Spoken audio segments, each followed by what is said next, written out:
shillings, you would still get one bottle. The same principle applies to most consumer products and services out there. So that's why it is confusing for electricity consumers when they pay the same amount over time for power units. Yet they keep receiving different units over time. Why does this happen? Am I being cheated? Of course not. You see, domestic customers are entitled to a lifeline tariff, where a customer is charged at a much lower rate for a given number of first units purchased in 30 days, and a normal tariff for the rest of the units. Also, recently ERA introduced a declining block tariff for domestic customers, known as the cooking tariff. Under this tariff, domestic users can buy a 70-unit Yaka bundle at a discounted price. On top of that, there are other factors, such as VAT, which is deducted on every transaction, and fixed service charges, which are payable every month, that can also affect the price of units. Those are some of the factors that keep bringing about your billing discrepancies. I hope this presentation was helpful in clearing that up. For more information on the subject, please visit our website, www.era.go.ug. ERA, Sustainable Electricity Power Supply.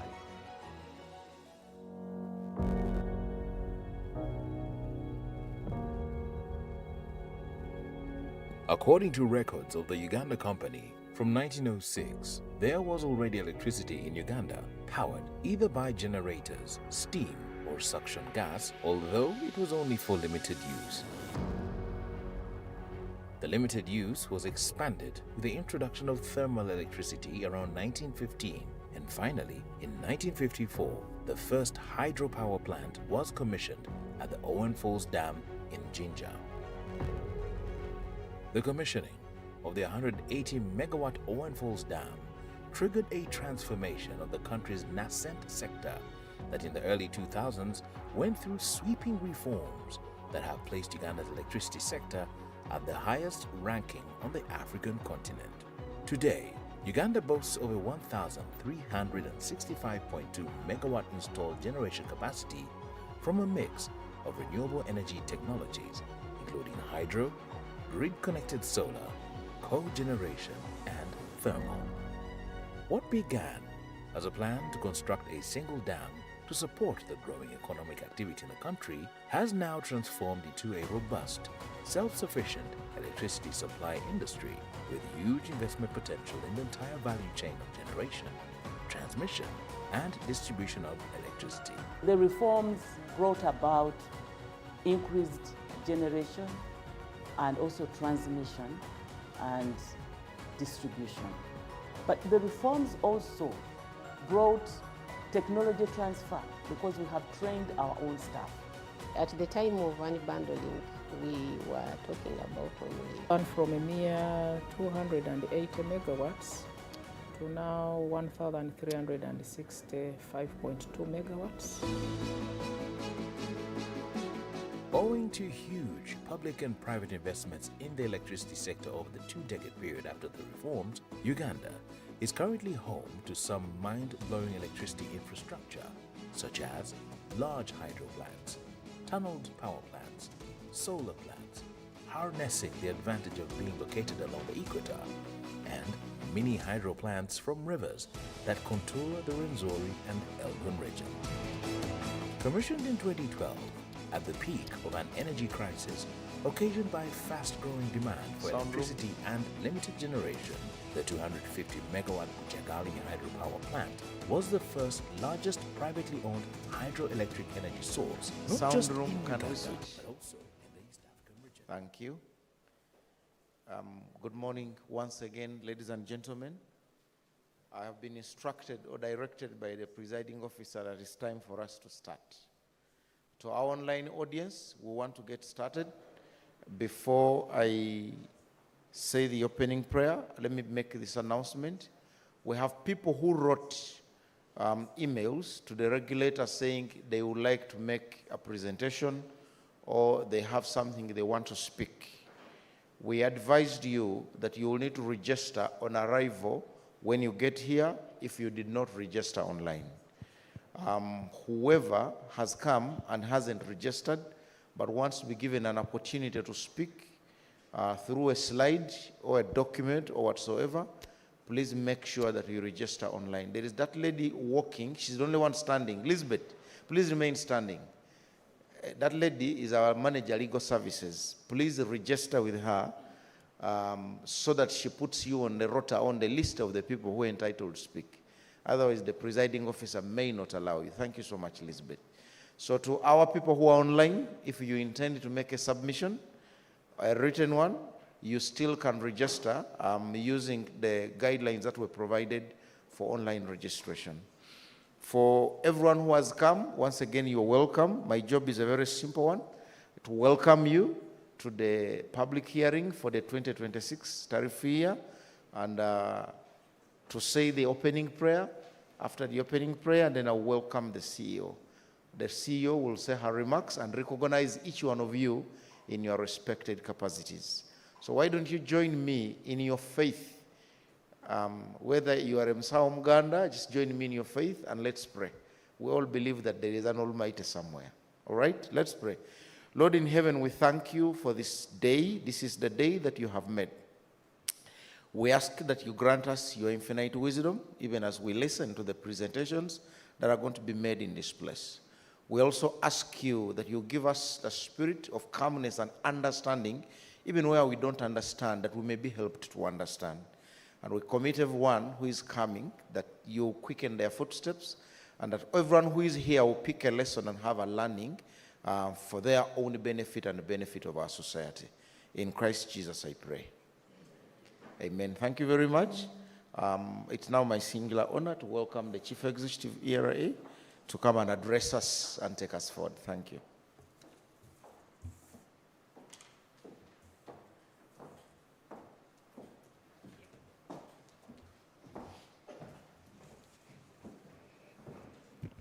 Good morning. God is good, and all the time, and that is his nature. Wow. It is good I'm saying this before they open the public hearing, otherwise the director legal would falsify me. Before I deliver my remarks, allow us to use the abridged version to recognize the people in attendance. And if I don't mention the institution you represent, please get to Wandera. Please stand up and register your institution, because we really need the individual, but also the institutional representation. Allow me to welcome you here physically, but also the team that is joining us online. You are the reason we are here today. May I welcome the team from the Uganda Electricity Generation Company. Please stand up and let's receive them. Thank you, team from UEGCL. May I now welcome the team from UETCL, the team from Uganda Electricity Transmission Company. Please stand up. We welcome you. And I now also welcome the team from Uganda Electricity Distribution Company, led by none other than Paul Mwesigwa. Thank you for coming in person. I have noted that the other EDs are still on the way. I hope they're on the way, or else they have given powers of attorney to their representatives. Allow me, now our presenters are in the house who are going to deliver their applications, so we are ready. Allow me to welcome World Bank, my friend, Joe Kapika. Please stand up and we'll receive you. Thank you for coming in person. Thank you for coming in person. It really demonstrates the importance and the collaboration and the support we receive from the bank. The World Bank is only the bank, but also there are many other banks. I welcome the team from Chira Motors Corporation. Please stand up for recognition. We enjoy the collaboration. Thank you for supporting and working with us. The team from GPass. There is the word here, GPass. Pardon? Am I pronouncing it right? Are they around or are they among the organizers?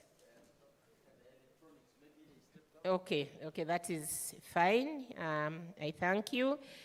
And there is KMC. We welcome you. Our media, the inspector, just raise your hand. I know many times you're already standing. We welcome you. We thank you for translating, interpreting, and delivering the messages to the masses in Uganda and beyond. We have Abex Consultant Uganda Limited. Please stand up. We welcome you. Abex Consultants Uganda Limited. Thank you. We welcome you. We have in this town, I think I'm pronouncing, Karibu, welcome. You are welcome. We have the younger blood, the Youth in Energy Summit representatives. Please stand up. If you're here, the younger blood, they are digital many times. They are represented there, but I know that many are online because they are more digital. We have UBC, just raise your hand. I know you may already be standing. Karibu sana. We have BBS Telefina. Karibu, you are welcome. And many others that will be joining. I note we have Tiang. If you come, please stand up and we receive you. We welcome you. Thank you for representing the manufacturers. And I know Wuma will also be. Wuma? I note that Wuma has arrived. Woo! We welcome you. You are the reason that we exist, to deliver reliable quality electronics for industrialization. We have telecom industry, our partners in the tower, in providing. Thank you. We welcome you. And we will continue to announce other groups as they arrive. So on behalf of the chair, who will be joining you shortly to deliver her opening remarks, I do welcome you. I encourage you to register. And if you have any written comments or you want to be given audience to present, please register so that we give you opportunity to make a formal input that we will take back so that the board of ERA takes it into consideration as they process and determine the annual tariffs for 2026. Allow me now to deliver my remarks. I want to recognize the government officials present in your respective capacities, if here. They are our leaders at policy. If there is anybody from the MDAs, ministry, departments, and agencies, save for ERA, UEGCL, UET, and UED. If you are in this audience, please stand up and we receive you formally. We welcome you. Allow me to recognize my chairperson of the authority. The authority is here because the chair is here with us. We welcome you, Mama Engineer. We welcome you. Thank you for keeping time and being very, very smart. And the members of the board of ERA, I know some of them are online. I also want to salute the members of the board of the licensees. I'm aware that some of them notified me that they will be joining online. My colleagues, the CEOs of the licensees, I welcome you. Those presenting today, but also those who are joining us because they have an interest in the industry. They have a role to play. They have an interest in the industry. I welcome you, those physical and those joining us online. The development partners, we are forever grateful. We couldn't have made it without your hand-holding and support, represented, among others, by the World Bank. The electricity consumers, represented by the Electricity Consumer Advocacy Group, I welcome you.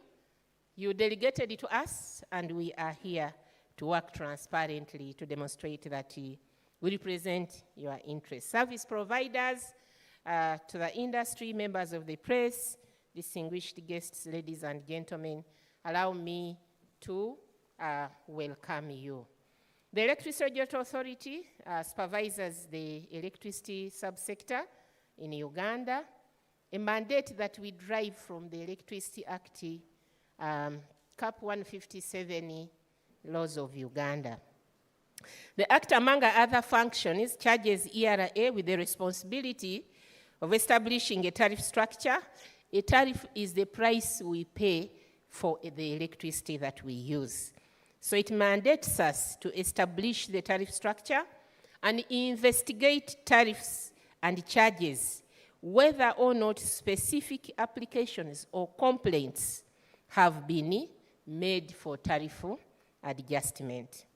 In line with that mandate and the respective licensees' revenue requirements, the authority issued licenses with respect to generation, transmission, distribution of electricity, and on annual basis, the authority receives applications that lead to tariff review, leading to determination of the new tariff year base tariffs. In this case, the base tariffs for 2026. So consequently, at the start of the month of November 2025, we received applications for tariff review for the tariff year 2026 from the Uganda Electricity Generation Company Limited. Stand up again. We received them from those ones you see standing. Please stand. That is UEGCL submitted the application. Thank you. We also received an application from the Uganda Electricity Transmission Company Limited. UTCL, stand up again. That team you see standing, those ones submitted an application.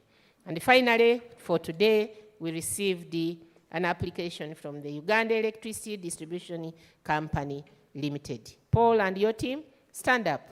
Those ones distributing, they also submitted an application. Please sit down. Therefore, in line with Regulation 5A of the Electricity Tariff Code, regulations operationalize the law. The law is enshrined in the policies of government. So in line with Regulation 5A of the Tariff Code, regulations of 2023, which calls for transparency in the tariff review process, the Electricity Regulatory Authority issued a public notice on 10th November 2025 in the new vision, informing the public about the receipt of those 3 applications and their availability, both at our premises, but also online on our website for public scrutiny. Relatedly, today, we are holding a public hearing to further provide the public with an opportunity to take part in the tariff review process and voice your views or concerns with regard to these applications, which they will be presenting here shortly. So please pay keen attention. As indicated in the program, as will be shared by the presiding officer, the applicants will be presenting a summary of their applications and use this opportunity to seek, I beg your pardon, the applicants will be presenting a summary of their applications. I thus encourage the audience to listen attentively and use this opportunity to seek any clarity, ask any pertinent questions, make comments, air out your views or objections with respect to the applications that they are going to present. The views, suggestions, comments, and or objections submitted here will be considered by the authority as it takes a decision to determine these applications in line with the Electricity Act. And that means as they determine the end user prices of electricity, that the public will be paying. Therefore, ladies and gentlemen, as we reflect on these applications, it is also important to appreciate the journey that we have taken, the current performance. And I know each of the applicants will be giving some few slides as way of accountability of what have they done with the revenues that you gave them in the previous period. But just to give a summary, as we meet today at this public hearing, our installed generation capacity stands only less 2 megawatts to 2,100, meaning it is standing at 2,098 megawatts, supported by a transmission network that is nearly at 5,383 kilometers, and a distribution network that just slightly below 80,000 kilometers. So as of June 2025, the maximum demand, we hit the mark of 1,300 megawatts. When you reflect this and compare it with June 2024, it shows the peak demand growth of 25%.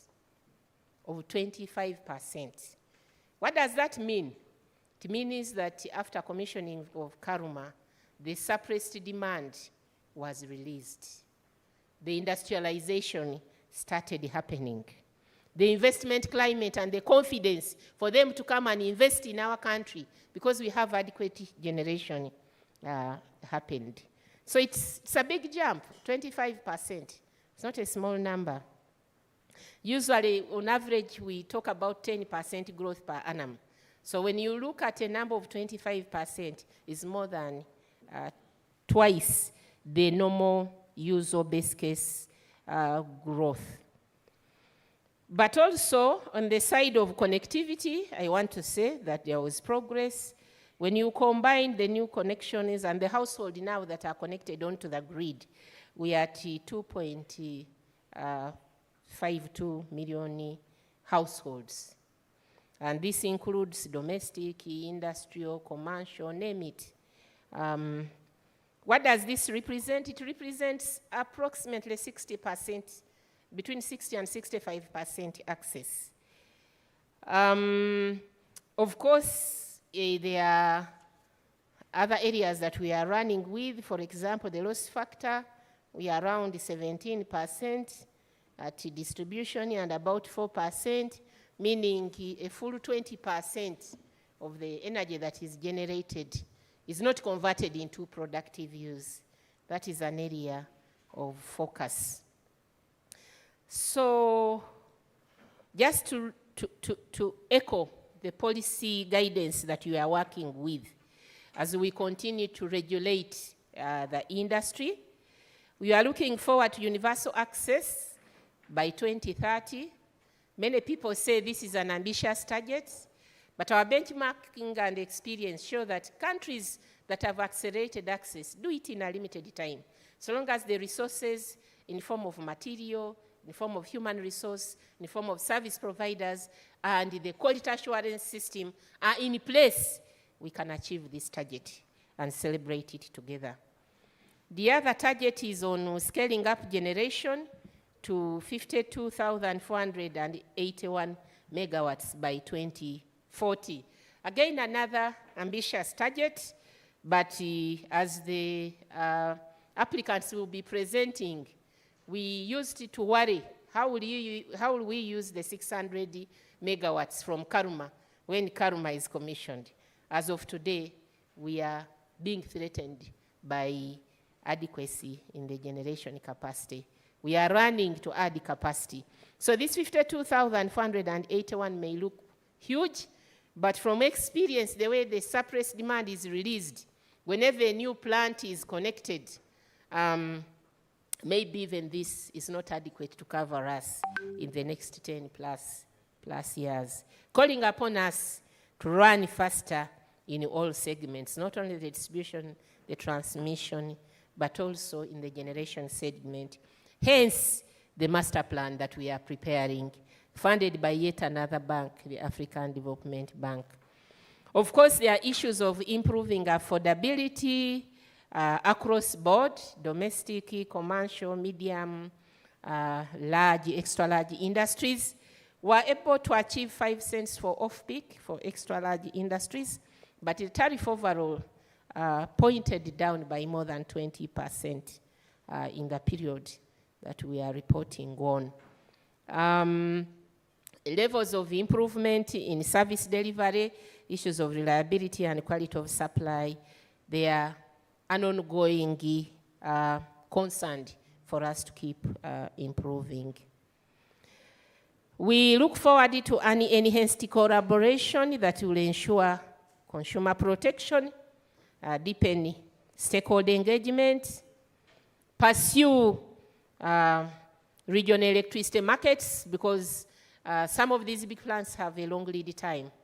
But we are happy that the market, the regional market, the Eastern African power pool, is taking shape so that we are able to exploit the cheapest and the most environmentally sustainable electrons to fuel our population as the Eastern African region, as well as to add value, industrialization, and create employment for our youths. We want to enhance issues of integration, issues of regulatory excellence. In the recent past, you've seen many things in the print media, but they are only for reasons of improved service delivery. Therefore, only reasons of improved service delivery. And if we all do this, then we'll be able to ensure that we have a modern, all-inclusive, sustainable electricity supply industry for socio-economic transformation. As the applicants present their applications, please pay keen attention on the following challenges that we continue to surmount. One, we serve in a capital-intensive sector. We talk about tens and hundreds of millions of dollars just to deliver one project, distribution transmission. But if it is generation, you are talking about billions of dollars. So it is a high capital-intensive sector that require both government, development partners, and private sector support across board through the IPPs, through the IPTs, through the C&I, through the net metering, through the direct sale. We cannot do it alone as government. It requires synergy. It requires collaboration because it is a capital-intensive sector. We are still struggling with issues of vandalism. It seems in the recent past, the vandals have woken up. They usually wake up in this month for reasons I don't know. At times I think they have used a wrong act as a source of livelihood. We've seen vandalisms in Mukono, we've seen vandalisms in many areas. So we should be looking out for what are those technical, ICT, design, security, community, collaborative efforts that they are planning to ensure that we are on top of this vice. There are issues of well-live, which even when we have money, speculations and disputes delay project implementation. In the recent past, as the chair will be presenting, there have been issues and a lot of alarms on issues of outage duration and outage frequency, issues of reliability. From the regulator, the sector has the capacity.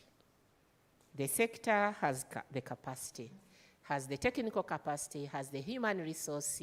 With the support from government, development partners, and private players, we have even the resources to ensure that we deliver a reliable supply. We need your support. We call for your support as we continue to caretake this industry to deliver a usable, quality, reliable service to support socio-economic transformation. For the two extreme thematic areas, on one side, the people who have no access to electricity in the rural side, they are looking for improved welfare, improved livelihood. They want electricity in hospitals, electricity in schools. They want electricity for ICT and communication. So on one side, we are looking for accelerating access to all for improved welfare of society, but also we are looking at the other thematic area of industrialization, job creation, economic development, and social economic transformation. With those few remarks, you've taken note that when I was citing my numbers, I was saying approximately, about, because the people who monitor and deliver these numbers are in the room. And as they present, they will be able to give us the accurate numbers to the dot, to the point.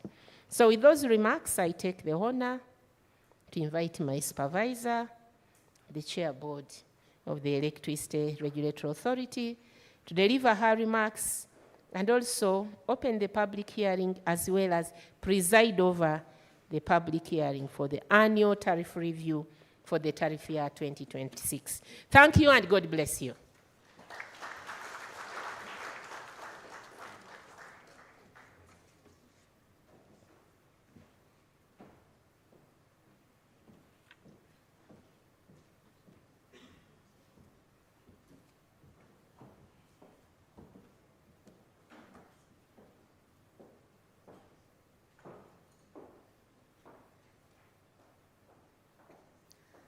She has gone through the protocol, but I will go through it again just to make the emphasis. Government officials present in your respective capacities, colleagues, members of the board of ERA, I know most of them are watching online, members of the board of licensees present and online, the chief executive officer of ERA, chief executive officers of the licenses, UEGCL, UETCL, and UEDCL, as already pointed out, here present. Development partners, representatives of government ministries, departments, and agencies, development partners, representatives of electricity consumer advocacy groups, electricity consumers, service providers, members of the press, I see many of you, distinguished guests, ladies and gentlemen. Good morning. It is with a profound sense of duty and honor that I stand before you today to preside over this public hearing of the 2026 annual tariff review.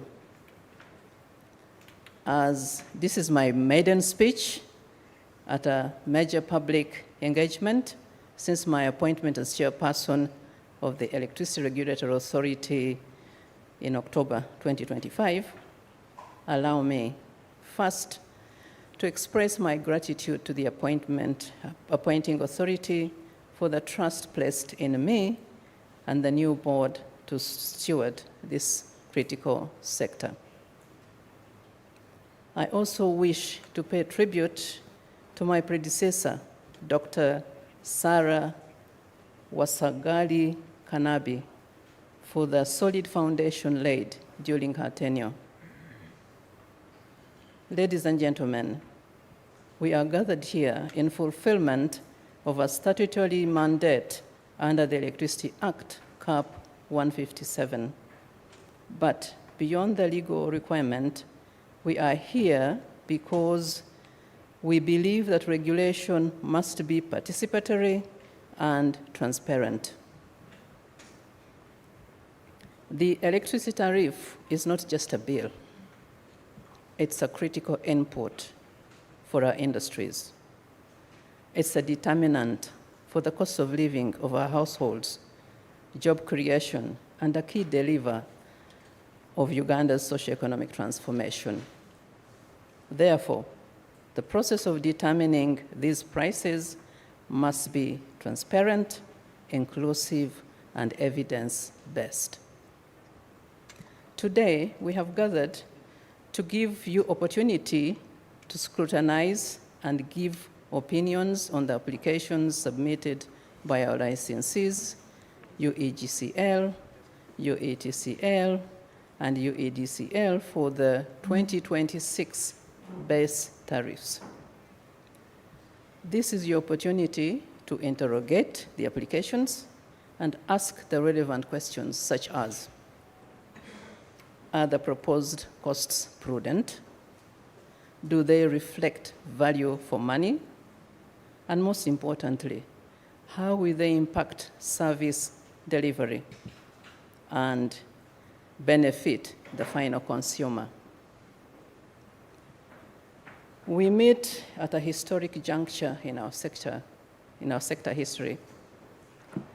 The year 2026 marks the dawn of what we call the second generation of power sector reforms. As you are aware, the concession of Umeme Limited came to its natural end in March this year, 2025. This tariff review is unique because it must account for this transition.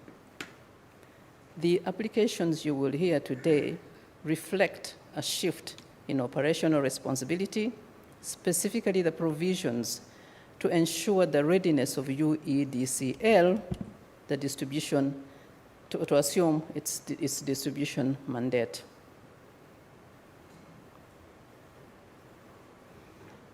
I want to assure the public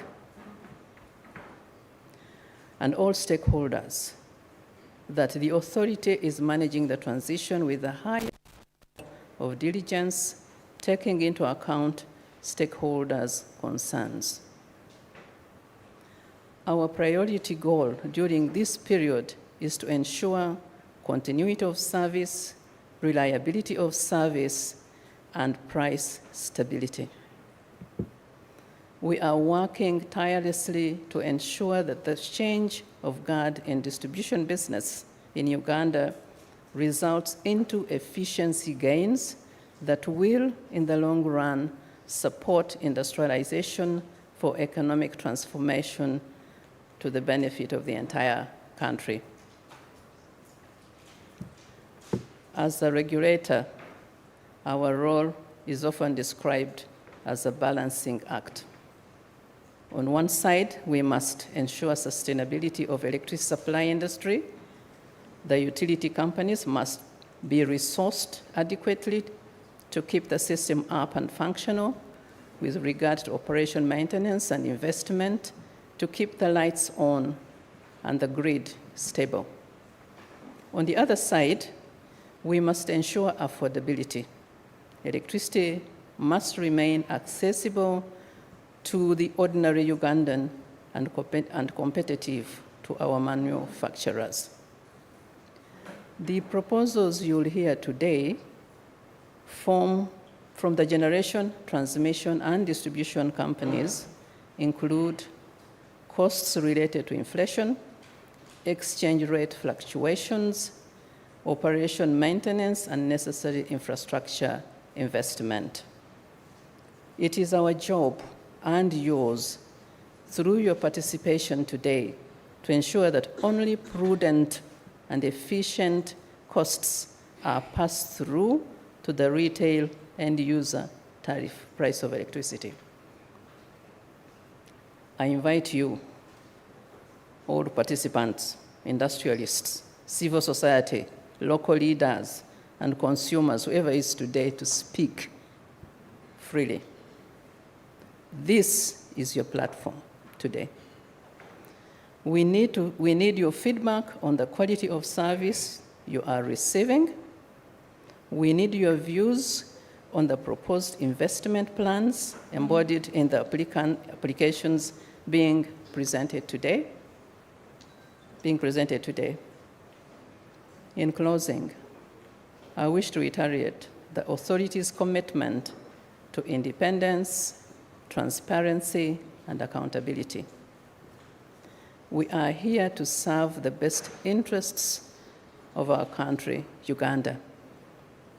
I look forward to a constructive engagement that will guide us determining the 2026 tariff schedule that supports the government's vision of industrialization and universal access to clean energy.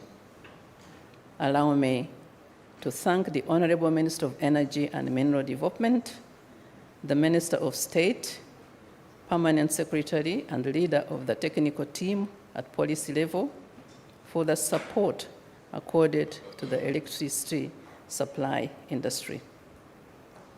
Finally, I am grateful to His Excellency, the President of the Republic of Uganda, for the trust bestowed on me to lead this very critical sector, for prioritizing the energy sector and giving the great support that we receive at the various levels of decision making. I now declare this public hearing regarding the 2026 annual tariff review officially open. For God and my country.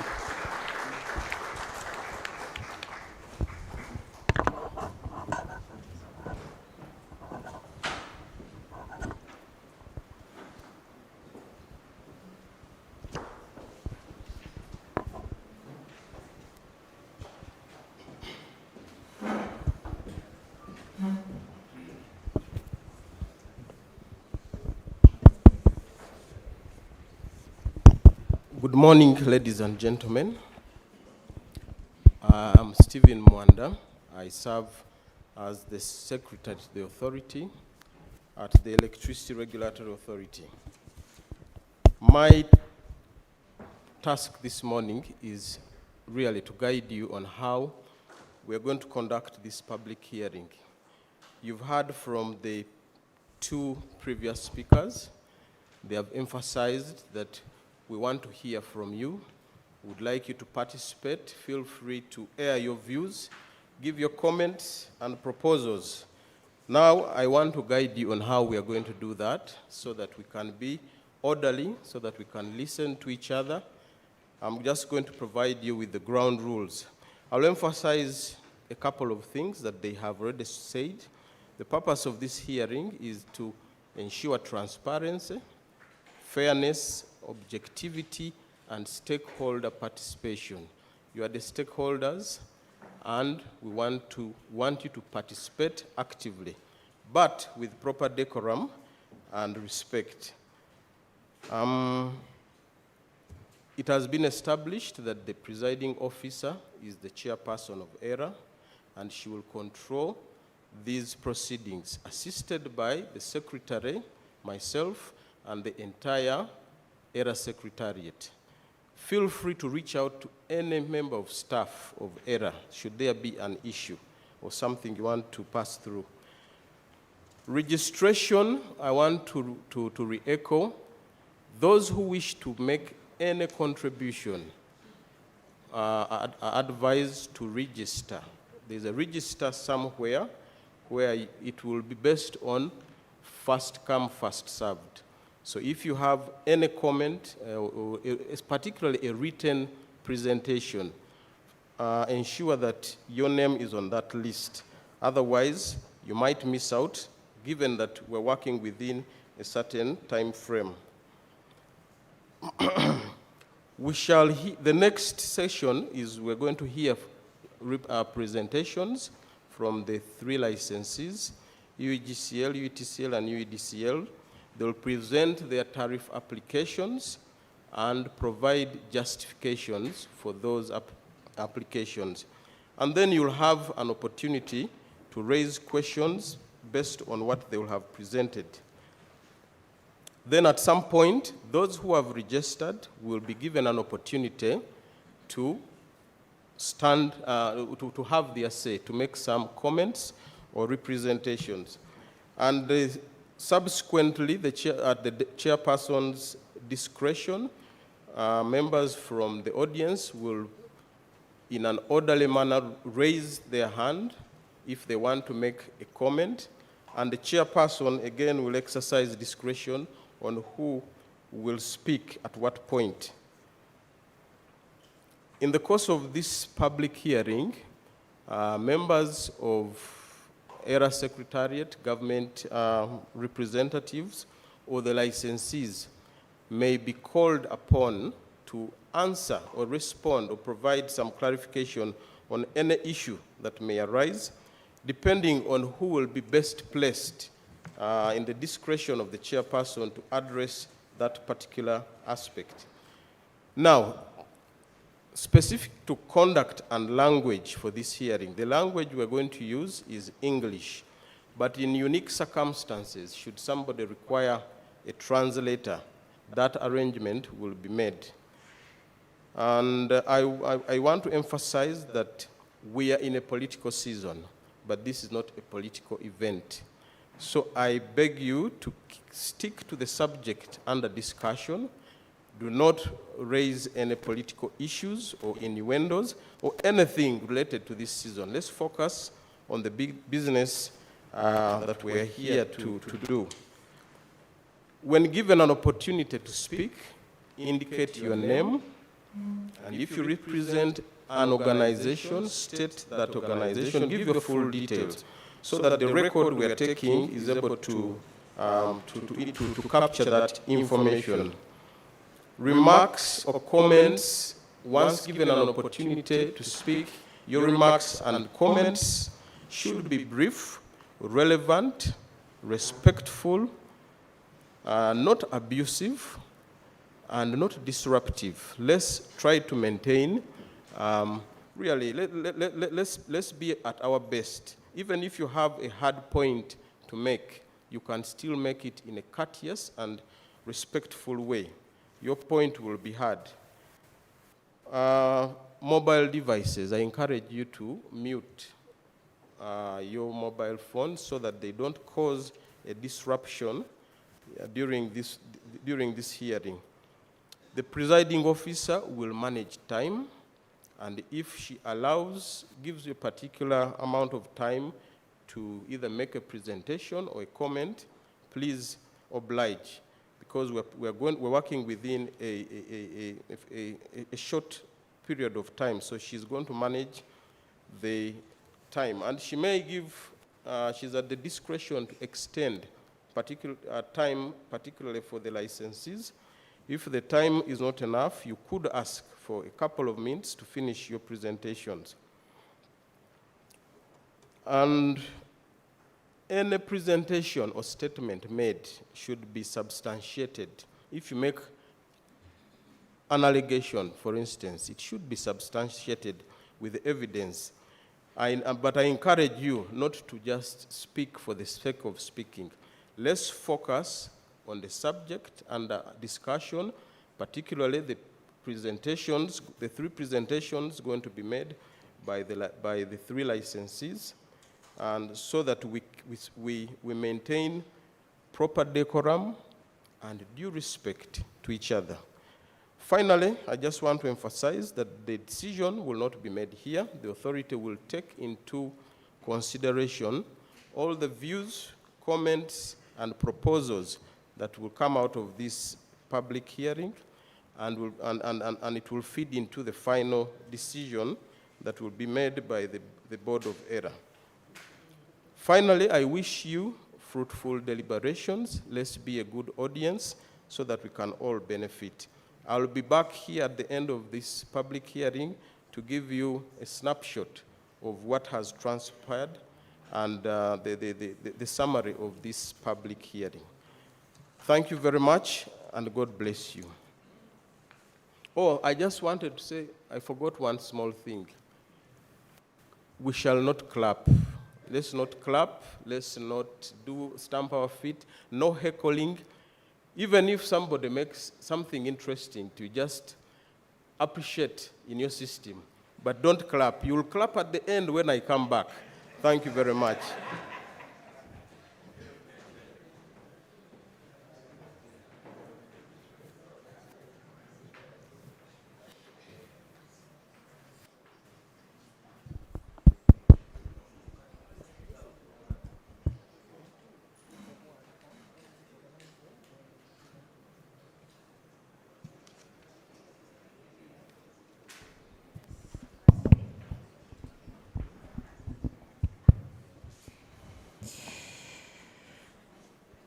I promised to recognize those who will be arriving. In a special way, I recognize Engineer Edward Baleke. Please stand up. Representing the Permanent Secretary, Ministry of Energy and Mineral Development. Thank you very much. And then our dear power couples, these are the people who are certified by the Electricity Regulatory Authority to install cables, equipment, wires, earthing. Please stand up if you are in that service provider industry. You can see the hands up there behind, and many of them. We welcome you. You are the reason we have safety, because without your efficiency, we cannot have safety of electricity supply. Thank you very much. I hand over to the presiding officer to take us to the next item.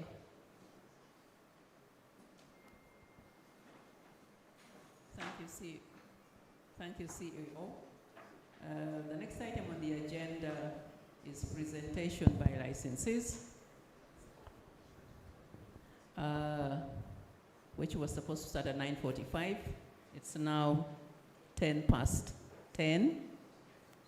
But we are here because, we want to listen to them. So we'll give them ample time. I will request that those who are making presentations, you take not more than 30 minutes. So let's start with UEGCL, Uganda Electricity Generation Company Limited, to receive their presentation. Thank you.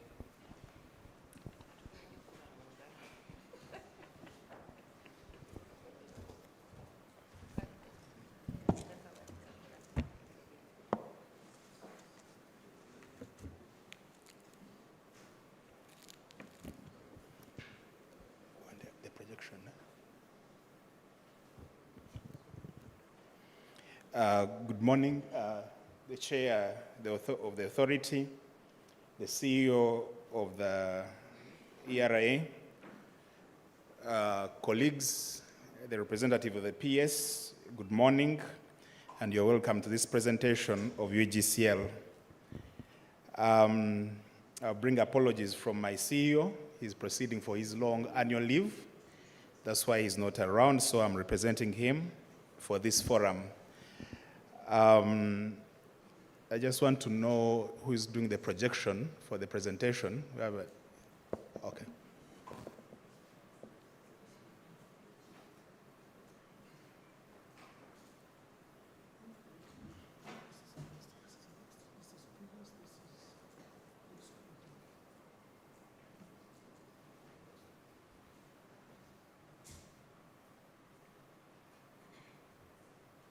Where do we point?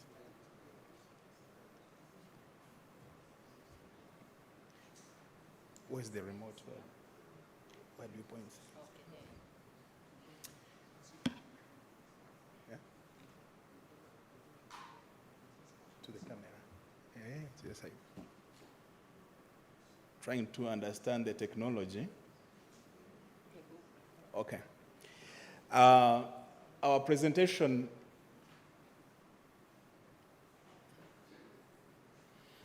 those are the contents.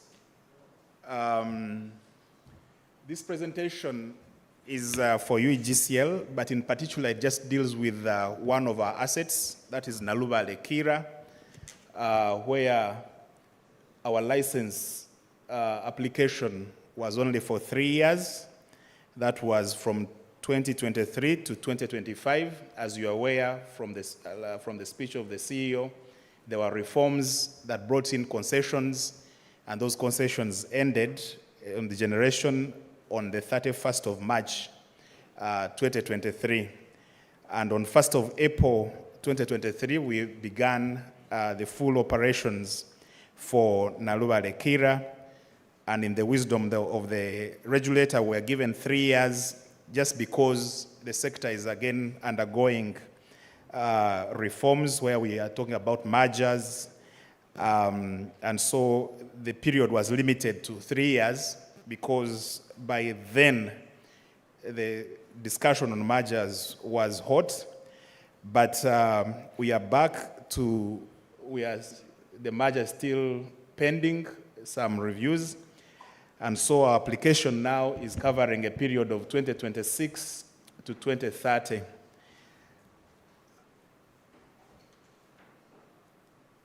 In a snapshot, UEGCL, that's our vision. Most of you are familiar with it. We have 4 licenses issued by the regulator. That is for Isimba, Namamve, Nalubale, Kira, and Karuma. And our mission is to generate reliable electricity that is of quality, that is of a reasonable price, and we believe that will lead to socio-economic development. As of now, because of the exit of the concessionaire who was at Nalubale Kira, most of you are familiar with ESCOM. Because of that, our market share has gone up, and our installed capacity right now with the commissioning of Karuma is at 1,213. That is for UEGCL, but the figure that was stated in the speech of the CEO is for the whole country, including all the other generators. So you shouldn't confuse the two figures, one of about 2,098 and the one that we have stated here.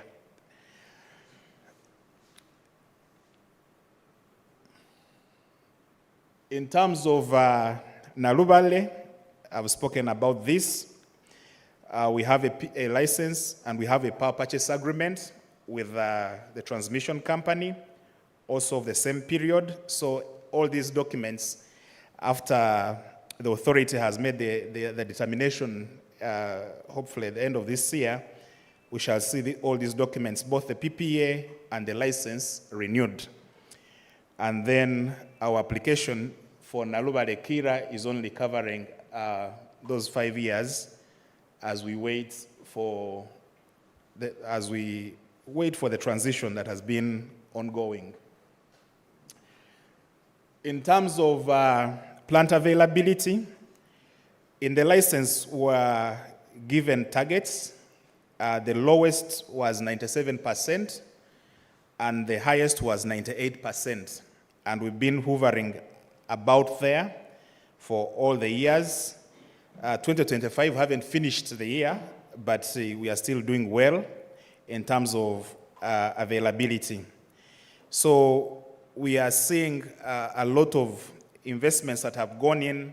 Of course, it's an accumulative from the time the concessionaire left, plus the funds, as you will see later, that have been given to us, allowed to us by the regulator, has led to sustaining the assets of Nalubale and Kira in production in a manner that will serve or meet the intended objectives.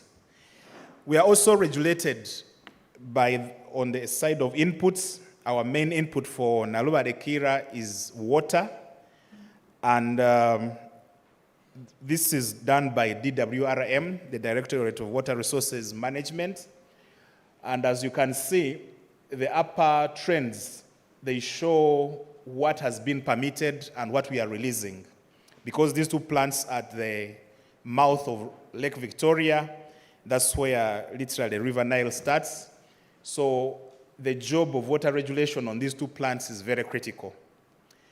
And as you notice, the lower trend, the dark blue trend there, is what has been permitted for, is what we're using for generation.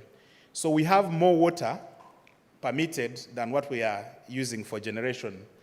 The reason is because we have a lot of water. Since 2020, we have observed that we have been having a lot of rains in the catchment of Lake Victoria. It's not just in Uganda, but also in Kenya, in Tanzania. And we see that on those trends, we have quite a lot of water. The question, of course, to us, the technical team, is how long is this going to be? Does it mean we can build another power plant since we have too much water available? But of course, this December, you've seen the sun, the heat is too much, and actually the Lake Victoria is a very shallow lake. So the moment the sun comes up, the water starts evaporating. And so it's not yet clear in the minds of hydrologists whether actually consistently we're going to have this water. Of course, there are people who talk about climate change and all other things, but we are yet to see. This is not the first time the lake has experienced very high levels. In the 60s, we have similar trends, and that was before climate change became a topic. So it seems the lake has its own natural cycle of going up and down, but we are still collecting data and analyzing that to see, is this something that we can actually harness for power production? On the next slide, we can see our performance in terms of dispatch.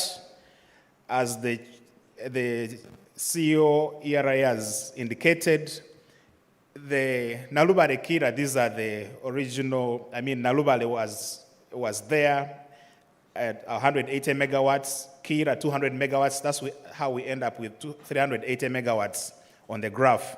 But as you notice, we are at peak. Most of the times we are very high, 330 megawatts, 357, 337. So the power plant really they are being put to use, and they are doing a lot of energy production.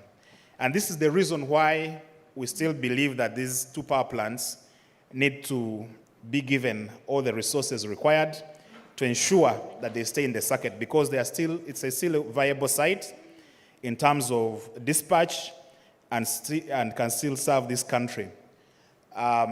We believe that we have seen, for example, Karuma, it takes you about 8 to 10 years to commission, from groundbreaking to commissioning. So these power plants need to be available and reliable, and we ensure that they are being dispatched to give us time to build other power plants down the cascade.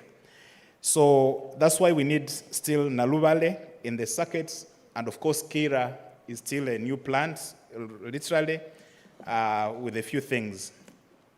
In terms of revenue, this is a revenue, it's quite mixed. We have investments, we have operation and maintenance, and we have a return on what was the buyout amount on ESCOM. As you notice, the revenue for O&M is fairly constant. So when you see numbers like 69 billion, 71, 70, the O&M component of that is just about half of that, 55%. The rest is investment. These are projects that we are doing on the plant. And we are very thankful to the regulator who from day one, from 1st of April, allowed significant resources to be invested in the power plants. If you go right now to Nalubale Kira, there's a lot going on in these power plants.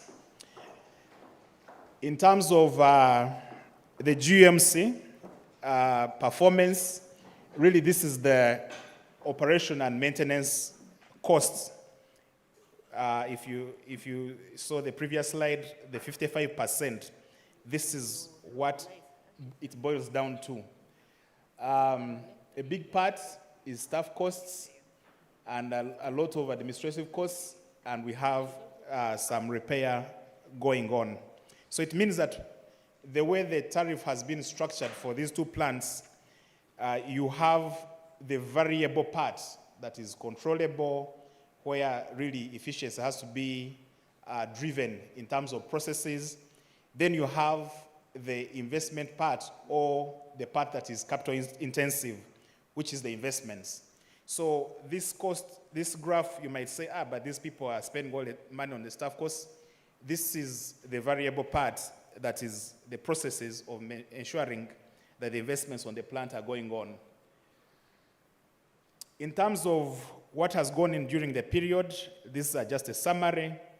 We have maintained our certifications. The previous operator had certifications for ISO, but we have done even better. We have merged these 3 certifications into one, and we have all the certificates for the power plants. It means that we have a standard benchmark globally for which we are measuring ourselves, not just the conditions that are in the license or in the PPA, but also the things that other people are doing, and this is where prudence comes in. So are we a prudent O&M operator? These certificates are a testimony that we are doing that. You can see our safety statistics. Electricity and water, these are two risky areas to work in. From the time when you come in as a trainee, if you're a visitor to our power plants, if you're a contractor to our power plants, if you're a staff, we ensure that you are safe, and our processes, we ensure that we are environmentally sound. So in terms of investments, this is the part that really keeps these assets reliable and available. And this part, much as we are applying it for 5 years, according to the regulations, we have to come every year and have this approved. So whatever we have put as investments for the next 5 years is really a projection and might be just for noting. But every year, that's when the authority gives us an approval. As you can see, for the period, we still have a big bulk of items under implementation and under contracting. And if you notice in the small graph showing the numbers, we have 34 of them under implementation and 19 under contracting. There are many reasons for this, but what we are promising here is that all the money that has been given to us and allowed to us in the tariff is being put to good use, and the regulator always does surveillance and comes to confirm what has been completed and what has not been, and what is in work in progress. This is just a pictorial of a few things that we have done. We picked this picture because the old decommissioned transformer, this is the original transformer that came with a plant of Nalubale, these unit transformers. They had worked up to the time when we installed the new ones in this year. So you can see the old people knew how to do things well. So from the time the Queen gifted us with Nalubale, she died, left the thing working, but finally they have also followed that path, and we have new transformers. We have on the electromechanical and hydromechanical, works are going on. These are works that have been done, completed, and others are going on. As you notice, we have to deal with issues of corrosion and water. The other thing, as I've said, as you saw on that graph, we have a lot of water being spilled. So we have a lot of water, but it comes with a cost as well. And that cost is that the more water you allow in what we call spillways, most people usually think that that's where actually energy generation is taking place, on the sluices, on the spillways in Kira. But you end up with eroding the riverbanks. This is an impact that happened in 2020 when it started. And we had to run to the regulator because as these slopes collapse, then you have a problem with the dam. As you notice, some of the parts are very close to the dam. And once you erode that, then you have issues of dam safety. You might actually end up failing your dam. So we really need to see that we finish this work. Kira is still pending, and we need those funds to be made available. We are a good citizen in terms of Nalubale Kira, and we have been allowed some corporate social responsibility budget, which we spend within the community, and that is just a pictorial showing what we do. And in terms of what has driven, really what is underpinning the current application that we have brought to the authority that is available for the public to view. Nalubale is 70 plus years, and Kira is 23 years. Now, there are many things that happen when power plants reach particular ages. Typically, hydropower plants at around age of 10, 15 years, you start having things fail, especially electrical systems, balance of plants, pumps and motors and ETC, HVAC and firefighting systems. Then you, at around 20 years, you find the core equipment also requires some attention. That's when you have significant works on civil structures and things like that. And Nalubale has gone through that cycle of rehabilitation. In the 90s, there was rehabilitation.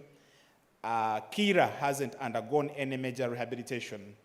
And so we find ourselves that, yes, we have the tariff path that has to be followed for the investments, but then we reach a point where you find that the rate at which we are putting in investments and the things that we have to deal with, we have to really rebase the performance of the plant at once.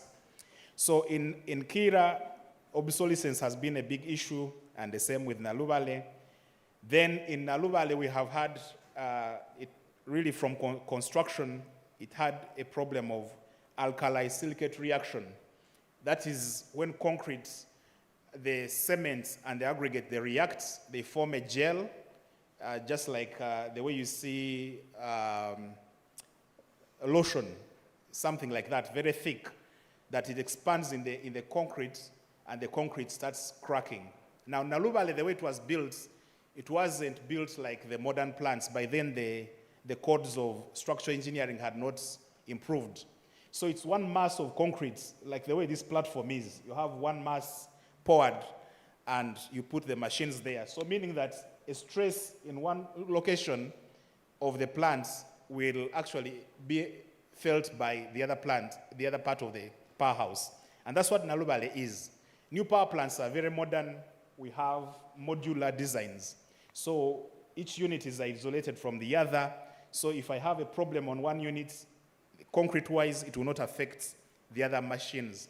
So ASR is really affecting Nalubale, and 20 years ago when ESCOM came in, that was the issue. It's still an issue now, but we believe it can be managed. Certainly, we still have to maintain the reliability. The regulator has talked about being efficient, and one of the measures of measuring efficiency is the availability, 97, 98%, and we should be there. It means a lot of action in the plant investment. Floating islands, this week we have been under too much stress because of floating islands. This is really papyrus. When we talk about floating islands, you have gardens, people who have dug around the reservoirs, along the river. Some of the gardens, some of the waterwoods, they come. You are going to see a picture that is coming. So that said, much as we are applying for these investments for the GMC for these 5 years, we have already begun a process of negotiating with funders to rehabilitate these power plants, really to reset the performance in one go. We have the French, they are already on board with us, and also the EIB, European Investment Bank.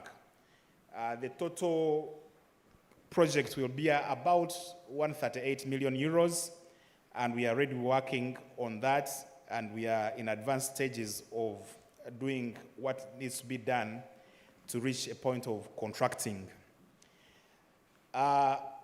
Just as an example, this is a photo showing what we talk about floating islands. This is the old bridge of Owen Falls Dam, the Nalubale.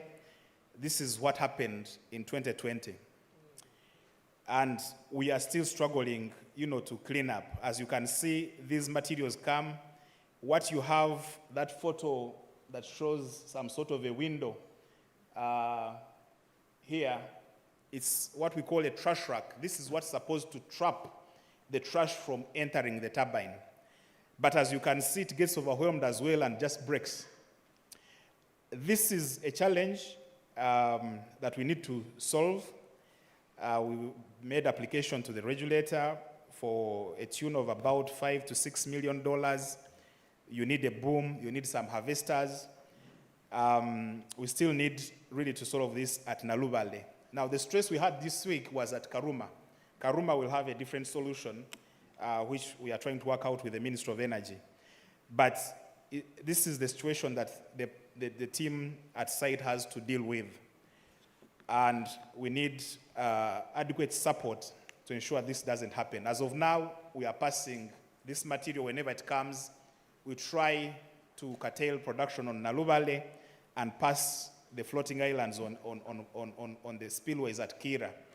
But that's not adequate because they end up in Ujagari. So it's like I have a problem with the drainage at my home and I take it to my neighbor. Really, it's not a good way of living together as neighbors.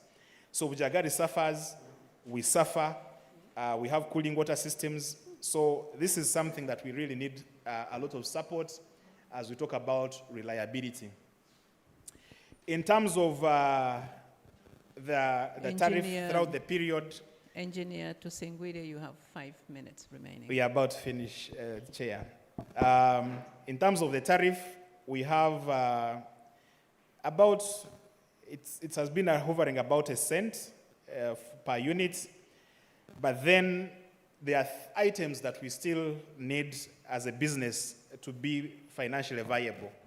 For example, those emergencies that happen on the power plant, as you notice, we have talked about the need to harvest, the need to do so much work when those emergencies come.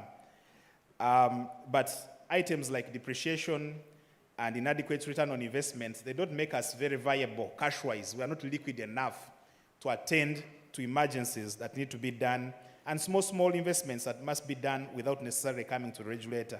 So we need support on that. And of course, rehabilitation. And we have done a study. This study has been submitted to the Ministry of Finance, to the regulator, and all the other key stakeholders.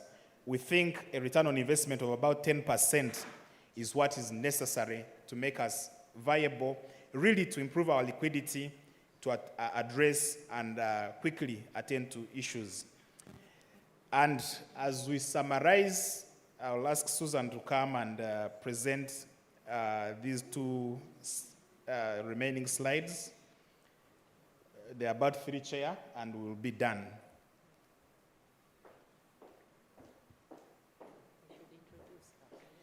Susan is our Chief Finance Officer, and this is her area of expertise.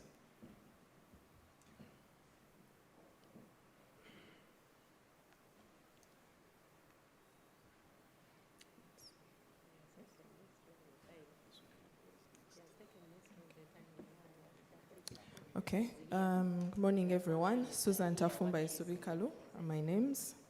And I'll try and be as fast as possible just to present the figures in terms of our application for the next 5 years, 2026 to 2030. So we have our key cost drivers that are bringing up our tariff application in terms of the license. One of them we'll see ahead in the other table that I'm going to present, but one of the key cost drivers under the staff costs, we have the severance pay, and this is appearing in the first year of the application, majorly because we try to factor in the issue of the merger. So we all know that the sector in general is in preparation for the merger. This has been ongoing for a while. So our assumption is that if this merger actually happens, it is, I think, prudent to ideally be able to cater for the staff and provide for severance pay. So we thought that we'd provide for that in year 1, and that is really a one-off cost that seems to be overshooting the amounts in the first year. Then additionally, in terms of staff retention, again, because of the merger, there's been quite a bit of instability in terms of staffing. We had a season where we had a high turnover because people are rather unsettled. So we thought that it would also be prudent to be able to provide a small something to be able to keep the staff settled for as long as possible. So that is one of the drivers under the staff costs. Then under administrative costs, we have consultancies for quite a number of activities that will be undertaken to be able to ensure that the plant is up and running. And additionally, we also have plant insurance that is a requirement in terms of the license that the plants are adequately insured to mitigate any risk of eventualities of whatever may happen. Then the other cost driver is specialized maintenance and mechanical requirements that is really embedded under the core O&M. Then lastly, we have a component that we've also included in our application, which is capital recovery on depreciation. As George had mentioned, one of our challenges is financial sustainability.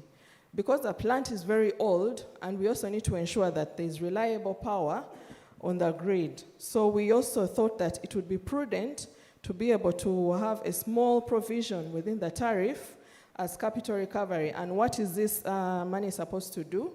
To be able to ensure that we collect enough money. And for instance, the issue of rehabilitation could have easily been taken care of internally if we were being able to recover as much as possible within the tariff and not having to go out to look for money from external parties. But we realize that because we are not recovering this money, and of course going forward in the future, we also have to be able to meet our vision. As you see, we are want to be Africa's leading electricity generating company in the region. But the only way we can be able to achieve that is to be able to have additional plants on the grid. So we don't want to be sourcing capital from external funding, which also comes with additional costs. So if we can be able to provide for that within the tariff, then we can be guaranteed of some level of sustainability within the entity to be able to carry out adequate investments and also have adequate capital to be able to build additional plants on the grid in terms of construction. Our key assumptions is really we've applied the cost allocation methodology on all our shared costs. Of course, we've included in there what ERA had approved in the previous license, that is the 5% capital recovery and 4% on the return on the buyout on the unrecovered amounts. Then we applied an exchange rate of 3,665 Ugandan shillings against the dollar, and plant availability expected at 97%. I won't dwell so much on the investments. I think George has talked quite a bit on that, but that's just a graph to show what the requirements are within the 5-year period, broken down between the age, obsolescence, and sustainability. Sorry. Sorry about that. Okay, so yes, that's the graph I was talking about in terms of the investment requirements over the next 5 years, broken down between the age of the equipment, the ones that are obsolete, and then sustainability. So lastly, we are going to look at the figures in terms of the request that we've made to the regulator. Our requirements over the next 5 years, broken down between from 2026. Sorry, I think I'm struggling with this and looking here. My apologies. Okay, so in terms of the requirements, the next 5 years, 2026 to 2030, as you can see, the breakdown is staff costs, administrative expenses, and then we have our core O&M, giving our total O&M expenditure as 56,670, and that is in million UGX. And then, of course, when we go down, we have our licenses, our royalties, and then we have the component that I've talked about that will be able to allow us be financially sustainable. We are very pertinent towards that achievement, and we hope the regulator can be able to have some consideration towards that. And then we have the recovery on the buyout amount and the 4% return on the buyout. So through the period, you can see that we have an average of about 76 billion Ugandan shillings. That is through the 5 years. I've done the average, but of course I talked about the spike in year 1 arising from the severance pay, and of course that is supposed to be a one-off cost. Then, of course, in terms of the application, what we have to realize, it comes out as the tariff. At the end of the day, is what the regulator looks at. And the resultant tariff, again, on average, is about averagely 1.336 really across the board through the 5 years. Again, year one, we can see the 1.42 because of the spike that I talked about under staffing, but generally it comes out to about an average of 1.36 across the 5 years. It's a low tariff, which is very good for the grid, but again, our plea is for consideration for some level of recovery in terms of a return on investment to allow financial sustainability of the entity. Thank you very much. Thank you, GCL. Let me take this opportunity to introduce my colleague, the board chairperson of Uganda Electricity Distribution Company Limited, Council Lydia Cheyune Obo. I knew her as Cheyune a long time ago. You're welcome. Okay. Shall we move on to UETCL?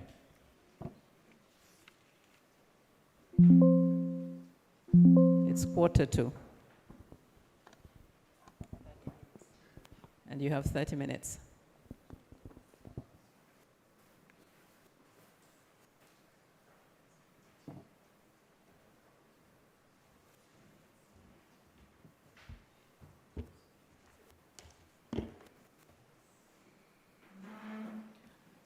The Chair, Presiding Officer, government dignitaries around, all protocol observed.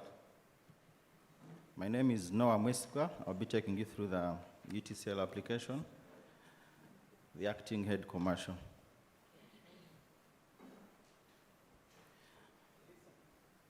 Chair, allow me to start with saying that I think we at UTCL, we believe that electricity is not just infrastructure. This is an enabler of jobs. This is a fuel for socio-economic transmission. And amidst all this, one institution has been present throughout this journey. Electricity never started yesterday. It started from the earlier installations that powered the colonial era administrative centers. It moved to the bold reforms of the 1999 Electricity Act. It moved to the modern era of light hydro power installations, and where we are now, the second generation power reforms. And so we believe that this budget presentation is not merely an accounting or engineering exercise. This is a strategic statement on how Uganda intends to power its economic development. This is a commitment to the people to ensure that we keep the lights on at all consumption units.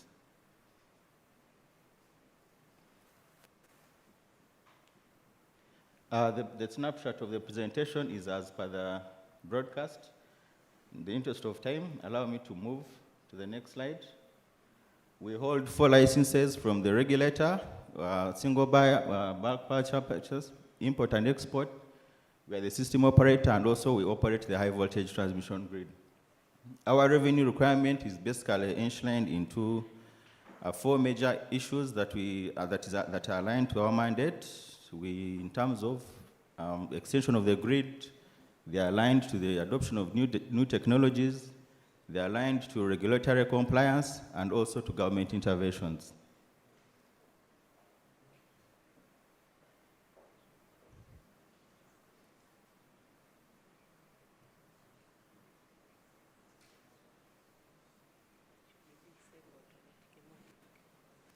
So, Chair, at the board and UTCL approved the corporate strategic plan for which we are guided.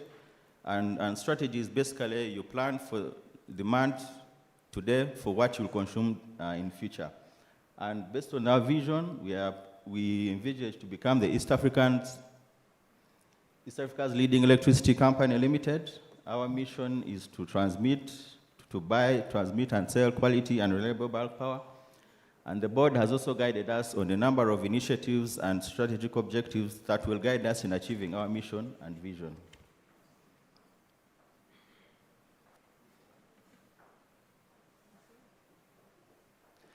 Key achievements, Chair, during the previous multi-year, UTCL operates under an incentive-based multi-year tariff. We were able to achieve a number of achievements. Key highlights, we did commission Mirama Kabale. This is the 132 kV. Over 100 billion was injected in this project, and we are seeing the lives and the reliability of power supply in Kabale improving. We did commission the Gulu Agago 132 kV substation. This was majorly to ensure that we do evacuate the Agago 83 megawatts, and we're able to save deemed energy worth $2.5 million and monthly. Chair, we did commission Orio Nebi. This was also to ensure that we open up the economic market in the West Nile. These our colleagues had taken a while without having connected to the grid. This was also commissioned during the multi-year. We did commission Karuma Kawanda. Over $1 trillion has been spent in regard to Karuma interconnection projects. It's a 400 kV line. We did commission that, and we are seeing that at least we are selling power from Karuma within the major load centers in Kampala. Mirama Shango, this is a line that is connected to Tanzania, to Rwanda, sorry, and we are seeing growth in commercial requests from Rwanda, over 30 to 50 megawatt hours being requested by the Rwandan government. Chair, we also commissioned Muzizi. Muzizi is helping us to evacuate over 20 megawatts in the Kagadi area, and this has enabled us to reduce deemed energy by over 5%. We have also completed the JICA capacity. This was to do with outage management, where we have fault locators across our substations. We did commission Entebbe Mutundwe 132 kV Entebbe Mutundwe, and we're also seeing growth in Mutundwe, and this is to support also the developments of the expansion at the airport. Chair, just like any other institution, we also had challenges during the multi-year.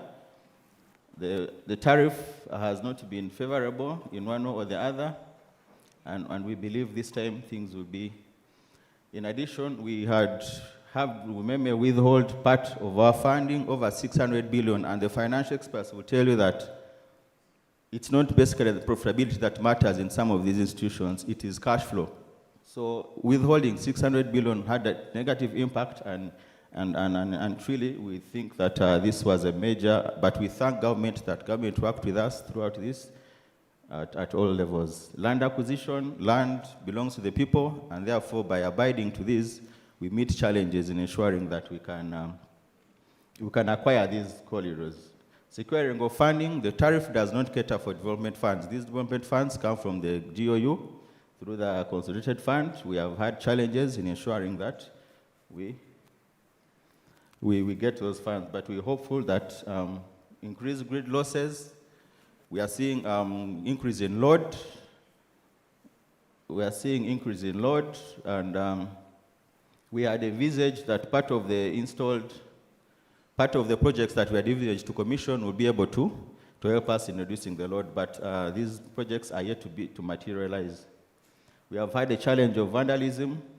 Repair or reconstruction of this takes not less than $100,000, and therefore the more this has been put at all levels, we thank the era and management that have made sure that we sensitize the public to ensure that we reduce this vice. It is affecting and it is increasing the cost of transmission.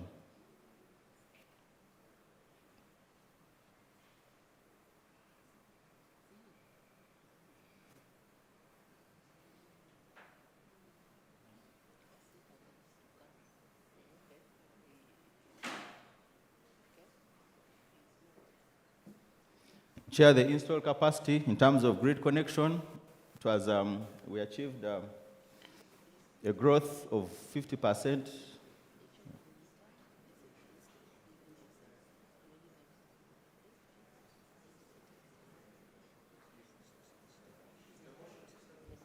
Yeah, it's moving fast.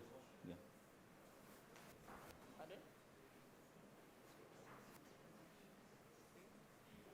The volume?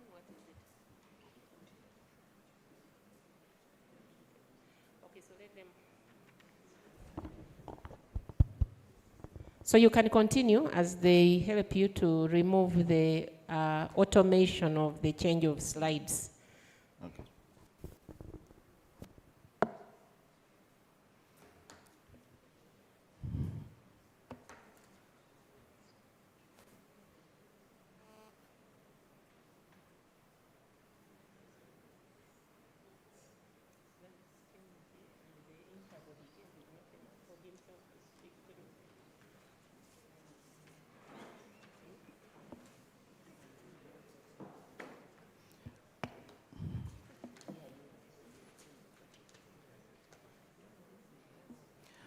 So, Chair, during the multi-year, we were able to register an increase in installed capacity by over 50%, from 1,300 megawatt hours to 2,051 grid connection. We were able to also increase, register an increase in the annual purchases by over 13%. We were also able to increase the energy sales by over 12%. We are seeing unprecedented increase in energy sales, majorly driven by the increase in the emerging load centers, the adoption of the data centers as part of our base loads, and therefore we are seeing major increase. In regard to transmission, ERA provided us tariffs, provided us loss targets, which we were not able to meet because of the reasons of that we had anticipated to commission a number of projects which did not materialize. And also we have seen increase in load, especially in Kampala and the Jinja networks. And therefore our transmission network is a bit constrained. We believe by commissioning the future projects, we'll be able to lessen the transmission losses. In terms of the rationale that is underpinning our budget application is basically that we believe we want to increase the grid infrastructure by over 4,000 kilometers, from 2,000 to around 9,700 kilometers across the country. We do project to increase the substations to 72 from 43, that's 29 additional substations. And we project to also beef up our measures to control vandalism across. In terms of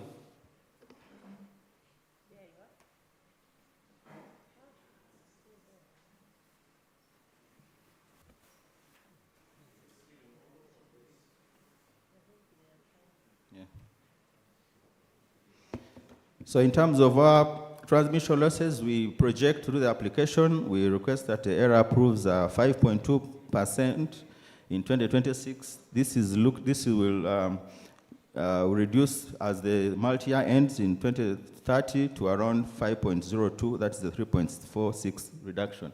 This reduction is envisaged to arise from the commissioning of our major projects, especially Kampala Metropolitan, and also we commit to have system availability that will remain above 98%. We also commit to have our ICT availability to over 99%. The load factor, we assumed 76%.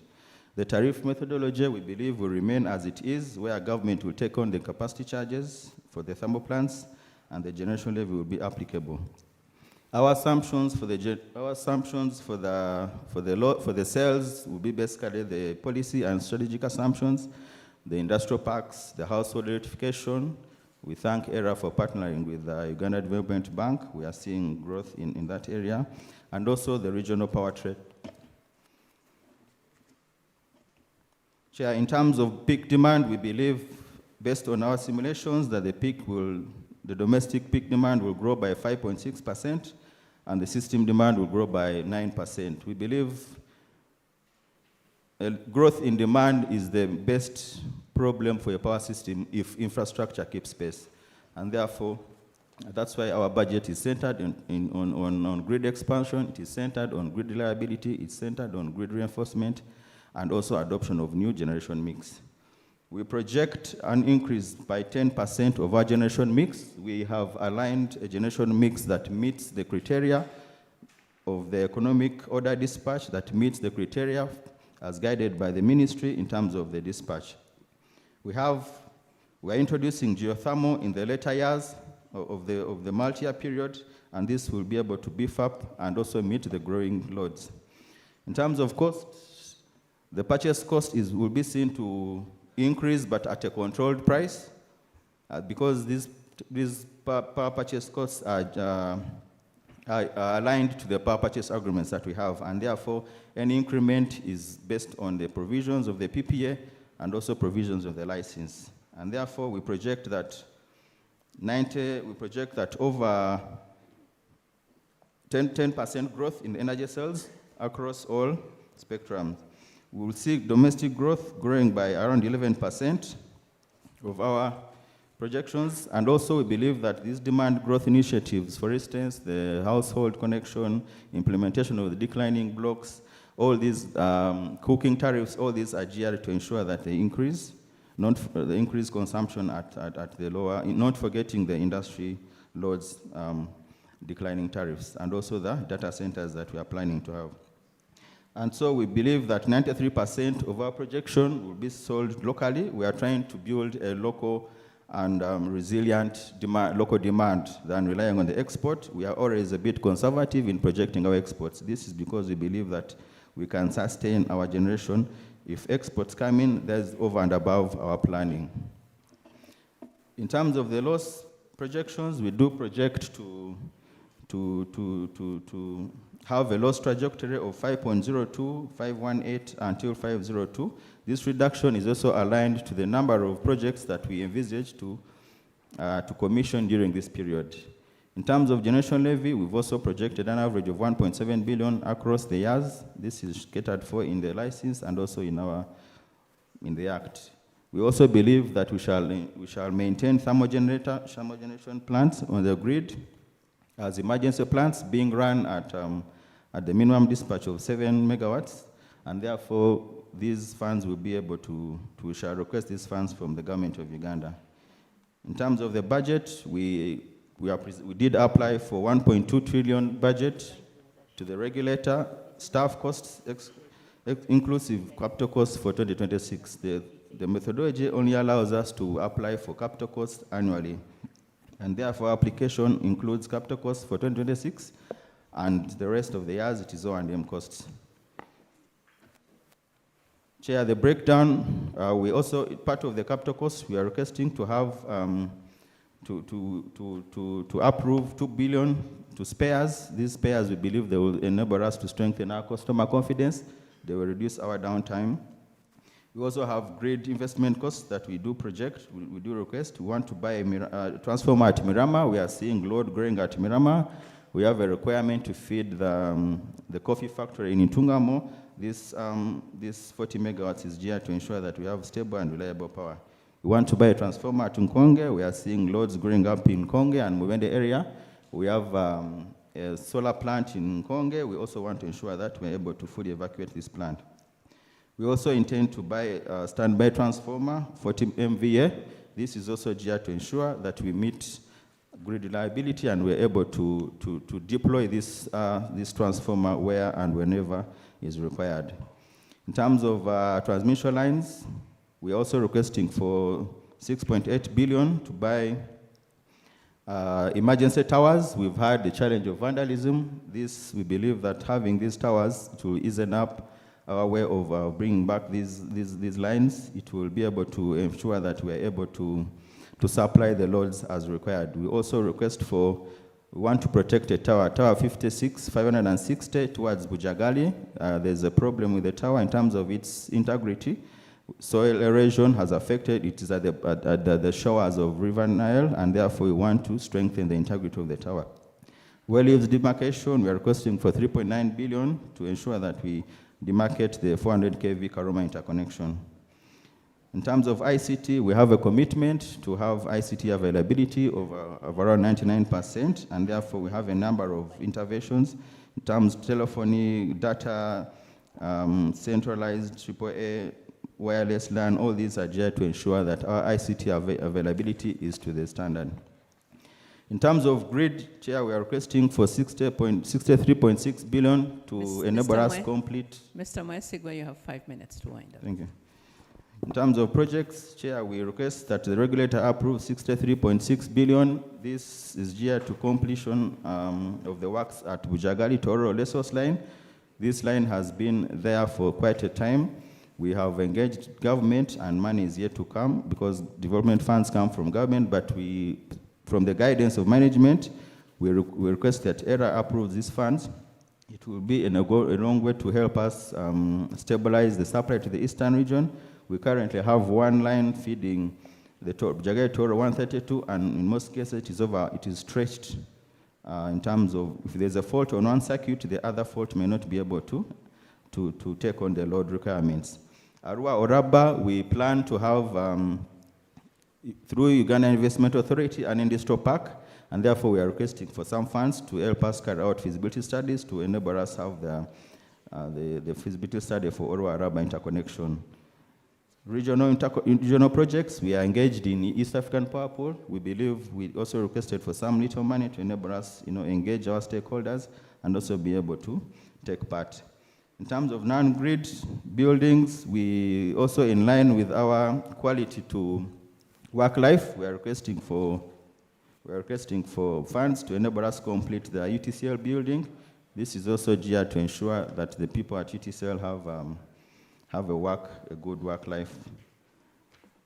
So, Chair, our revenue requirements, we apply that you approve 2.1 trillion in 2026, 2.1 trillion in 2027, up to 2.8 trillion. Your slides are back there, I think. So maybe, I hope that you are able at least to put the last slide that summarizes your application to the audience. Thank you, if you can.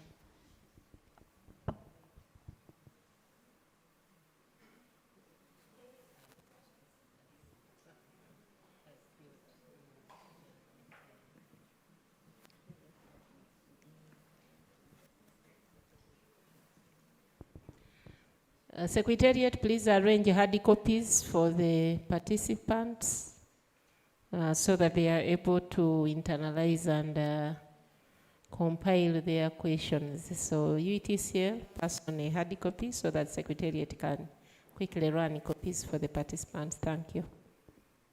Please proceed. And if you are not able, speak through your slide and finish.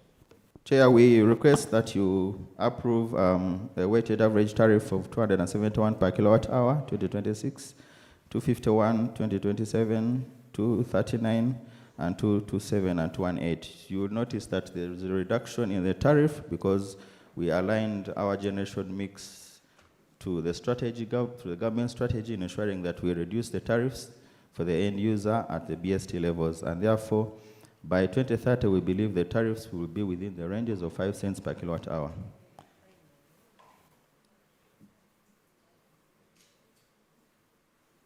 Thank you, Chair. Thank you.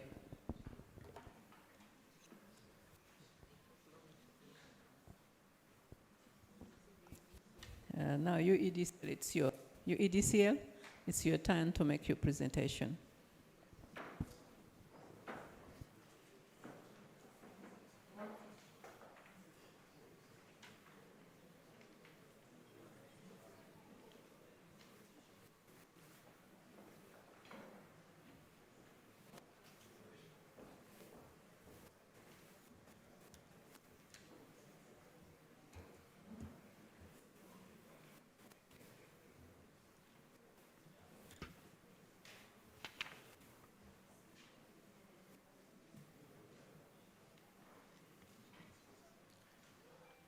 The chairperson of the authority, the CEO of ERA, management and staff of ERA, the World Bank, the Ministry of Energy being represented by Mr. Bakaleke for the PS, the boards of UEDCL present, physical and online for generation and transmission, the staff of UEDCL, transmission and generation, present and online, the physical members present here and online, the media, good morning. Good morning. My name is Paul Mwesigwa. I'm the Managing Director of UEDCL. Chair, I appreciate that I have 30 minutes here, but I beg that I will have 3 sessions to present. And I will make sure that I give myself 5 minutes, my colleague 15 minutes, and the other colleague. We have 3 sessions to present. However, if you are caught by time, we shall come back and beg as children for some few minutes. Members, allow me to educate myself on technology here.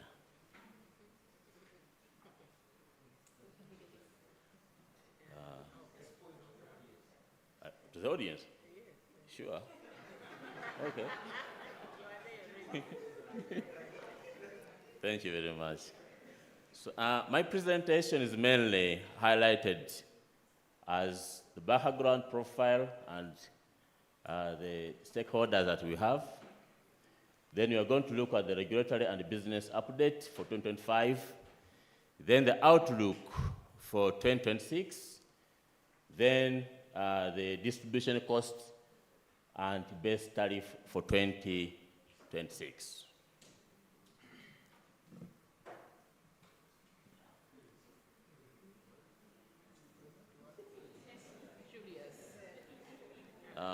I think this machine is missing some power. No, it's just a tiny delay. You are there. You are there. The background for UDCL, it was established in 2001 as a government successor company from UEB, and we have the mandate and ownership for the 33 kV line and below. In 2005 to 2025, we are running quite a number of concessions, but the major one was Umeme. In 2017 up to 2025, the major activity that has been happening are the asset transfer from the concession companies back to the government through UDCL. And we have 2 shareholders, the Minister of Energy and Mineral Development as a major shareholder with the 60%, then the Minister of Finance, Planning and Economic Development with 40%. We need to appreciate that our coverage as we speak is at 99%. Now, what is the machine? You are there, just continue. Oh, yes. Okay. Chair and members in the audience, allow me to take you through the journey of UEDCL by a line diagram. In 2001-2005, we were the distributor across the country, but because of the need for private capital investment by that time, the concession was activated in 2005 to Umeme Limited. Then by that time, we remained in the off-grid stations of Moyo, Ajuman, and Moroto.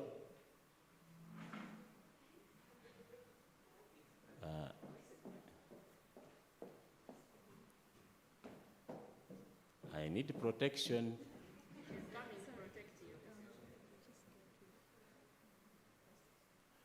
It is here. This is forward and go. Okay. Yeah. This is forward.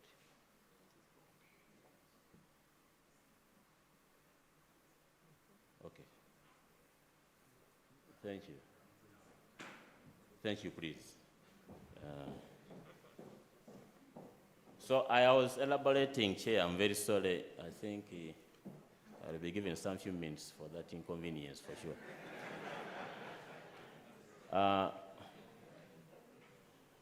I was elaborating, Chair, and members in the audience, that in 2025 up to 2013, our main operations were in the off-grid stations because they are not commercially viable, so we didn't concession them out, but we remained there to provide the service. But from 2013 up to 2017, these lines or these areas were connected to the major grid. And we disabled the generators now to the main grid. However, in the same year, 2017, we started seeing failure of private operators outside the main concession. So we took over the operations of Fed South England Company in 2017.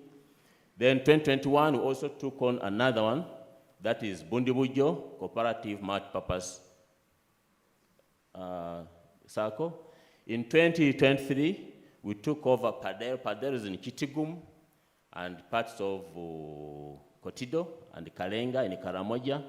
Then in 2024, we took over two, Chegegwa and Kilembe Investments Limited.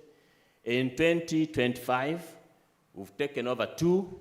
One of them is Umeme Limited, and the last one that we've taken over and consolidated is Hydromax. So in total, as we speak, we've taken over 7 private operators. And what has happened, we're operating in the 50. What we've done is to demarcate the country into 15 territories with a distribution of 100 offices.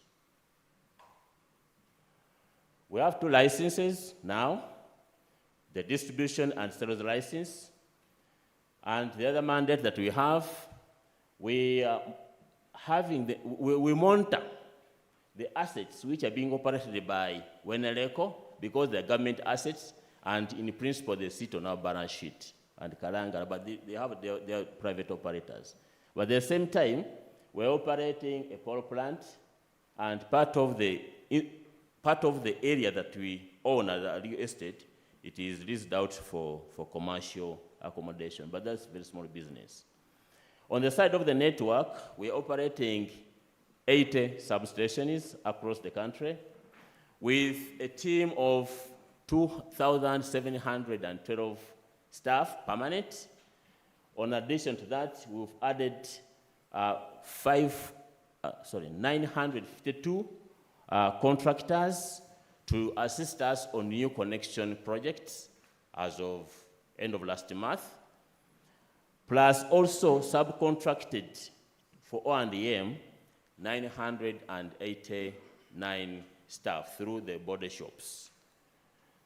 Our asset base is 3 trillion, the balance sheet, with the customer base as of end of November standing at 2.65 million.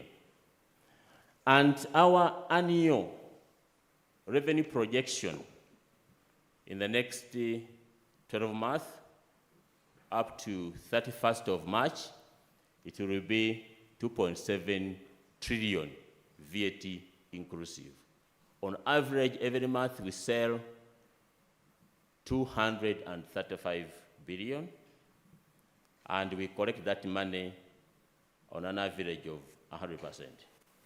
No clapping, please don't clap. I'll be penalized.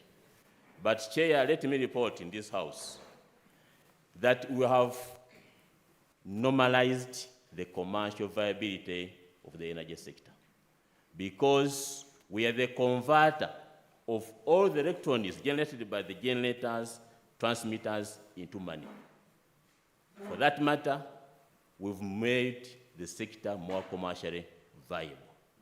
And as we speak, all the due invoices for transmission, which later pays the generators, we have paid them to $0 to a total tune of 1.1 trillion for the last period of operation.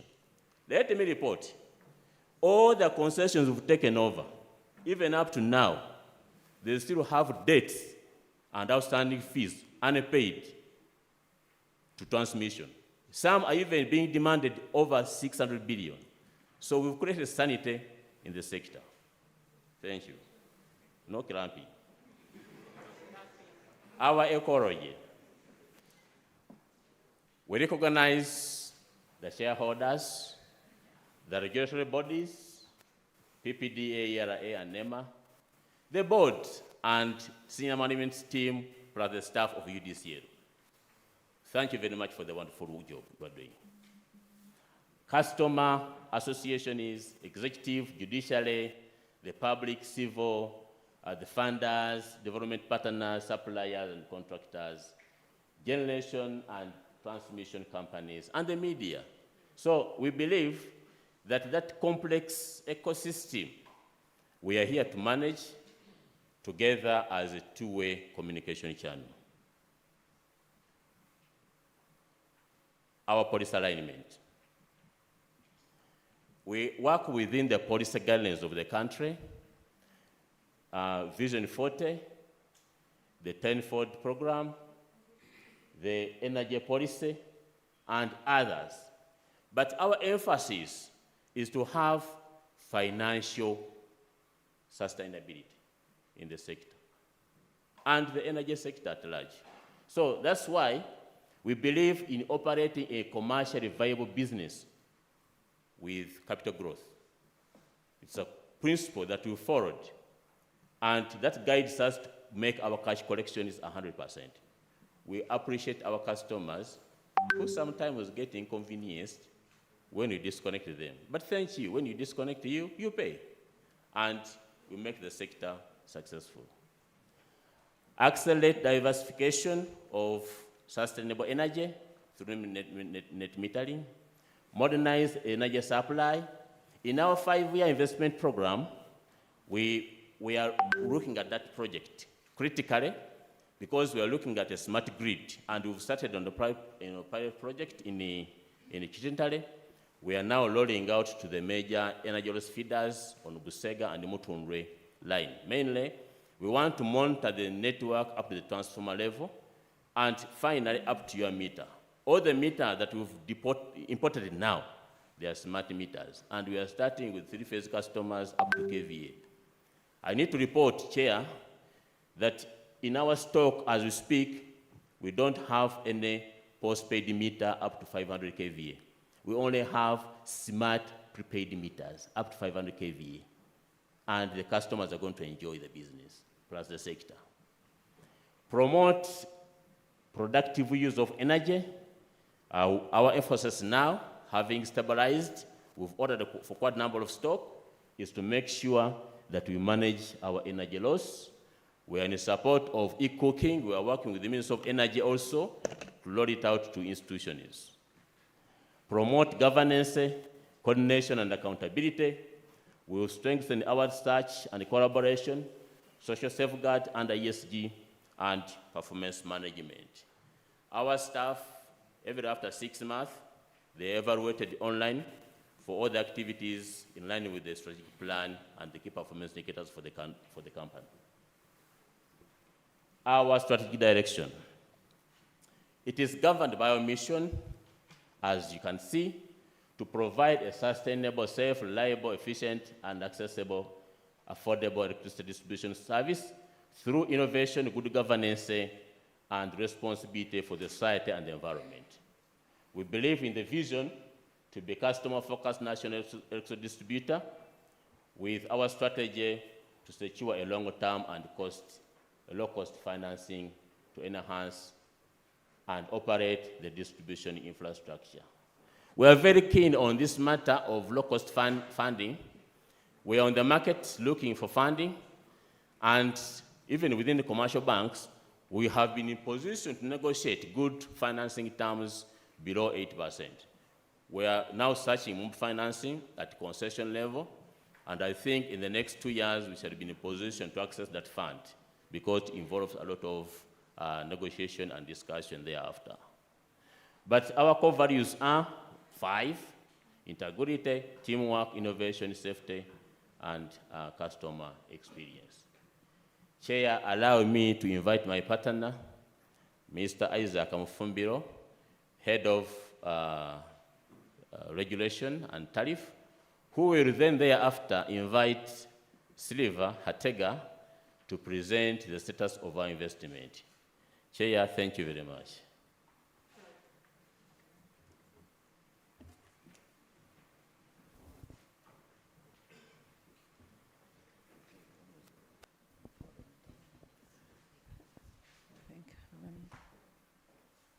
I think Mr. Mufumbiro, yes. I think you'll take 10 minutes. It's all right. All protocol observed. Good morning to everyone present here, physically and online. My name, once again, is Isaac Mfumbiro.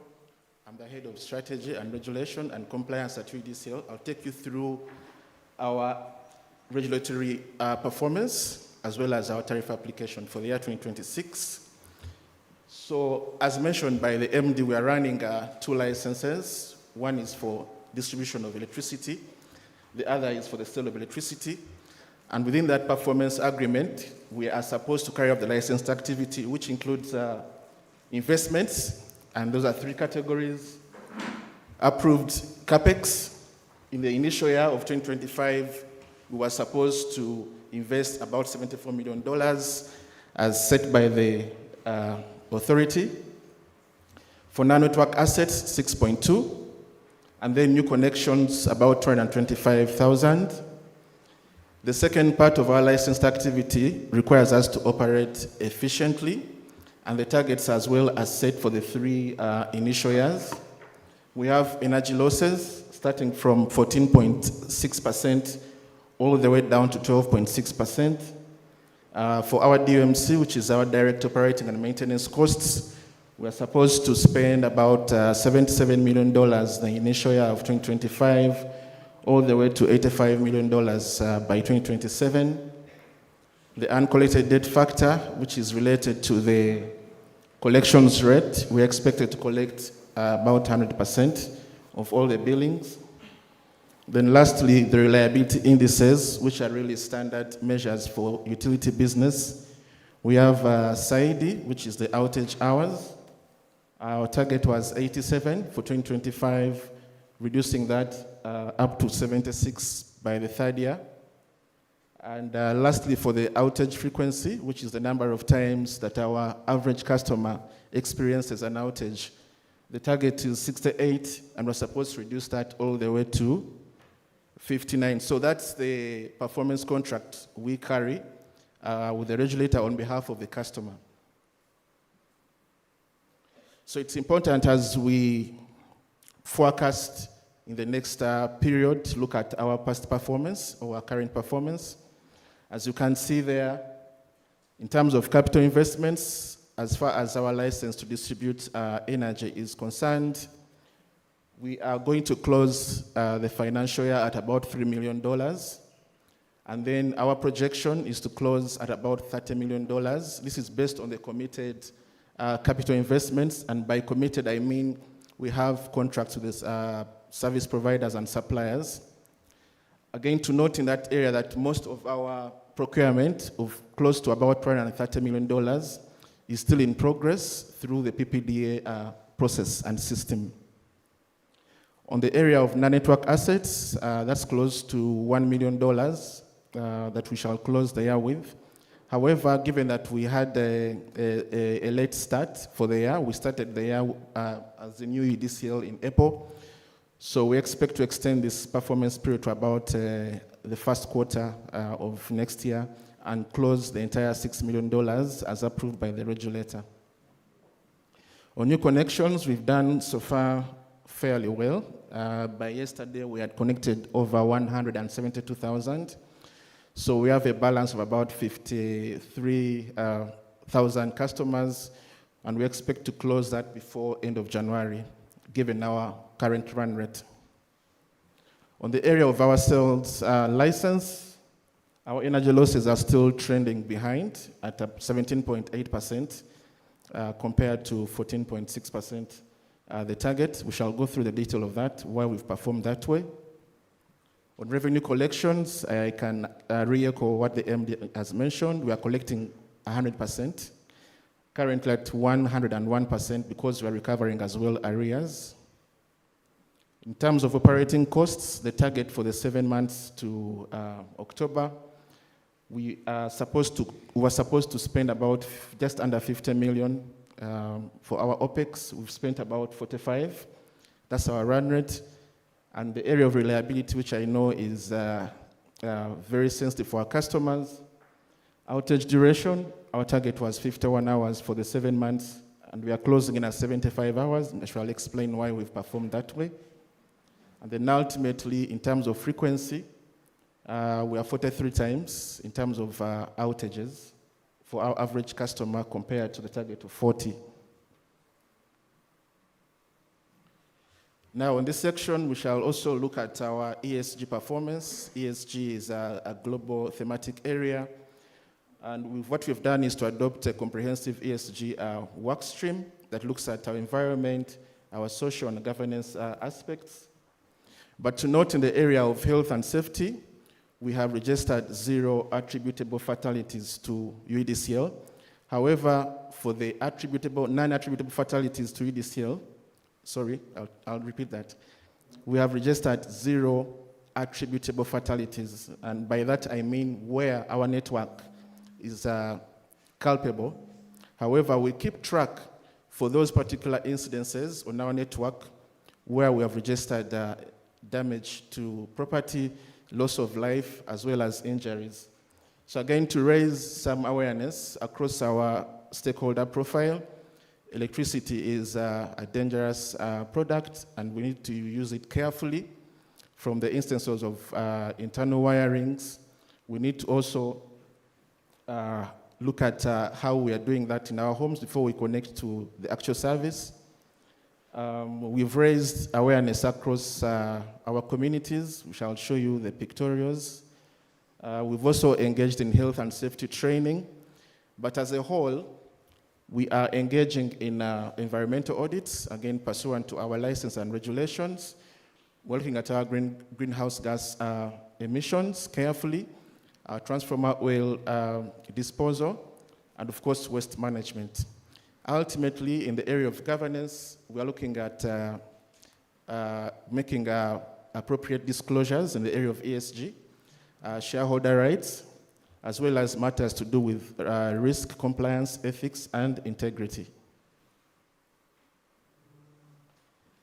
We appreciate that affordability is a core aspiration for our customers, and to note that compared to Q4 of 2024, on average, the tariff has been reduced by about 18%, with the biggest beneficiaries being the large manufacturers, who have registered almost 20 and 41% in that reduction.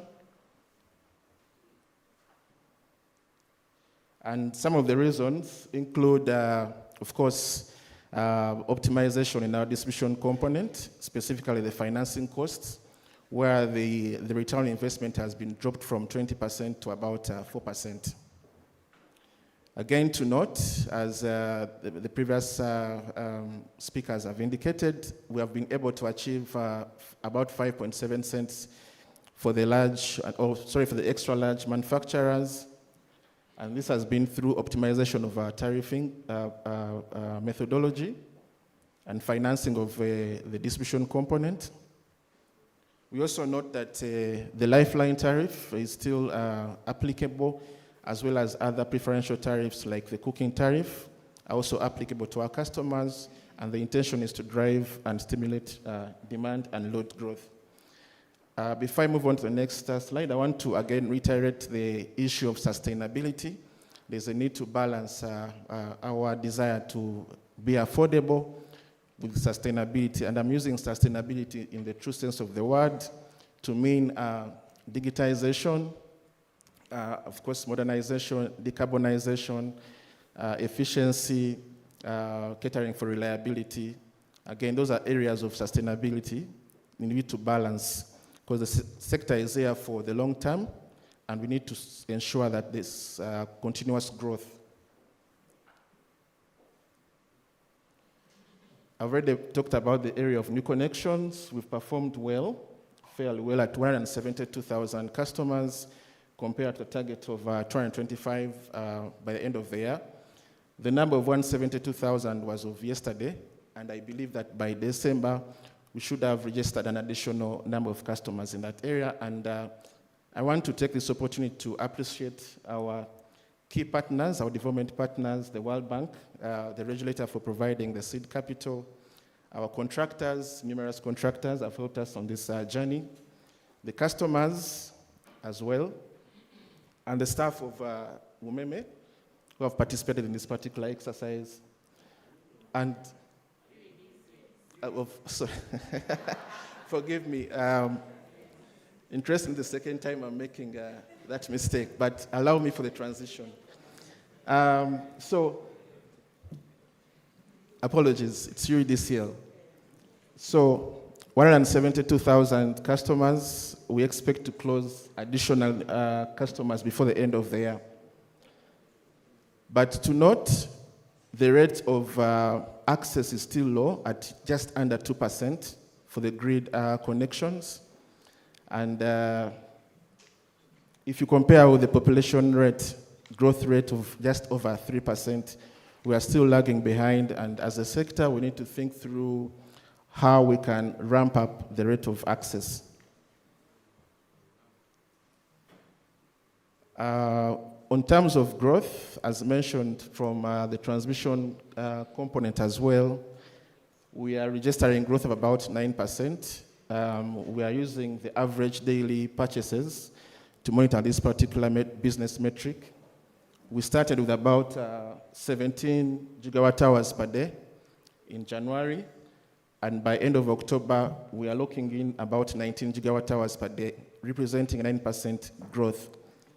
Now, that has been driven by the preferential tariffs, of course, the customer growth. The industrialists are leading the pack in terms of load growth. But this is a good thing, but as well as a bad thing for the sector, specifically for the distribution component, because as you recall, we've taken over a sector that, a grid that has not been invested in for quite some time. But this load growth has strained that particular grid, leading to increases in energy losses, as well as downtime, which is the poor reliability that our customers are experiencing. In terms of losses, we are at about 17.8% year to date, against a target of 14.6%. Again, to note that each percentage point is $6.5 million. So we are off by about 3 percentage points, and that translates into a cash gap of about 18 million, or just over 50 billion per annum. The critical challenges that we've experienced in the distribution component include the high technical losses.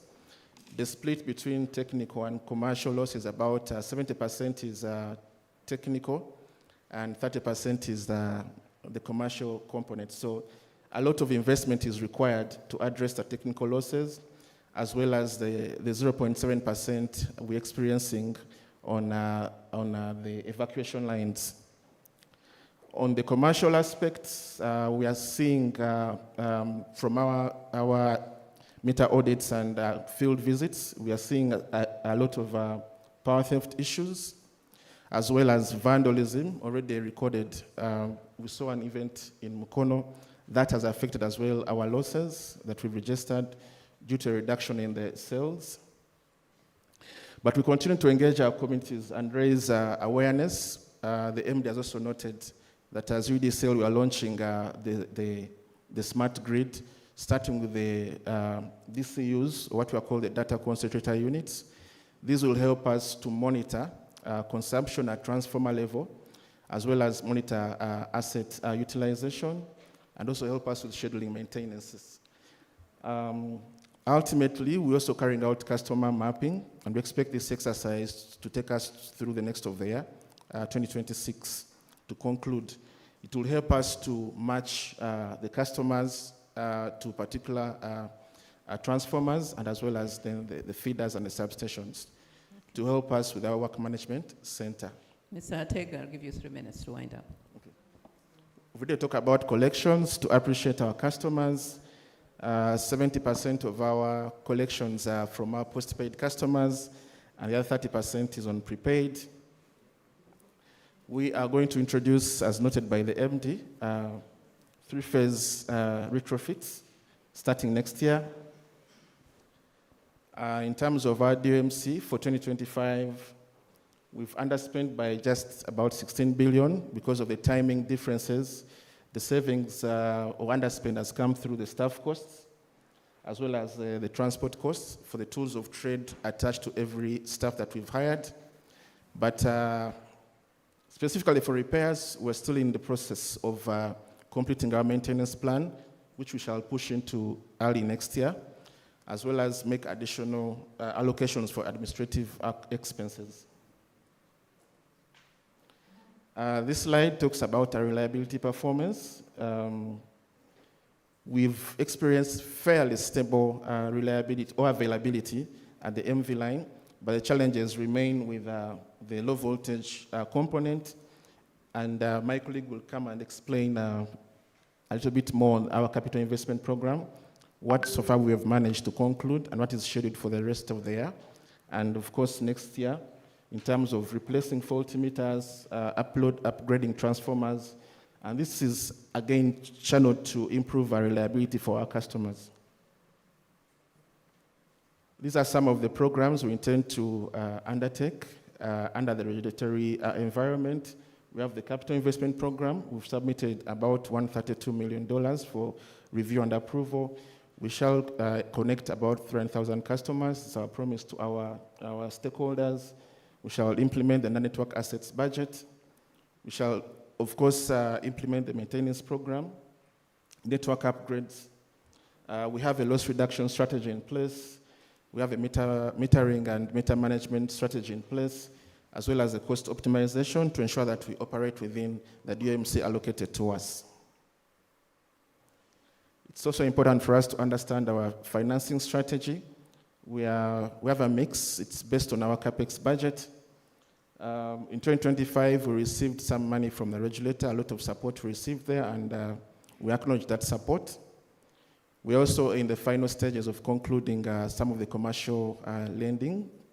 But ultimately, from our projection, we need about 150 million in debt for the next 3 years to enable us implement our capex of $358 million. On the key assumptions for 2026, we have experienced a very stable macroeconomic environment. We're seeing that the foreign exchange rate has been fairly conducive, and the inflation has been maintained at under 5%. So that means on the macroeconomic environment, it's been fairly stable.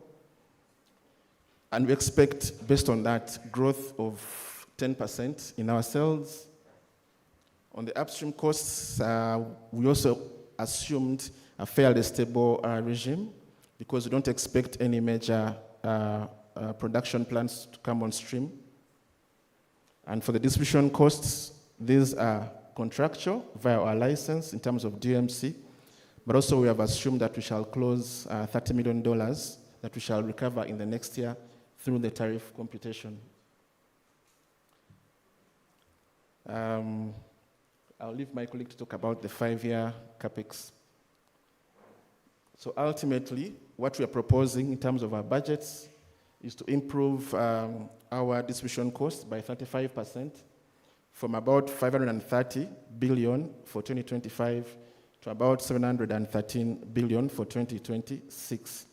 The major driver there is the asset-related costs. Those asset-related other costs, which include pass-throughs for debt payment, financing for our non-network assets of about $30 million, and $42 million to finance the main CapEx investment program. The DMC is contractual. Then the asset costs are also moving from 49 billion to about 60 billion. That should cover our rate of return and our capital recovery, which is also contractual.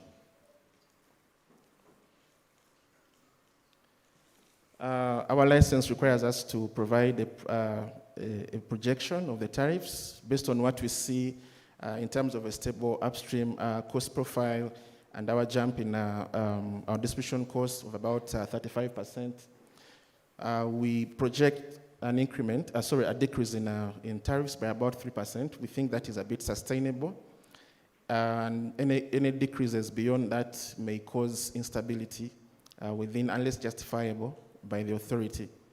So why our costs may go up and yet the tariff will go down is because our footprint in the tariff is about 20%, and then the upstream cost is about 80%.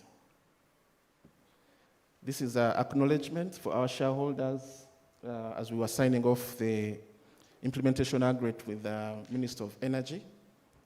Of course, for the ESP project with the World Bank, again with our shareholders, from the Minister of Energy, setting up Bukomero for the project, and then our religious institutions in Hoima Diocese include our stakeholder engagement.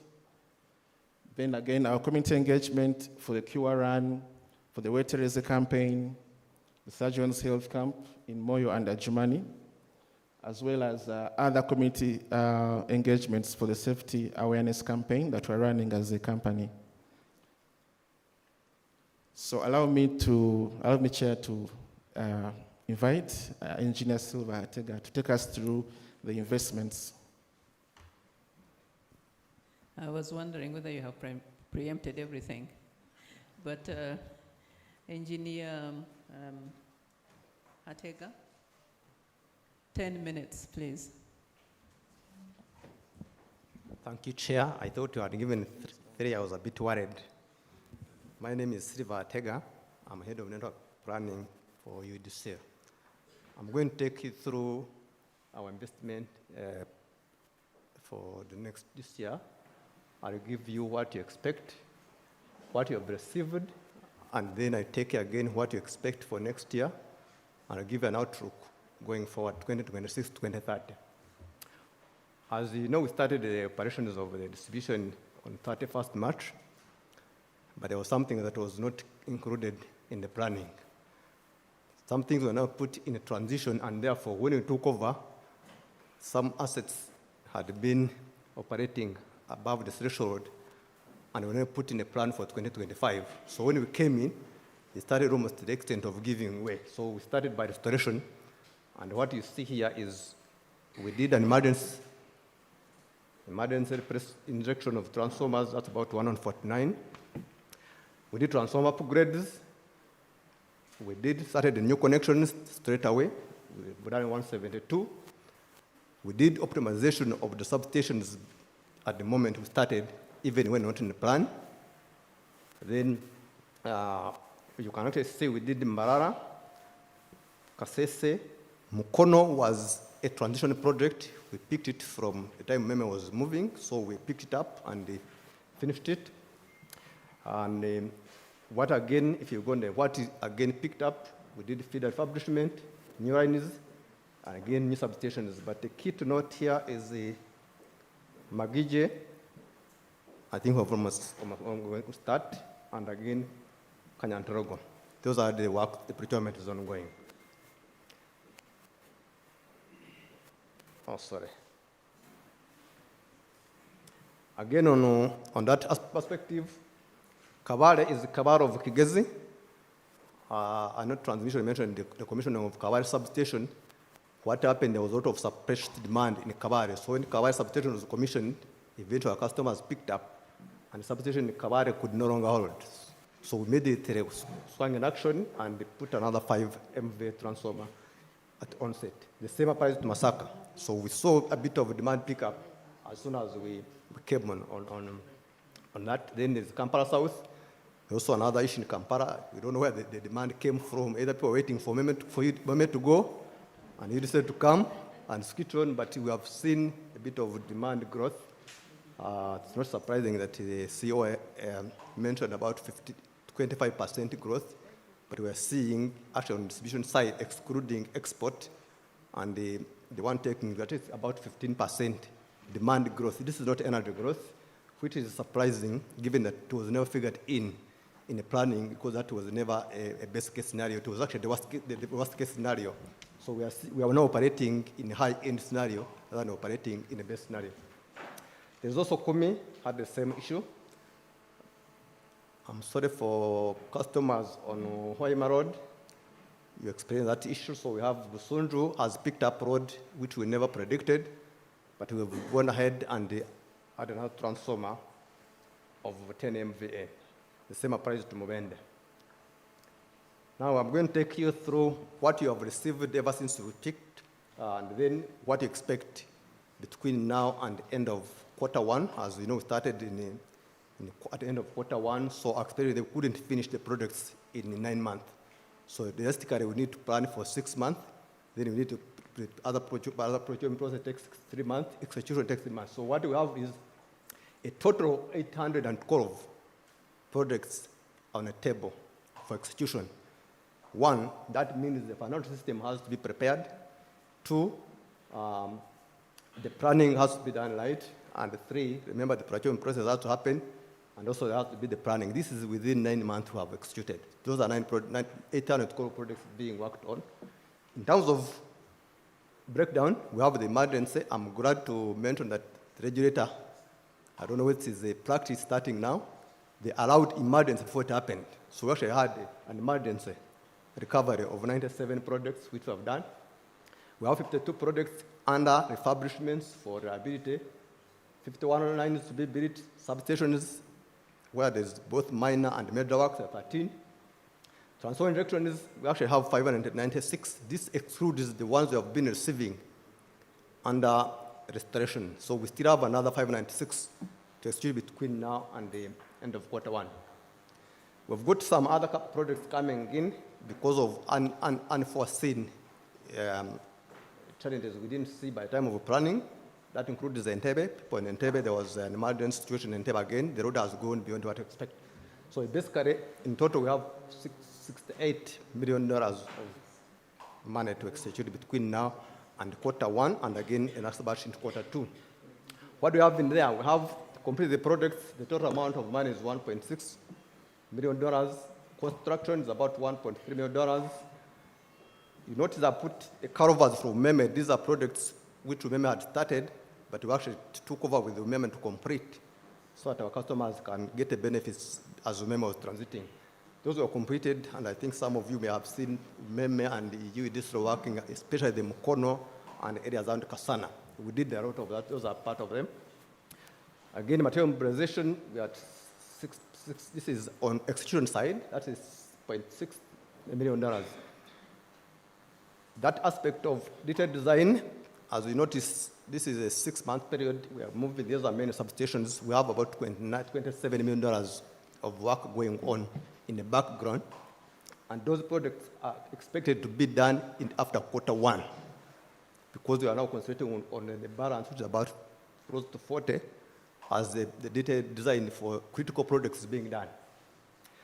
Another key to note is that money, $22 million, these are materials being sourced, and they're already coming in. This is to support our fast tracking of the balance of the projects, apart from the 27. Then the scope verification, these are preparation. Our contractors have been boarded, so they are preparing to take over. Again, there are some projects which I can give details, but we discovered the benefits to no longer rise because they are in planned area and they've been overtaken by events. So those are the categories we have there. Let me give you now what you expect to get from us for next year. I mentioned about the 27. We have deliberately requested the regulator, because of the timing, the 27 million will actually be executed after quarter one, so it become part of our 2026. Supplementary approvals, again, that's another CapEx project which the regulator is still having, but also coming said, if you can't approve a project between now, October, and December, it's as good as carrying it forward into 2026. So that's what I've done. I want to pick your interest on $59 million. You actually see it's deliberate. This is organic demand, growth, and access. As you noticed, by the time we came out, the demand started growing at 15% at transition. Nobody expected that to happen. So what we remember in 2025, we never planned for that. So as soon as we picked up that growth, we have now planned for massive investment in demand, growth, and access of tune of $59 million. Again, reliability and quality of supply, that figure is 6.2. That figure includes the 27. Some of the projects carried forward are part of the reliability. So we have given that much to about $33 million. Again, asset replacement. This again is being driven from what we didn't expect, that the demand was growing. As I'm speaking, about 7 of our substations are actually operating beyond the capacity. So our intention deliberately is 1, we're going to upgrade the transformers, and 2, much of the assets, specifically in the Kampala area, they're 1994, I think, to 97. So the switchgear is aged and the road is growing. What does that mean? The potential risk of explosion is high. So we are coming into address that aspect. So in 2026, the application we made to the regulator is $131 million. But this is not the magnitude of the problem. The problem is much bigger than this. Let me just go to the next slide. What is now do we see between 2026 and 2028 as our license ends, but we also have to look at what is the big problem on the network. Again, if you notice, I've added $541 million, these investments for access and growth. Again, this talks to what we are seeing, both in customer numbers and both in the demand organically growing. Reliability and quality of supply, my target is $300.7 million. What I talked about, primary plant is basically substations and equipment, again, following the same principle of limiting the risk of the assets' potential failure. We are targeting to replace our assets worth $74 million, but key to note is again 26. That $26 million is basically talking of what we have inherited. 30 years of operation of a switchgear in this environment, is that too much for it? So again, secondary plant, it goes with primary, that's about $3 million. Metering, that's $56 million, but this is basically, metering is based on either obsolescence or natural failure. We've not put on the rollout plan for smart grid. So if we put smart metering, which is now a policy issue, we need to check where the country is going. That number can slightly be high if you look forward. So in total, I'm talking about close to that sort of $1 billion in the next 5 years. That gives me close to $200 million per year. But I've applied for 131. What that means is our finance team has to look for extra financing if the tariff cannot meet it. Basically, again, I just mentioned our desire as a distributor is to move towards smart grid. And the key thing we need is smart grid operations, maintenance, and planning are data-driven. But the question we have is constrained logistics. I know systems we are trying to work on around integration, but we wanted to have people close to the network so that we can get data for the network to run going forward. That's why the second aspect is there. As I'm speaking, we have a limited number of people to do the inspections, meaning we are collecting data to feed into our GIS so that next phase. Engineer, you have 3 minutes to wind up. That should be enough for me. I'm just mentioning that we need to have people to collect the data to input into our systems so that going forward, we're actually working on the driven processes, both from operation, maintenance, and planning. Vandalism, I don't want to emphasize that one. Everybody knows about it. It's hitting us badly. And certainly, now the challenge we have at the moment, which is a transitional challenge, was that we started on hard start. The planning for execution of 2025 project should have started way before 1st of March, of April. But what happened, all of the money was I'm sure we don't account for fast. So that's when we started the procuring, we started planning. That's where we are now. I'm asking that we are going to execute up to 1st of April, not 31st of December. So kind of this is one of the challenges we are facing, but we will bear with us. We are now on top of it. We're going to get out of it. Thank you, Chair. I hope I'm not. Thank you for your.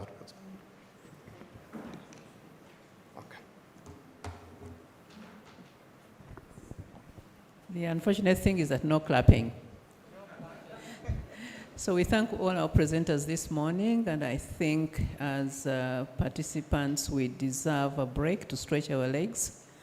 At this juncture, we shall recognize those who have just come in before we go for the break, and then we shall break for about 20 minutes and come back into serious discussions. Thank you.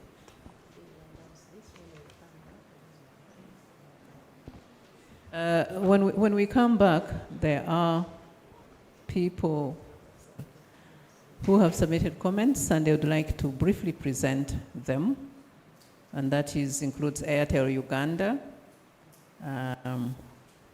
the Davis Vamwesije on UEGCL application, and we have the youth team, and Nikau Engineering, and Ambex Consultants. Thank you, thank you. Thank you, Chairperson of the Authority and our presiding officer. Allow me to recognize the following entities that joined us along the way.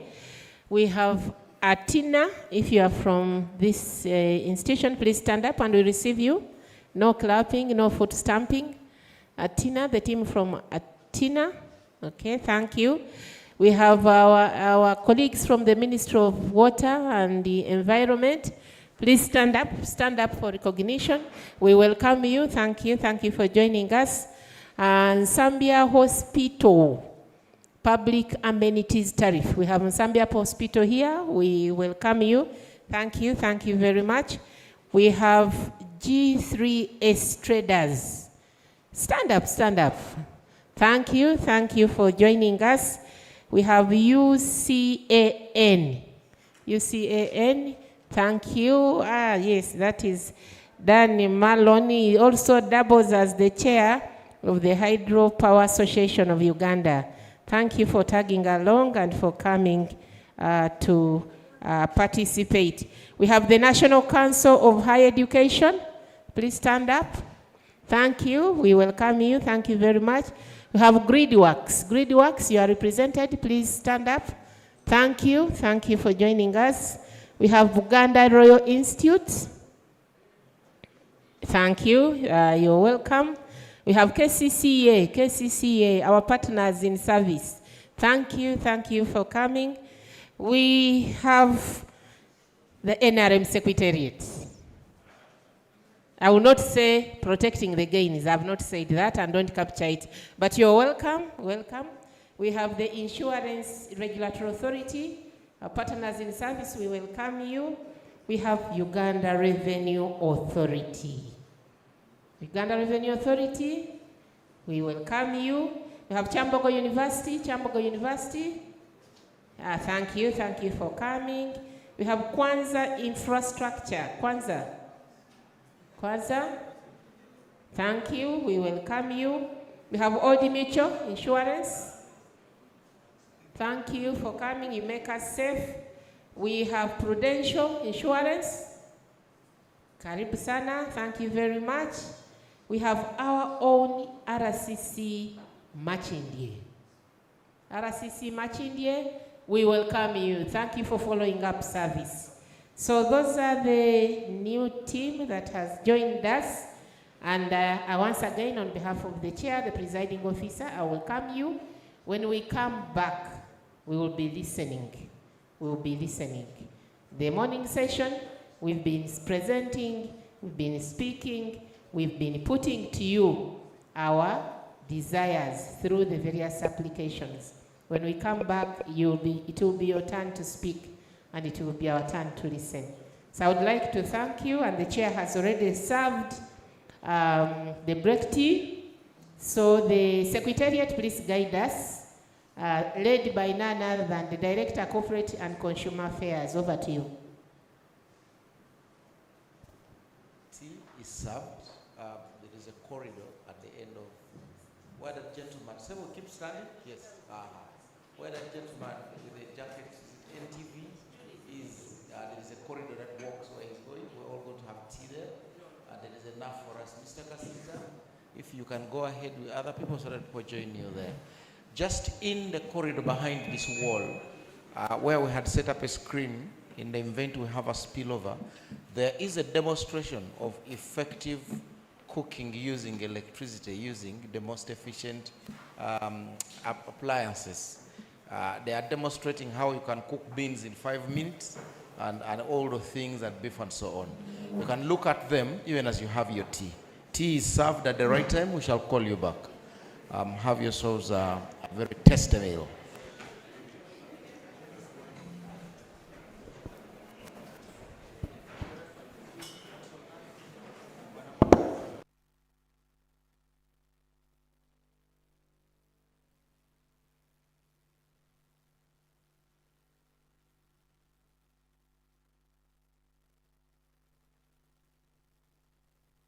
According to records of the Uganda Company, from 1906, there was already electricity in Uganda, powered either by generators, steam, or suction gas, although it was only for limited use.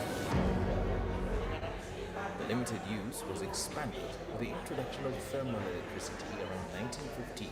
Finally, in 1954, the first hydropower plant was commissioned at the Owen Falls Dam in Jinja.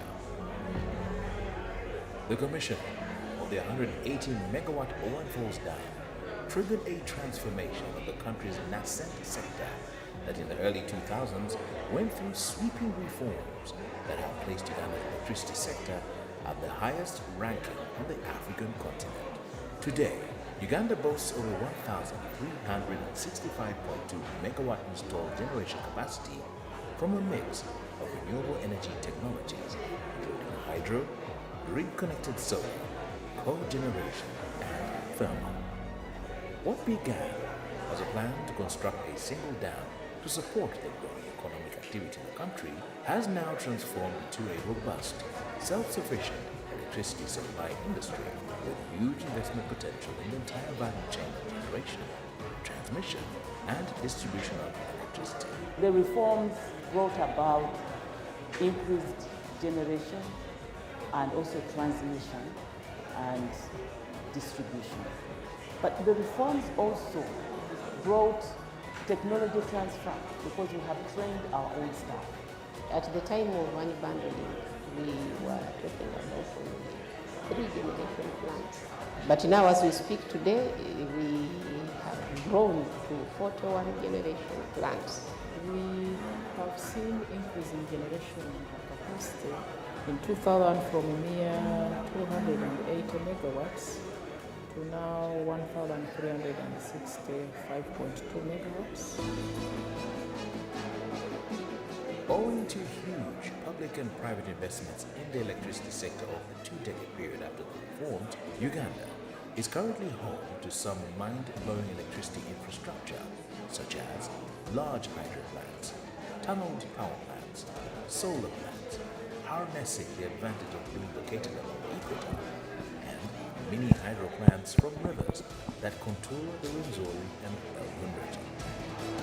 Commissioned in 2012, at the peak of an energy crisis occasioned by fast-growing demand for electricity and limited generation, the 250-megawatt Jagali hydropower plant was the first largest privately owned hydroelectric energy source, not just in Uganda, but also in the East African region. Situated across the Victoria Nile, Bujagali harnesses the energy of its namesake, the Bujagali Falls in Uganda. Back in 2004, there was a shortage of electricity, shortage of generation. We were operating with up to 12 hours rolling blackouts in Kampala every day. So the government at that stage decided to go to international tender for the construction of the Bujagali project. In 2019, the country also welcomed the 183 megawatt Isimba hydropower plant, the first major power project to be built under public and private financing arrangements. Located 4 kilometers downstream of Simba Falls on the River Nile and approximately 50 kilometers downstream of the source of the Nile, Isimba is currently the second largest fully operational plant in Uganda.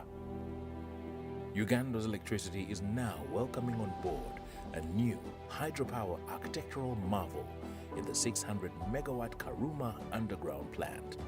Not only is Karuma a boost to the country's energy portfolio, but it is also a stunning tourist attraction for both local and international tourists. Benefiting from the rapid development of photovoltaic technology, solar energy generation as an important component of the renewable energy mix has been witnessing an exponential increase across the globe for the past decade. Uganda's solar profile consists of 5 grid-connected solar photovoltaic plants with a combined capacity of 60 megawatts. 2 other smaller capacities serving the Kalangala and Lolwe Islands, and a number of off-grid projects in the pipeline, expected to accelerate access to electricity in rural areas. All the energy generated is transmitted by a transmission grid stretching 3,386 kilometers and high voltage substations that include the 60 MVA 132 33 kV Nkenda substation located in western Uganda. Nkenda substation is central for evacuating several power plants located in the Rwenzori sub-region and supports the heavy mining and agricultural activity in the region. This substation will also be the point of interconnection with the Democratic Republic of Congo. The 100 MVA 132 33 kV Tororo substation serves the far east and northern regions of Uganda and is the point of interconnection with Kenya. It evacuates the 10 megawatt Tororo Solar North plant and 10 megawatt Tororo Solar PV plant. This substation serves mainly industrial loads in the eastern region, including 3 cement factories. Commissioned in 2020, the 126 MVA 132/33 kV Uganda substation powers industrial activity in Uganda and the surrounding districts. Perhaps the largest on the list is the 400 MVA/220/132/33 kV Kawanda substation, which serves the main load centers in and around Kampala metropolitan area.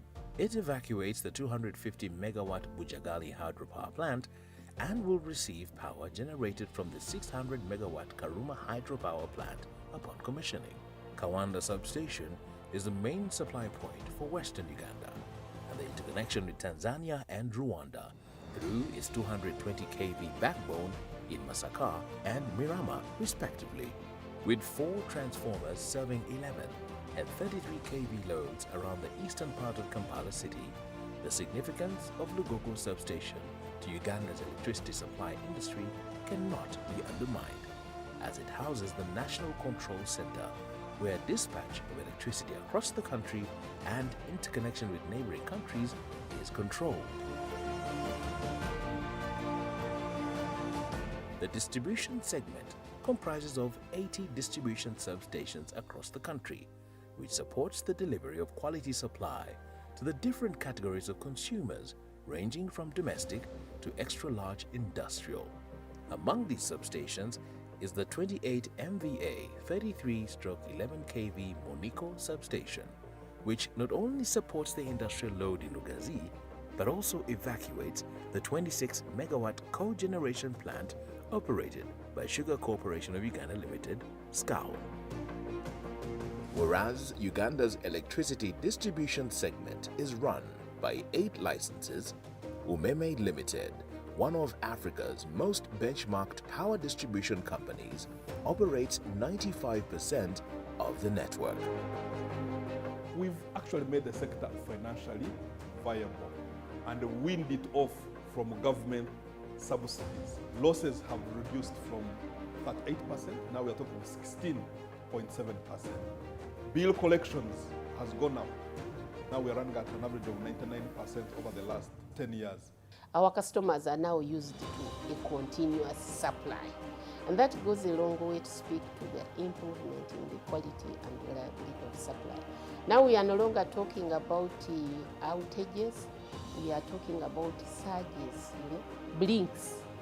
We are moving towards middle income. We are seeing total social transformation by giving this service. And we are talking about nearly 2 million households connected to the grid.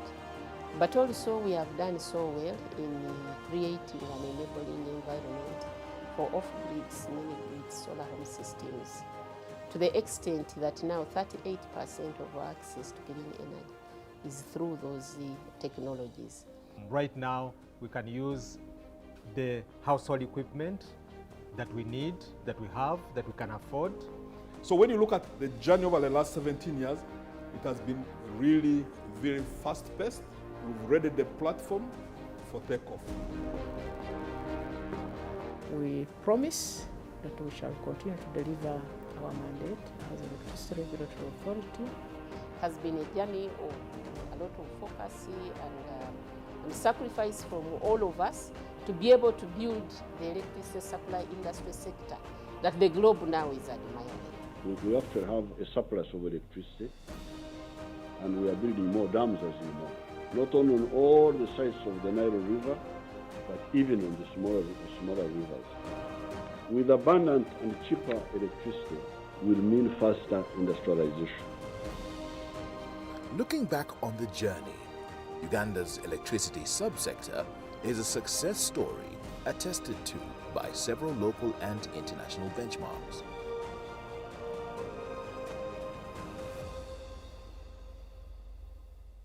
Good morning, dear consumers from the Electricity Regulatory Authority. We are very glad to welcome you to today. This morning we are presenting to the public the applications that have been made by the various licensees for their revenue requirement for the year 2026.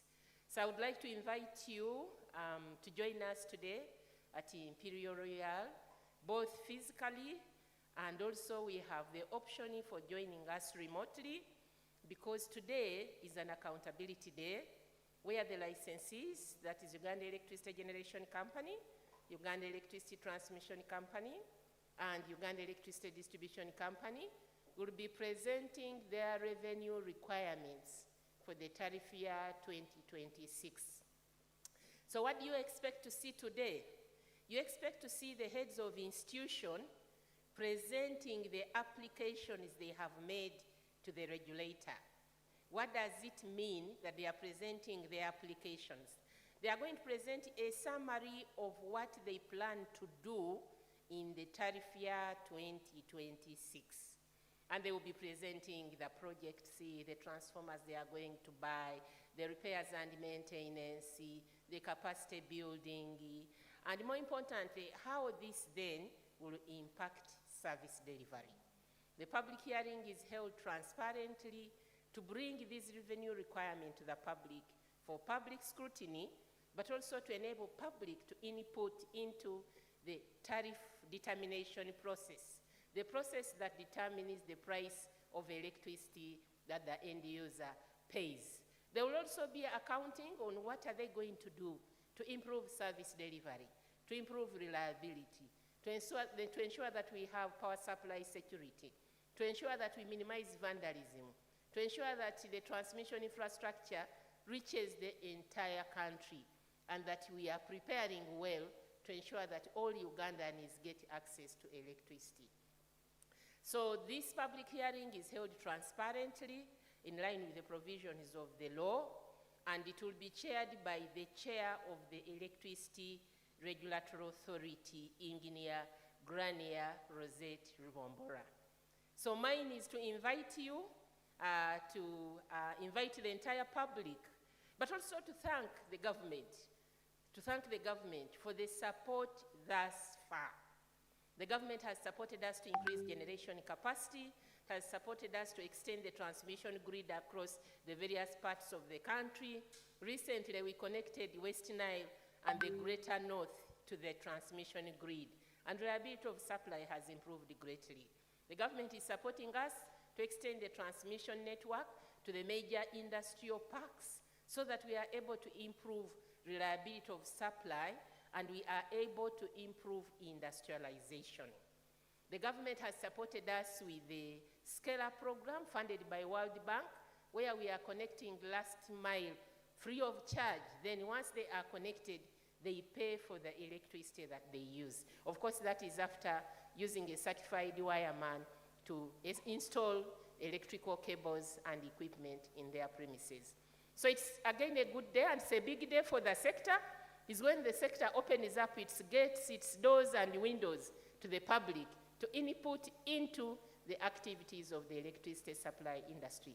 From me, Engineer Zilia Tibalwa Wako, the Chief Executive Officer of the Electricity Regulatory Authority, mine is to invite you to utilize this opportunity to contribute to the governing of the industry that is very critical to industrialization, to the welfare of society, to job creation, very, very critical. And therefore, I would like to invite the public to pay kind attention, to pay keen attention, and to make the relevant inputs that will make our board make quality decisions in determining the price of electricity that will be paid in the tariff year 2026. Thank you very much. God bless you all.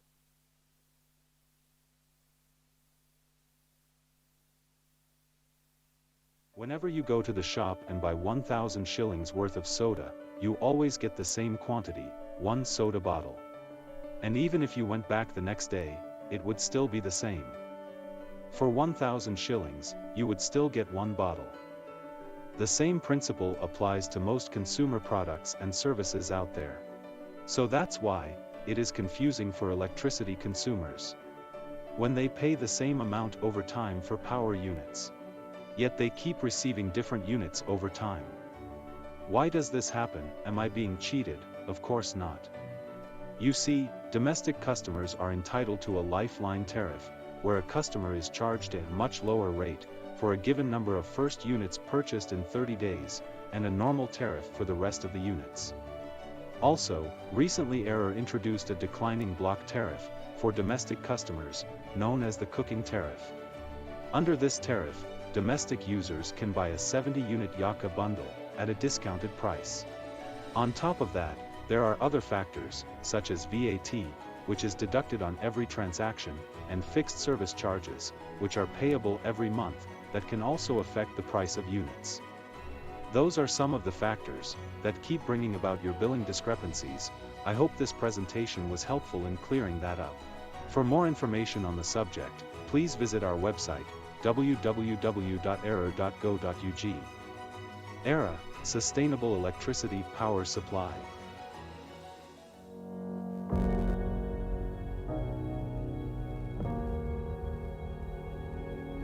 According to records of the Uganda Company, from 1906, there was already electricity in Uganda, powered either by generators, steam, or suction gas, although it was only for limited use. The limited use was expanded with the introduction of thermal electricity around 1915, and finally, in 1954, the first hydropower plant was commissioned at the Owen Falls Dam in Jinja. The commissioning of the 180-megawatt Owen Falls Dam triggered a transformation of the country's nascent sector that in the early 2000s went through sweeping reforms that have placed Uganda's electricity sector at the highest ranking on the African continent.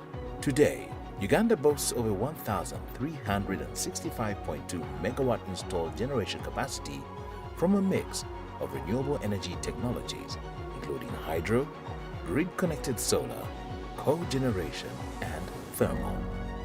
What began as a plan to construct a single dam to support the growing economic activity in the country has now transformed into a robust, self-sufficient electricity supply industry with huge investment potential in the entire value chain of generation, transmission, and distribution of electricity. The reforms brought about increased generation and also transmission and distribution. But the reforms also brought technology transfer because we have trained our own staff. At the time of unbundling, we were talking about only 3-generation plants. But now as we speak today, we have grown to 41-generation plants. We have seen increase in generation and capacity in 2000 from a mere 280 megawatts to now 1,365.2 megawatts. Owing to huge public and private investments in the electricity sector over the 2-decade period after the reforms, Uganda is currently home to some mind-blowing electricity infrastructure, such as large hydro plants, tunneled power plants, solar plants, harnessing the advantage of being located along the equator, and mini hydro plants from rivers that contour the Rwenzori and Elgon region.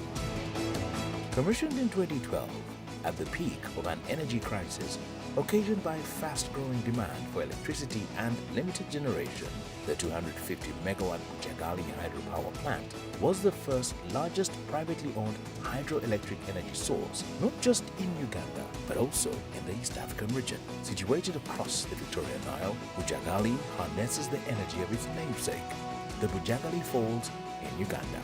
Back in 2004, there was a shortage of electricity, shortage of generation. They were operating with up to 12 hours rolling blackouts in Kampala every day. So the government at that stage decided to go to international tender for the construction of the Bujagali project. In 2019, the country also welcomed the 183-megawatt Isimba hydropower plant, the first major power project to be built under public and private financing arrangements. Located 4 kilometers downstream of Simba Falls on the River Nile and approximately 50 kilometers downstream of the source of the Nile, Isimba is currently the second largest fully operational plant in Uganda. Uganda's electricity is now welcoming on board a new hydropower architectural marvel in the 600-megawatt Karuma underground plant. Not only is Karuma a boost to the country's energy portfolio, but it is also a stunning tourist attraction for both local and international tourists. Benefiting from the rapid development of photovoltaic technology, solar energy generation as an important component of the renewable energy mix has been witnessing an exponential increase across the globe for the past decade. Uganda's solar profile consists of 5 grid-connected solar photovoltaic plants with a combined capacity of 60 megawatts. 2 other smaller capacities serve in the Kalangala and Lolwe Islands, and a number of off-grid projects in the pipeline, expected to accelerate access to electricity in rural areas.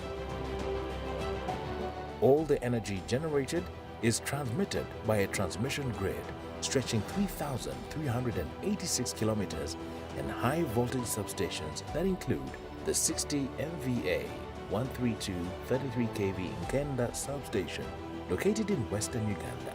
Nkenda substation is central for evacuating several power plants located in the Rwenzori sub-region and supports the heavy mining and agricultural activity in the region. This substation will also be the point of interconnection with the Democratic Republic of Congo. The 100 MVA 132 33 kV Tororo substation serves the far east and northern regions of Uganda and is the point of interconnection with Kenya. It evacuates the 10-megawatt Tororo Solar North plant and 10-megawatt Tororo Solar PV plant. This substation serves mainly industrial loads in the eastern region, including 3 cement factories. Commissioned in 2020, the 126 MVA 132/33 kV Iganga substation powers industrial activity in Uganda and the surrounding districts. Perhaps the largest on the list is the 400 MVA/220/132/33 kV Kawanda substation, which serves the main load centers in and around Kampala metropolitan area. It evacuates the 250-megawatt Bujagali hydropower plant and will receive power generated from the 600-megawatt Karuma hydropower plant upon commissioning. Kawanda substation is the main supply point for Western Uganda. Ladies and gentlemen, can we? Connection with Tanzania and Rwanda. through its 220 kV backbone in Masaka and Mirama, respectively, with 4 transformers serving 11 and 33 kV loads around the eastern part of Kampala city.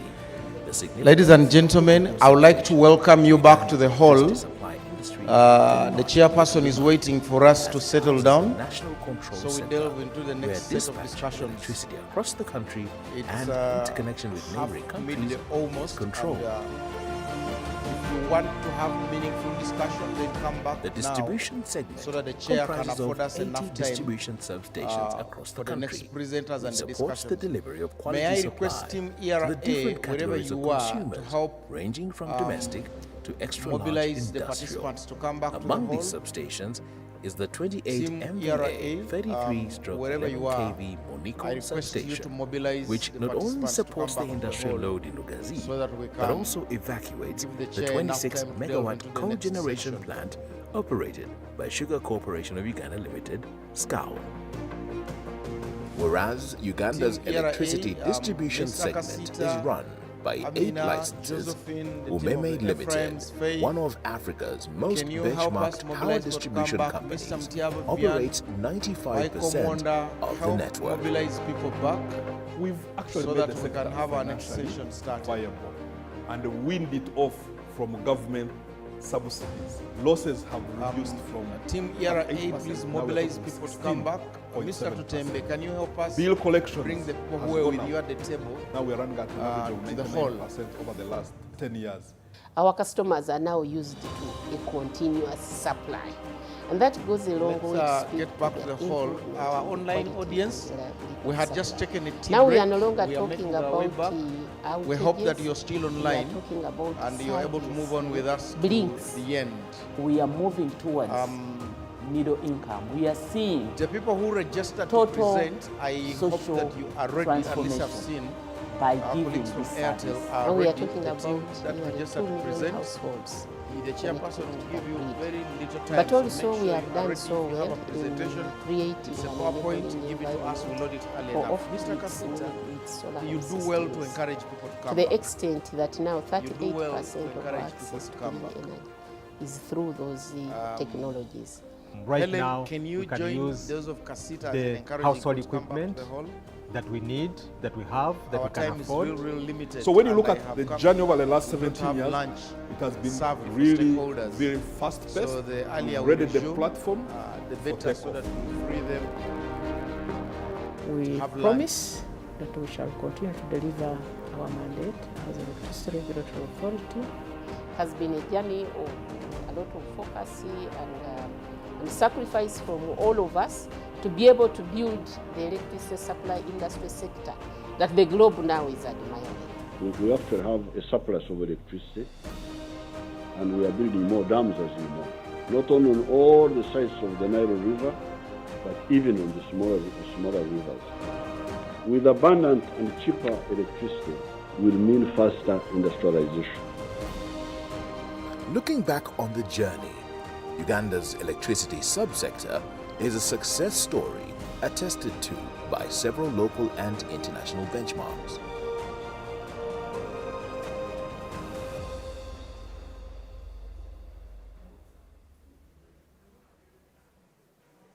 In Uganda, electricity tariffs are set by the Electricity Regulatory Authority and are structured to recover reasonable costs for electricity generation, transmission, and distribution. Electricity tariffs are structured to ensure fair pricing for consumers and encourage efficient energy use.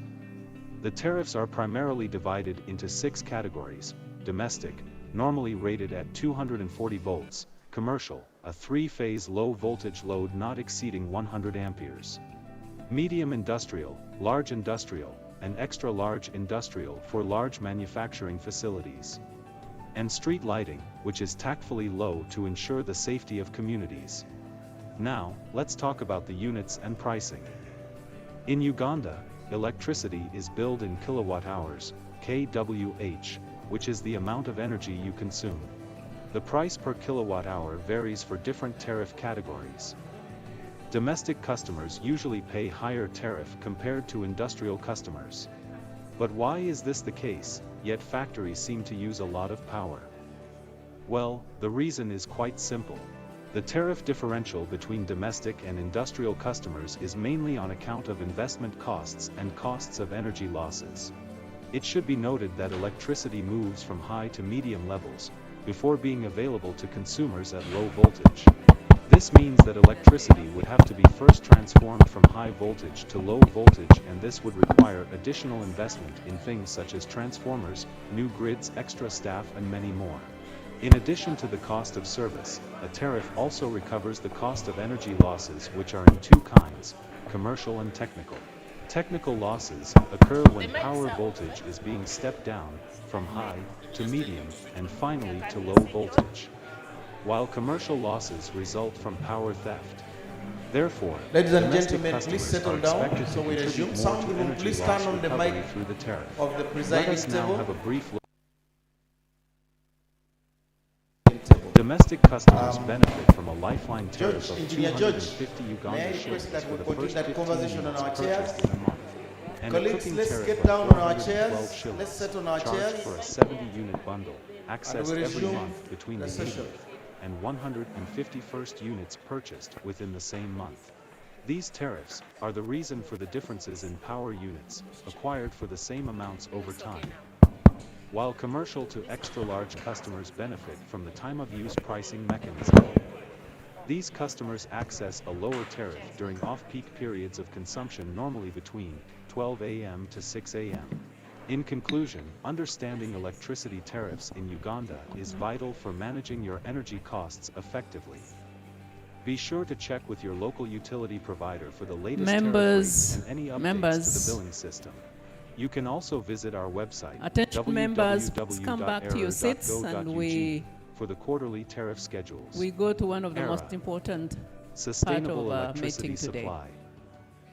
Cooking with electricity. Shall This I festive call season is about Airtel family, Uganda, joy, Mr. and Ramesh delicious meals. Agawal, This season, access the come and make Cooking his Fumba Tariff presentation and cook your meals in conveniently 5 with minutes. electricity. Get 70 units of Mr. electricity Agawal? per month for just Uganda shillings 412 per unit. When you exceed 80 units in a month, the next 70 units from the 81st to the 150th are charged at a discounted rate of Uganda shillings 412 per unit, making it even more affordable to cook with electricity. With energy-efficient equipment like electric pressure cooker, afternoon, you ladies can and prepare gentlemen. meals such as I'm not beans and Mr. chigere Rajesh in Agawal. under 30 minutes using less than half Mr. a Rajesh unit, Agawal which has costs gone much to attend less to than a Uganda server. shillings My name is 500 David compared Birungi. to when You can using choose to add non-electric Patel. fuels of electricity. The government of Uganda, with Madam support from Presiding the World Officer, all Bank, is protocol implementing a observed. price I have a subsidy few program remarks to through the make Uganda on behalf Energy of Credit Mr. Rajesh Capitalization Agawal, Company, who is the Chief Technical UECCC, Officer at where Airtel clean Uganda. cooking equipment has been Once again, I'm significantly David discounted. Birungi. I'm in charge of Umeme public Limited affairs is selling and electric pressure sustainability cookers at to its Airtel customers at Uganda. very attractive prices. Get in touch with Madam Presiding UECCC or Officer, Umeme allow Limited me for end more with what- information. begin with what I Transition should to end clean with. and safer cooking. This is Make the most a high capex, high opex business. Let's give them the money they ask for and then ask them to account. What does Airtel do? We are the market leader for connecting people to opportunities. We do connect people to businesses supported by the energy supply industry of Uganda. And that's why when the GSMA, that's the Association of Telecoms, published a report about Uganda, the state of the digital economy in Uganda, they were very categorical and instructive. We do not have a coverage problem in Uganda. We are covering 94% of the population with 4G. That means wherever a learner is, wherever a business opportunity shows up, there is capability to connect that learner, that business to the rest of the world. But it came with a disclaimer. It said we need to deal with the usage issue, where the 4G is there, whether powered by a solar system, grid or diesel. People who have smartphones are the privileged few. Some of you are in this room. People who have laptops are few, and some of you are in this room. So that's what we need to fix. So what has Rajesh told me to say? Rajesh has said there is a noticeable increase in outages. I didn't explain to him how outages happen, but after hearing from the presentations, I'll go back and tell him how outages happen. I know for a fact this business needs to invest, and I ask people outside the sector, outside EDCL, outside ERA who are in this room, this business needs money. Let's find the money and give it to them. Connect the phone, connect the home to the opportunity that there is. He also talked about vandalism. He mentioned that vandalism doesn't only affect UEDCL. We have seen people vandalize our sites. They take away batteries, they take away equipment, they take away, even burglar proofing is taken in some cases. So we have a collective duty to ensure that we deal with vandalism and make sure we connect people wherever they are. Then the MD told me something I should deliver to the presiding officer. Airtel now has the capability to provide network as a service. Network as a service means people who are selling electrons should concentrate on selling electrons and leave people who are competent in GBs like ourselves to concentrate on what we are good at, which is networks as a service.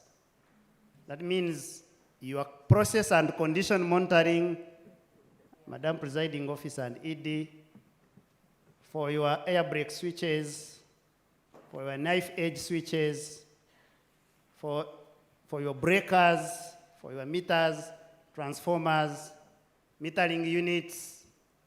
We have the capability to do that. We don't stop there. You are collecting and growing lots and lots of data to make decisions like the one we are looking for from this room.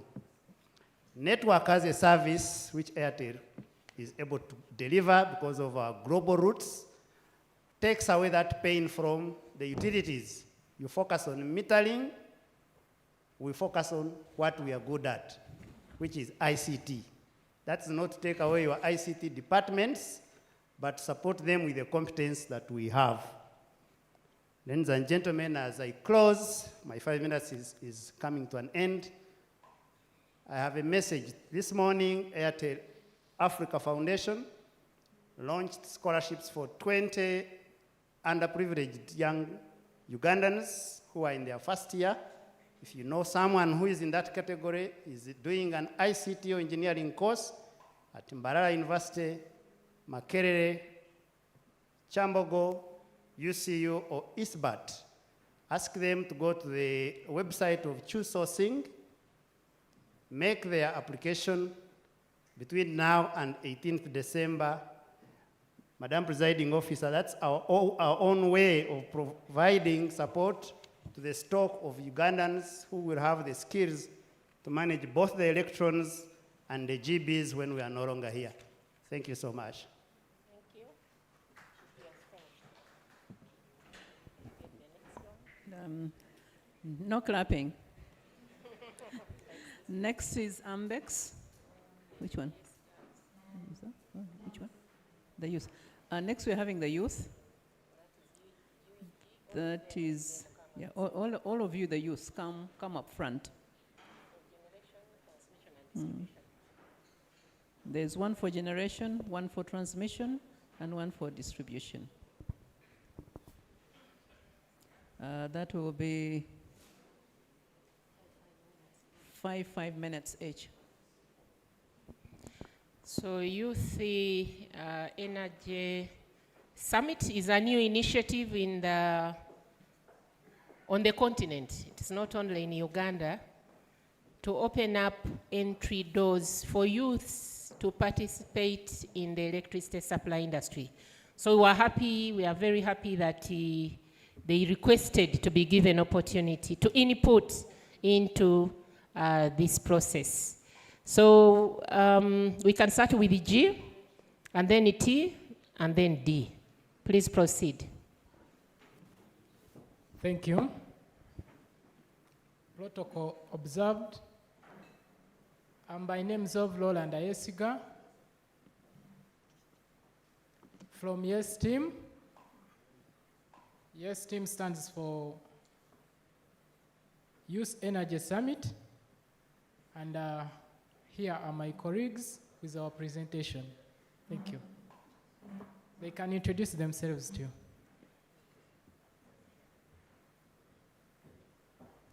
I will observe the protocol as stated by the previous speakers.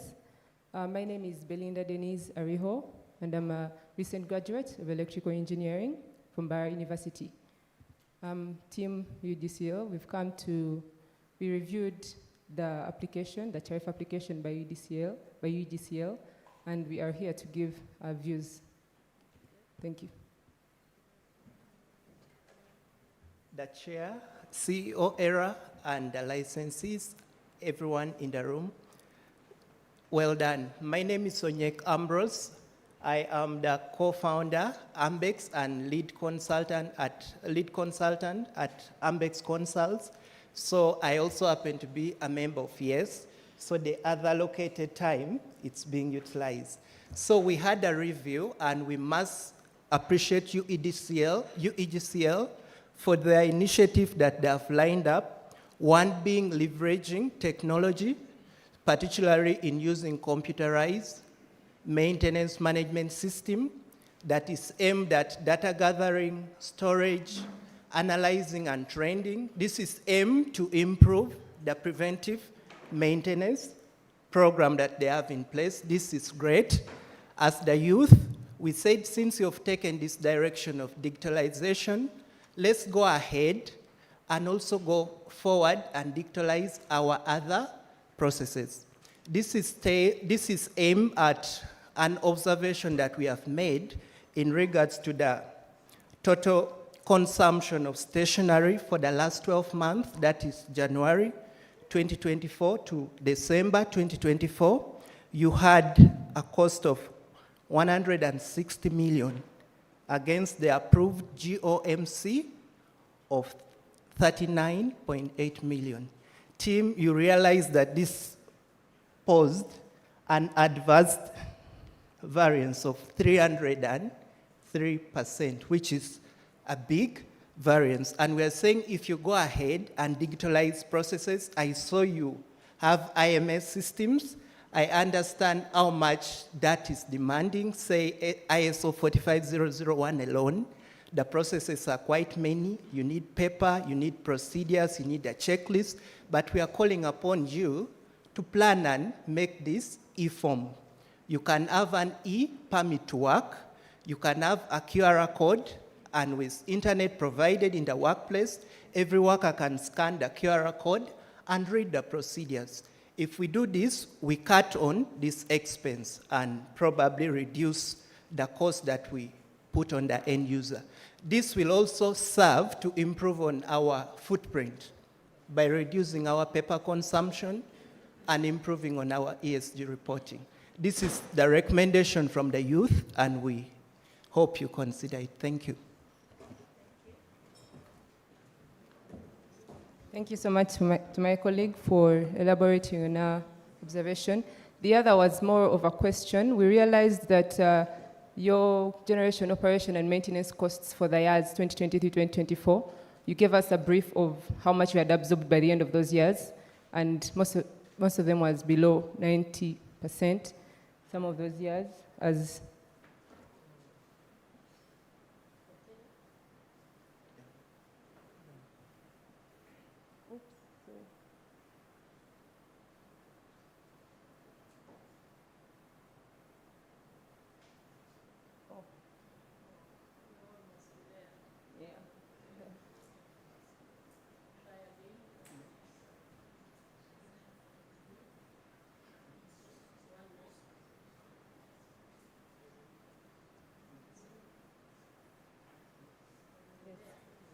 those percentages. We read that the tariff is based on your costs, those generation, operation, and maintenance costs, and we are seeing the absorption percentages there.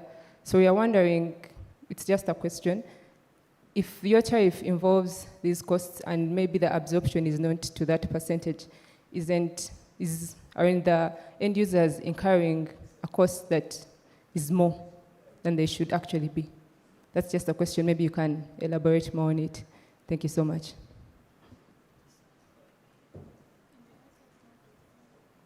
Madam Chair, the protocol observed. Good afternoon.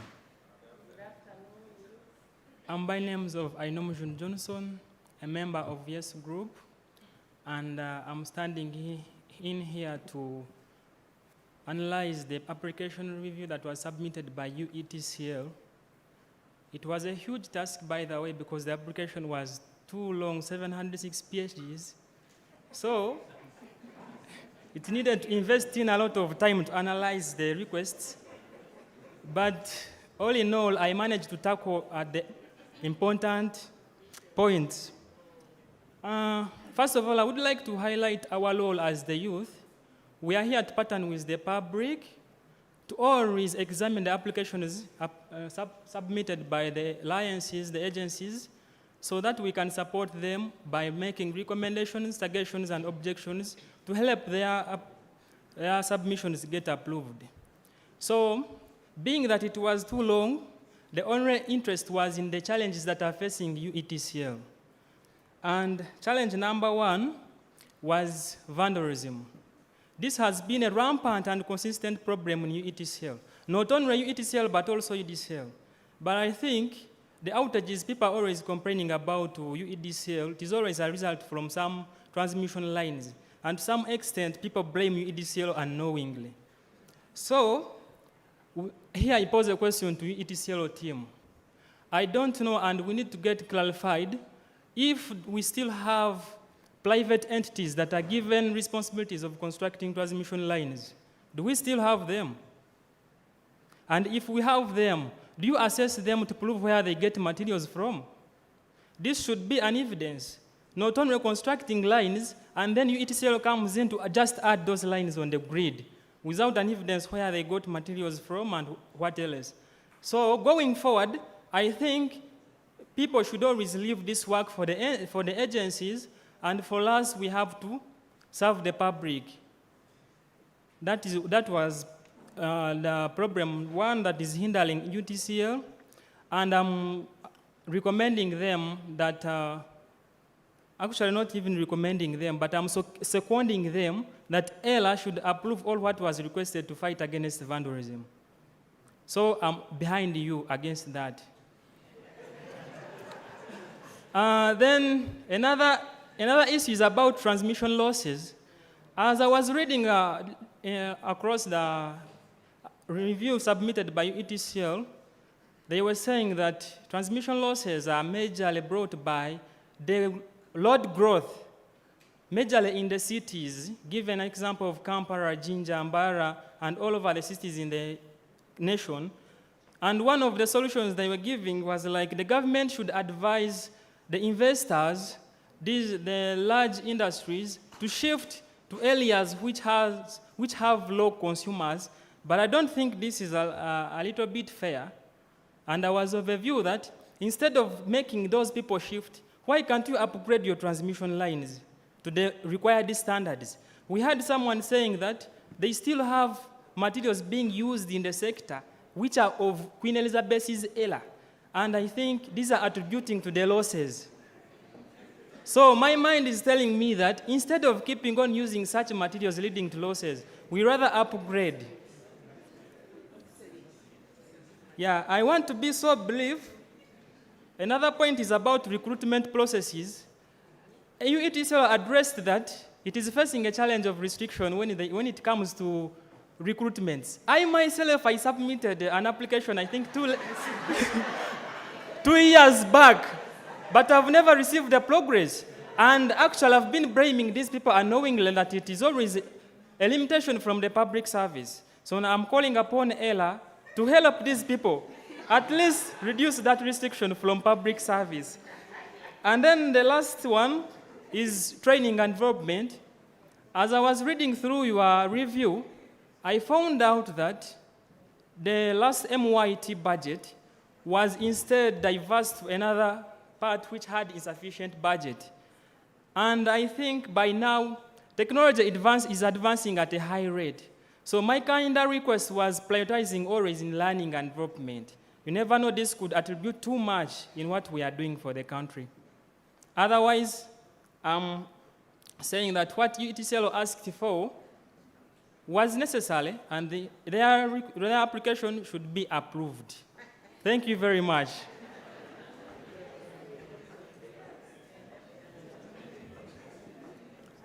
Protocol observed. A very good afternoon. My name is Mwebaze Jeremiah. I'm an electrical and electronics engineering graduate from the University of Mbarara. I'm part of the UEGCL team and a member of YES.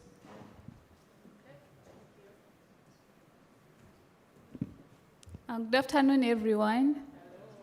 Protocol observed. My name is Linda Liz.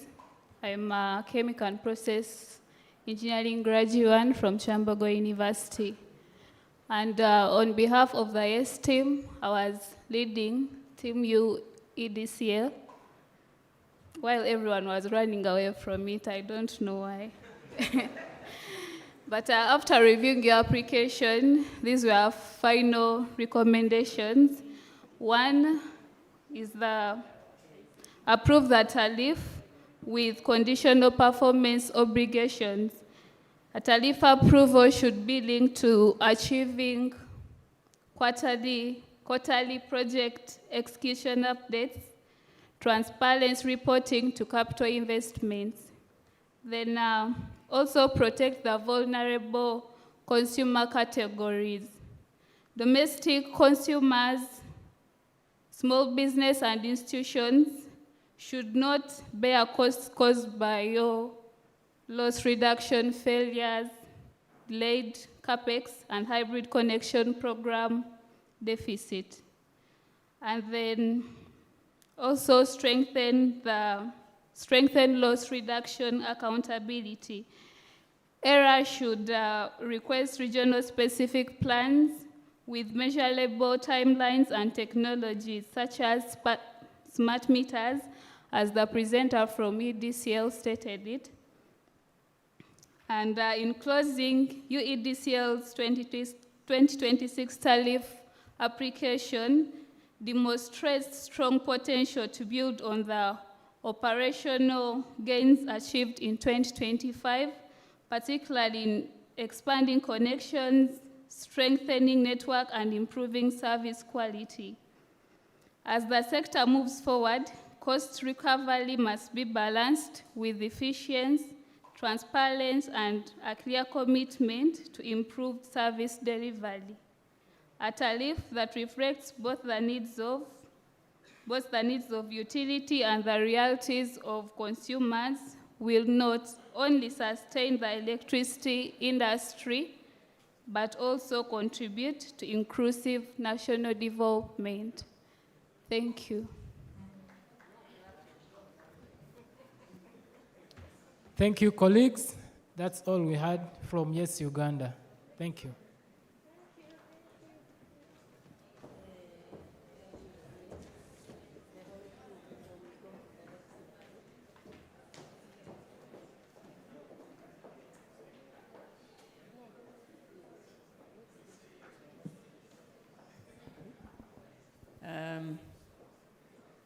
There is a Davis Bamwesije who has comments on UEGCL. Is he around? And at this juncture, let me recognize the presence of the Managing Director for Uganda Electricity Transmission Company, Engineer Richard Masiko. Can you stand up for recognition? Thank you. Davis Bamwesije? Not around? Then we move on to the next one on the agenda, which is Yeah. So the meeting now is opened for public comments, both physically here and online.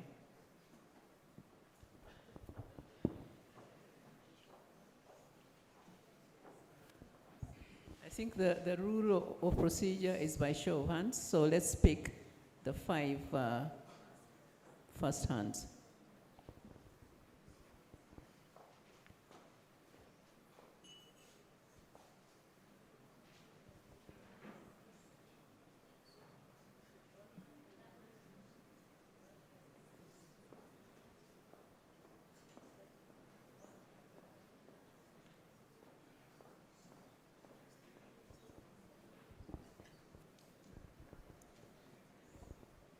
Thank you very much.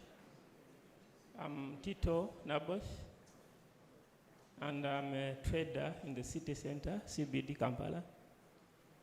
I have one major question, and I'll pose it, and I hope the relevant authority will rectify or give me feedback.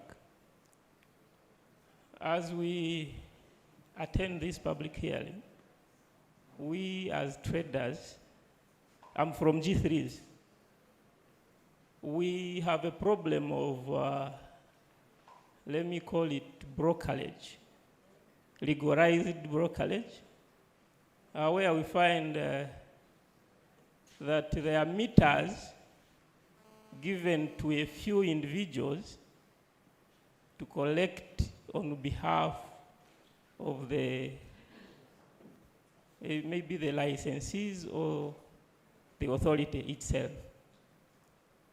Where we are billed exorbitantly, and we think that money does not all go to government. So my question is, how are we, as we set the tariffs, how is ELA and UEDCL planning to cover that gap so that every end user is able to pay for that power directly but through the prepaid meters? I thank you.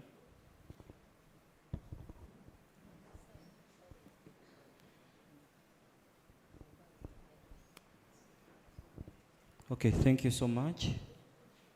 Henry Kanakulia from Bugandari Institute, and my question is going to UDCL. Now that there are so many initiatives, hello?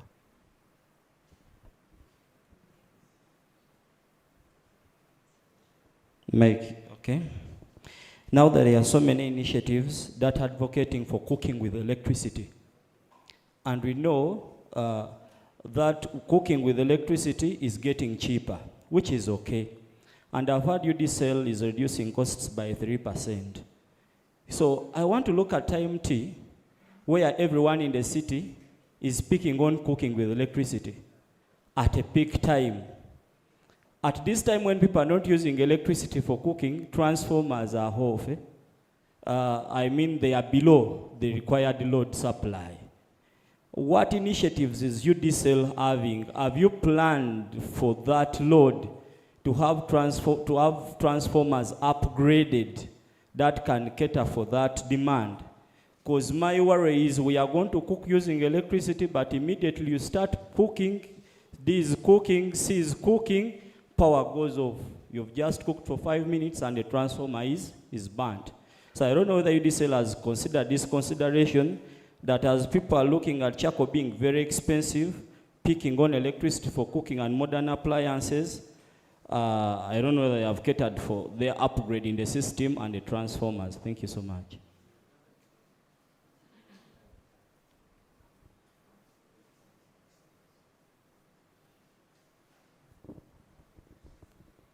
Good afternoon. My name is Dan Malone. I am with the Uganda Consumer Action Network, UCAN, but I'm also the chairperson for the Hydropower Association of Uganda, HPAU.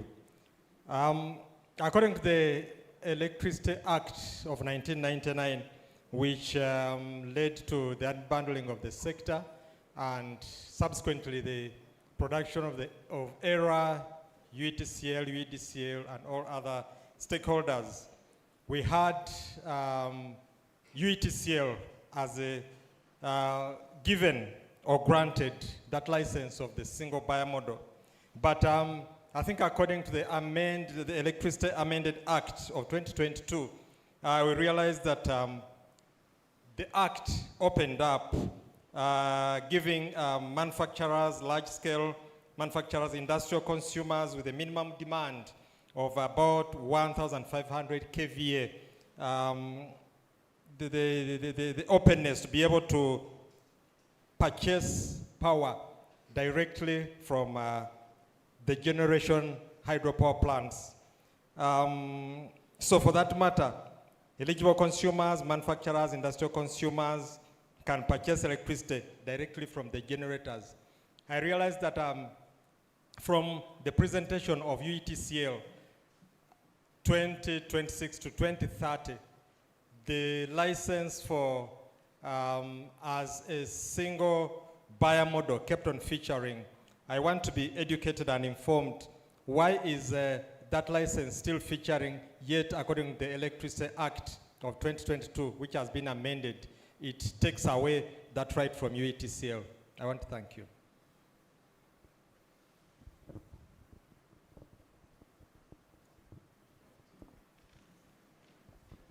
Hello, my name is Jemima from Chira Motors Corporation.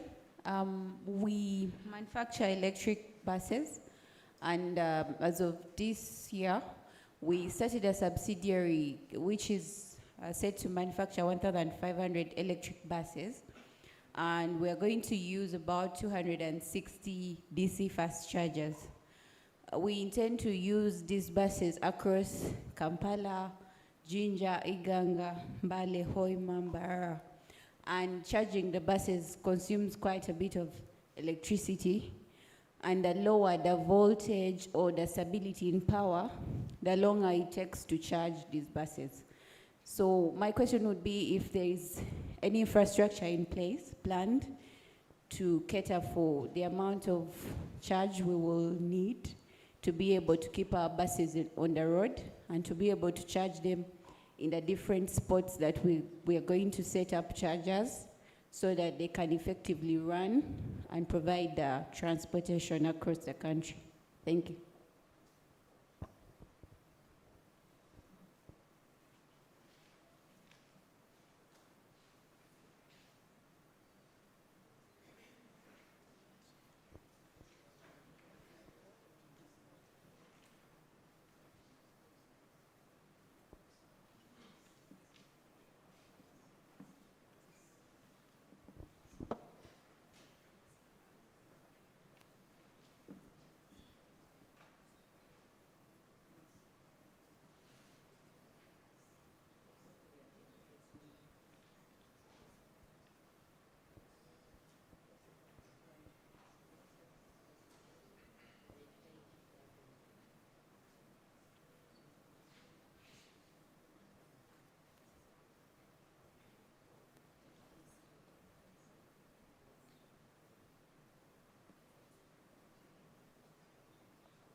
Chair, thank you very much for your guidance that we respond to these questions received thus far. Before we give the final opportunity to the participants to raise any residual questions.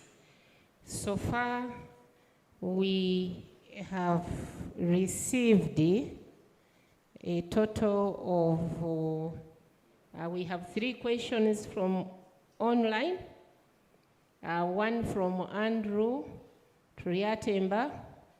Andrew Triatemba, his question is, how can the factors that lead to increase of tariffs be minimized?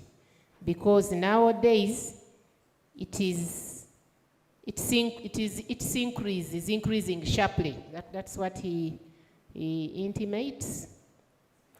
And then the same person says, I think there should be advanced digital monitoring of electricity to reduce vandalism.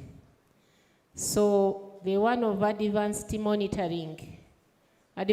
monitoring of electricity to reduce vandalism, UETCL, please take note. You'll be responding to that. The regulator will respond to the one on sharp increases in price, the Director Economic Regulation, Dr. Okoboy, and he will give facts. Then we have still from online a question that is directed to UEDCL, specifically questioning how they will meet the target of 225,000 new connections by December. The question is structured in such a way that about the new connections, like you said, you have to connect up to 130,000 consumers by end of 2025. How will you fulfill this? And this is from Brian Nambula. And he goes further to break it down and says, if in the past 7 months you have only connected 172,000 customers, will you connect 130 customers in 21 days remaining to close the year? So MDUEDCL, that is directed to you. Then we have Mutunji Alian, still from online. His question is, he says, Lutete, he's from Lutete. No, he's from Mulete Muvende. This is where this participant is joining us from. It's called Mutunji Alian from Mulete Muvende. And he's thanking the regulator for organizing the public hearing to enable public scrutiny, and UEDCL for your services. I would like to appreciate UEDCL customer care service that listens, responds, and follows up promptly. Then he says, however, you promised to reduce the cost of the unit for domestic consumption on your transition from Umeme and Creeks, which was taking over the rural electrification.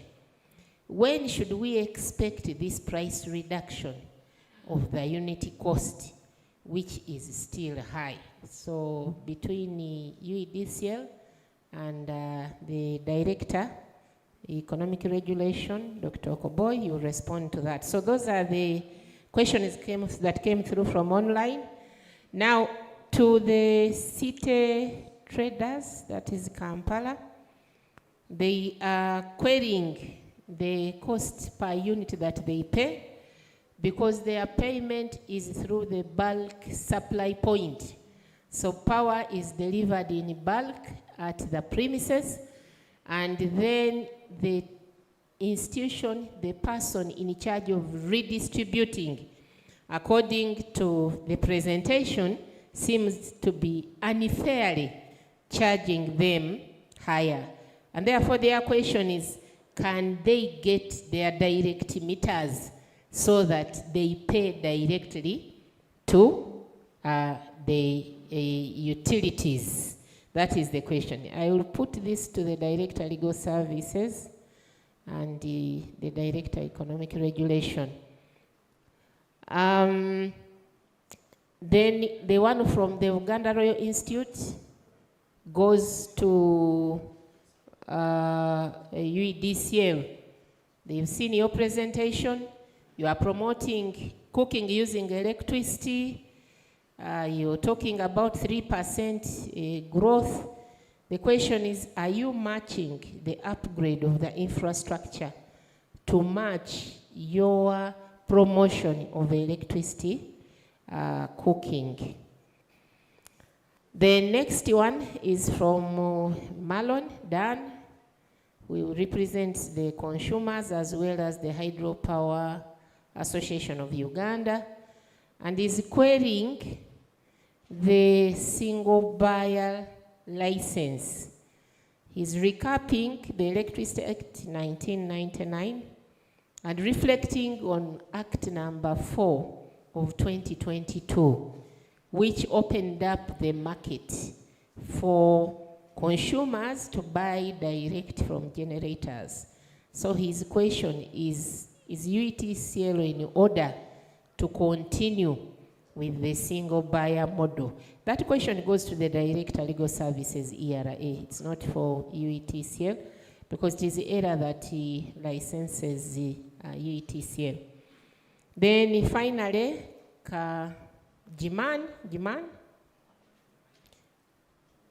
Jemima, I think it's Jemima.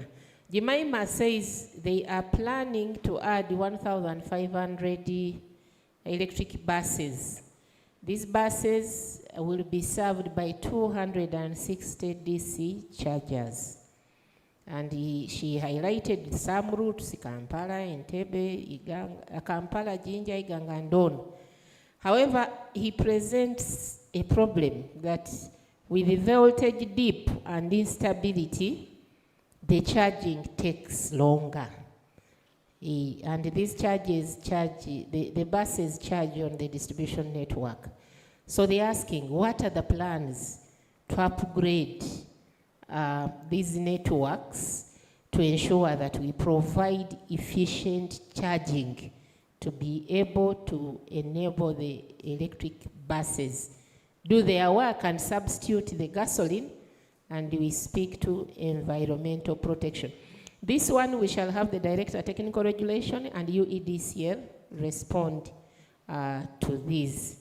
So let's get these responses. The one with the revolving mic, I think by now you should be standing near Dr. Okoboy to speak to the perception that the tariff has been increasing.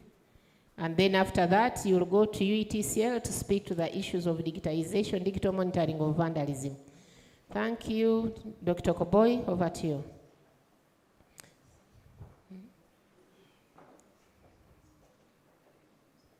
Yes. Good afternoon. There are like two questions, but we'll start with the one to do with how can factors that lead to the tariff increase be minimized? I will start with the longer answer, but then the short answer is that for the past 6 years, the tariff has been reducing. The tariff has never increased. So that is the first good news. It may not filter so quickly in the pocket, but consistently the tariff has been reducing. And that is the good news about it. But how can we reduce it further? Now, for proper understanding, the tariff is a component of 4 aspects. There are costs to do with generation. There are costs to do with transmission.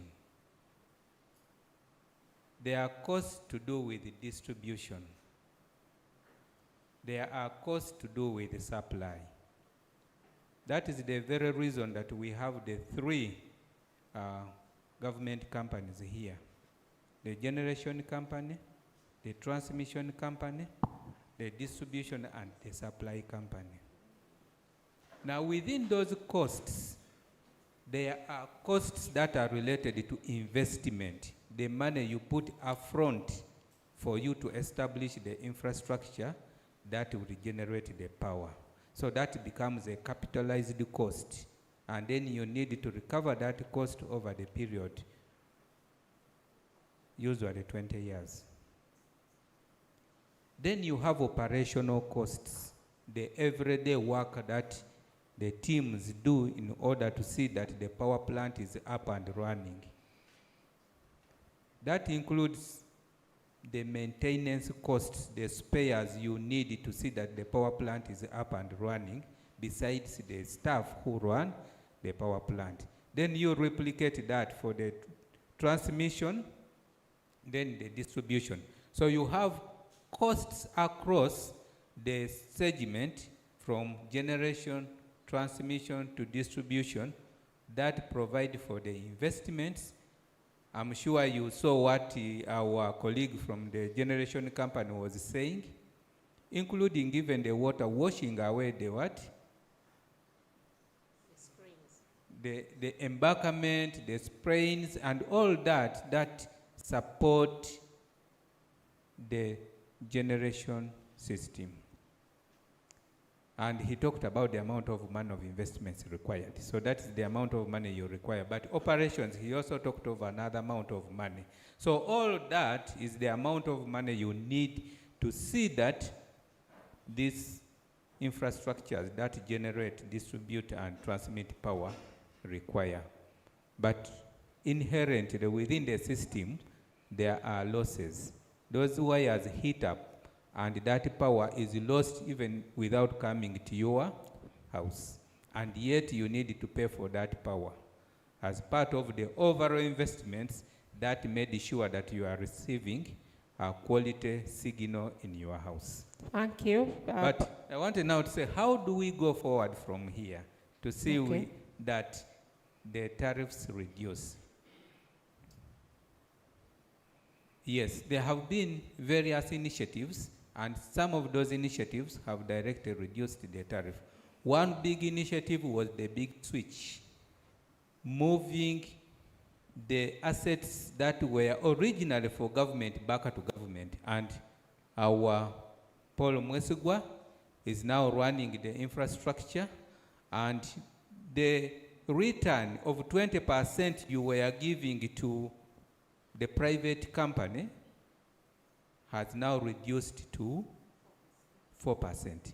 So instead of paying 20% as a return, now you only pay 4% as a return for purposes of what? For purposes of running the investments in the network, including even for generation. Even he showed you that he only recovers 5% of what he has sunk in, and then recovers 4% of what is a return rather than 20%. So that reduced the tariff significantly by over 20%. So if we do likewise get concessional funding, this is how the tariff reduces. And efficiencies within the companies also reduce the tariff. But there was the last question of what, which is also related about reducing the tariff, and this is to do with the other costs. Now, there are costs you may not really be able to change, and these are what they call the macroeconomic factors. If there is war in Iraq and there is oil prices increase, and yet you are producing electricity using oil, there is nothing you can do rather than buying that oil at that price and bringing this as part of our tariff costs. Now, most of the companies that are producing electricity that are not our local companies are actually charging in dollars. Now, if there is a depreciation of the dollar to the shilling, then that cost comes into what? Is factored into our what? Our costs. But the good thing is oil is coming. So if we have our local oil, that will be a good thing. The good thing is that when oil comes, the shilling is appreciating, and that is also being factored what? In. So things are improving, and who knew that even the tariff can be at 5 cents of US dollars? But there we are. We have Professor, the tariff. I know now Thank you have started lecturing. Your work was to answer a question. Pass on the mic to Engineer Masiko. I think there should be advanced digital monitoring of electricity infrastructure to reduce vandalism. May you respond to that? Thank you very much, Madam Chair, colleagues, and the rest. True, we have had discussions along those lines, and we continue to welcome ideas and encourage all those who may have ideas to come to us for a discussion. Using digital technology to fight vandalism indeed is smart, and detecting intrusion using technology is not a problem. The challenge mainly would come after detecting intrusion, then what next? But as I've said, if you have ideas, feel free to come and we'll have a discussion. Thank you. Thank you for being efficient. Pass the mic to Paul Mwesigwa, the miracle. You connected 172,000 customers in 7 months. You are going to connect 130 customers in 21 days. Please plant hope. Thank you very much. Our target for 2025 is 225,000 customers. Minus what we've connected, 172, you get a difference of 53,000 customers. Can we connect them in the remaining periods? The answer is yes or no, but the answer is yes, provided the materials are in the country. But what we've done is to encourage or to push our suppliers for materials to deliver. We have 3 contracts of supplies, and from their delivery schedule, materials have started flowing in this week. We expect that by Christmas, quite a number of them will be available. Unfortunately, the certification process might also delay. So we are likely to be a bit short. But as far as the capacity is concerned with the people and the staff to connect, the teams are here. The only difference is the flow of materials. And the number is not 130. The deficit that as we stand is 53,000 customers. Also respond to the e-cooking and the harmonization with the upgrade of the network. Thank you, my colleague. Thank you, Chair. I think this is from Kanakurja. Yes, that's a good one. I want to allow your fears. Road management and the forecasting is part of utility planning. But for this case, if I take you back, all our substations are metered, so we are monitoring the road growth, natural road growth, which is organic.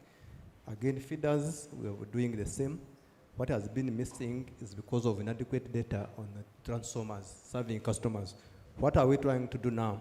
As my MD presented from the beginning, we have deliberately decided to go and meter all the transformers. But the pilot we are starting is from Kitintale, and we're going to take it to Natete. What are we trying to achieve?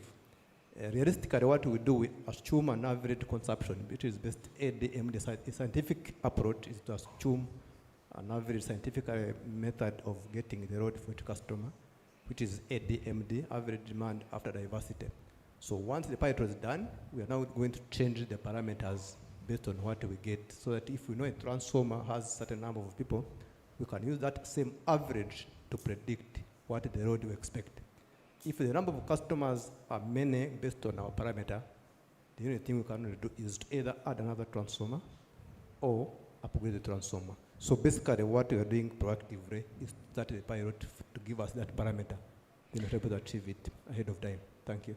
In the interest of time, also respond to this one, which came in at 1:03 p.m. from the online team. One Sentamu Siraji.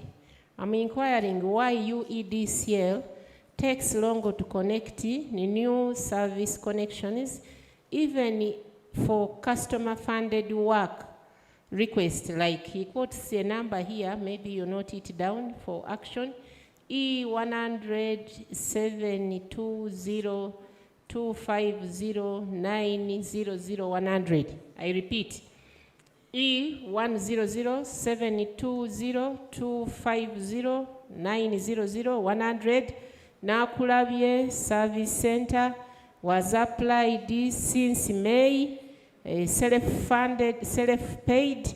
Up to now, no connection made. Very annoyed participant. So I think you would plant hope in your new connection process and also address this particular application. So please respond to your new connection process, especially for customer funded, but also for government funded. Please respond to that. Chair, thank you. Allow me, I pass off the mic to the person in charge of new connection. Thank you. Thank you, Silva. My name is Engineer Jocelyn Rabogo, and I will take that question. Yes, we acknowledge that we have had some delays, and when they talk about connections, we have different types of connections. We have customer-funded connections, we have donor-funded connections through Government of Uganda. One of the challenges that we had faced, like the MD had articulated, is the meter flow, is the material flow. That is one of the things we had struggled with. We had inherited quite a backlog of connections of about 130,000 connections at the time of transition. We have since cleared those. We're at 172,000 new connections. However, just to reassure you that when we are doing connections, the customer-funded connections are actually a priority for those who have paid. We have consistently, we are running down the list, and those ones should be cleared off actually within the next 2 weeks. Like they said, the meters have started coming in. There was a bit of a slowdown in meter receipts. But that has all been cleared with UNBS. We are seeing meters coming in today, and the suppliers, we're actually tracking the ones. We received about 1,700 yesterday, 3,000 today. So we hope that we should be able to clear by the end of December all customer-funded connections, and even most of the 225,000 that you saw should be able to, we should have made a big dent in that. Thank you. Thank you. Pass the mic to the Director, Legal Services, ERA, Council Bigger. Please move forward and respond to these two questions. Why are we continuing to see the single buyer license, yet the amendment of the Electricity Act through Act number 4 of 2022 opened up so that consumers with 1,500 kVA can buy power directly from the generators? So you respond to that. Then you also respond to the legal framework for the bulk supply, where the Kampala State Traders is raising a pertinent issue that power is delivered in bulk, but the person who redistributes may be charging exorbitantly. Please respond to the legal frameworks for those. Okay, thank you, and good afternoon. So very briefly, regarding the single buyer, we don't have a single buyer license. What we have is a bulk buyer license. And we have to understand that as the market has just recently opened, the most financially viable utility that everyone will want to contract with is the Uganda Electricity Transmission Company. Our change specifically allows, for instance, consumers to buy directly from generation companies. So in other words, there are other frameworks. So UETCL is not the only buyer of electricity. However, you have to understand that anybody who really wants to do generation, most of the power is going to be with UETCL. The second thing, of course, is that UETCL has long-term PPAs of 20 years, of 30 years, and of 40 years. Those cannot be changed overnight. So UETCL will most likely always remain the bulk buyer. In other words, the predominant buyer of electricity. It's a structure of the market, it's a monopoly consideration, and what is important is that they do it effectively. The second thing concerning metering, we give exclusive licenses to everyone. We give exclusive licenses for distribution, transmission, and whatever that we give. Concerning specifically the one on metering, in those instances, the person who provides the electricity is the Uganda Electricity Distribution Company. However, UEDCL stops at a specific interface. It will not, for instance, come into your house to find out which gadgets are you specifically using, how are you using them. It's almost a synonymous aspect. So what should you do? In case someone is possibly illegally charging, you can always bring it to the attention of the UEDCL, who has an exclusive license in that area, and UEDCL should be able to address it. Thank you so much. Thank you for responding to that. So, Danny Malone, we operate in what we call a modified single buyer.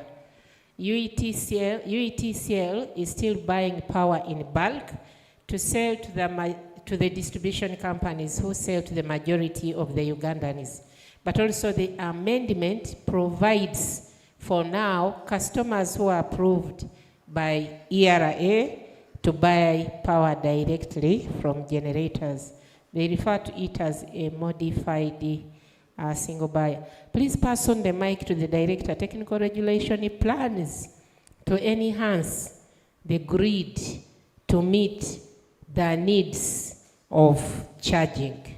And feel free to invite your colleague in UEDCL. That should be, I don't know, is Protas with us, so it is, thank you, that will be hearty. The Kira Motors is raising an issue that as they increase the number of the buses they intend to roll out on the roads in the city, to reduce congestion on the road, also to get down our environmental pollution. They are worried about the adequacy of the electricity supply infrastructure to provide a reliable signal at the right voltage and reliability and stability for efficient charging. Please proceed.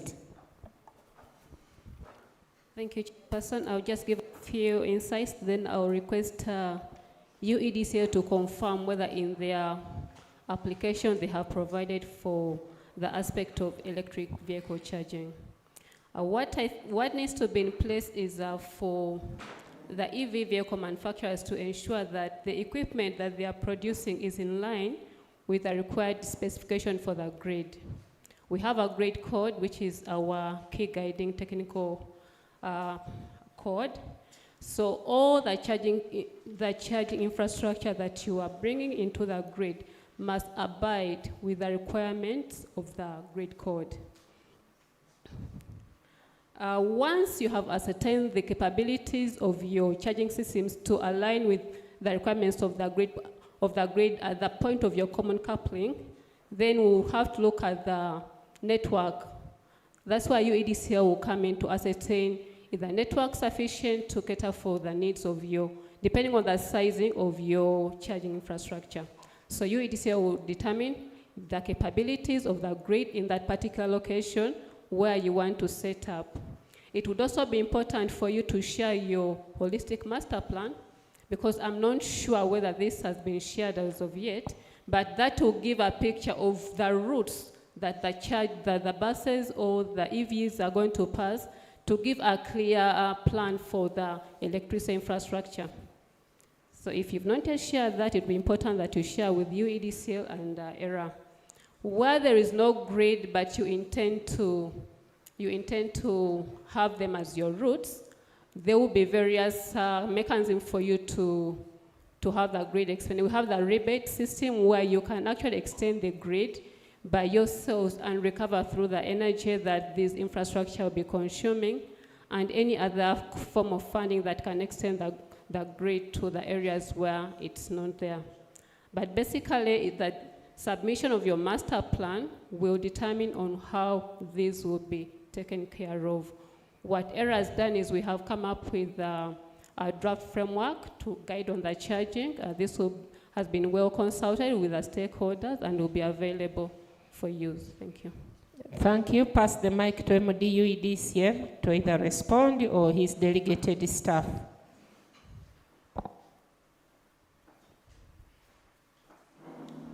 Thank you, Chair, and good afternoon to all.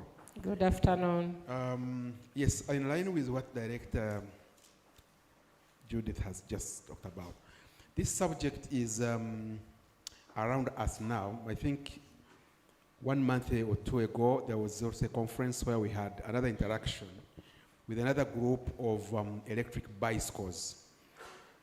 So we realized that e-mobility has come, and we have seriously considered it in our planning. However, what we noticed, and I thank Judith for raising it, is that there are no established plans yet. For example, when it comes to electric bicycles, we're able to ask the standardization of the equipment. I am happy they are talking about 260 DC chargers, but for electric charging for bicycles and motorbikes, what are the standards, what are the voltages that they need? That was not yet ready. But also we asked about the establishment of these charging stations. Do you have a master plan where you're going to put them in the country? Because it's only when we have got those that we can then be able to map them on our planning. But what we have done so far, in the 5-year investment plan that Engineer Hatega has presented, we have sufficiently made provisions to take care of the expected load that is going to come out of e-charging for bicycles and buses. I think what we require now is these stakeholders that are involved in bus manufacturing, Chira, the electric bicycles, to have some plans, and we start engagements and harmonize our planning for national establishment of an infrastructure that will be able to support you. I thank you. Okay, thank you, Engineer Protas, for those responses. There were comments when the Youth Energy Summit were presenting based on the different segments that they reviewed. They raised issues of low absorption. They raised the issues of whether the private players or private entities were being allowed to construct, hence are they the reason for vandalism of material. They raised those issues of technical loss. They were raising issues to do with the shift investments to areas which are rural, where the connection is low, but also upgrade the network. They raised issues of ensure that you are not using absolute materials and equipment so that there is improved efficiency. Of course, they raised issues of recruitment, fair transparency, so that the opportunity can be harnessed by all. And then they say they need you to prioritize the development in all your applications. That is on the G and T. Then on D, they raised the issues of protecting the vulnerables, ensure that your failure to achieve the loss target is not shifted to the end users, so that they are the ones to pay for your failure to achieve loss targets.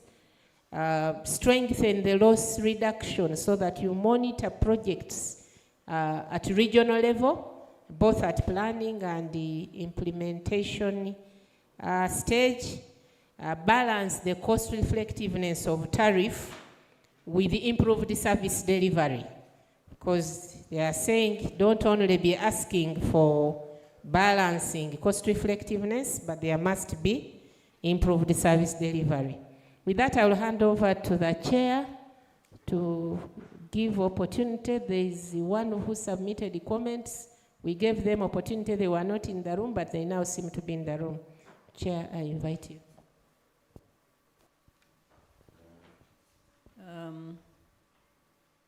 I take this opportunity to invite Davis Bamwesije. We had called him earlier. If he's here, please come and make your submission. In not less than 5 minutes.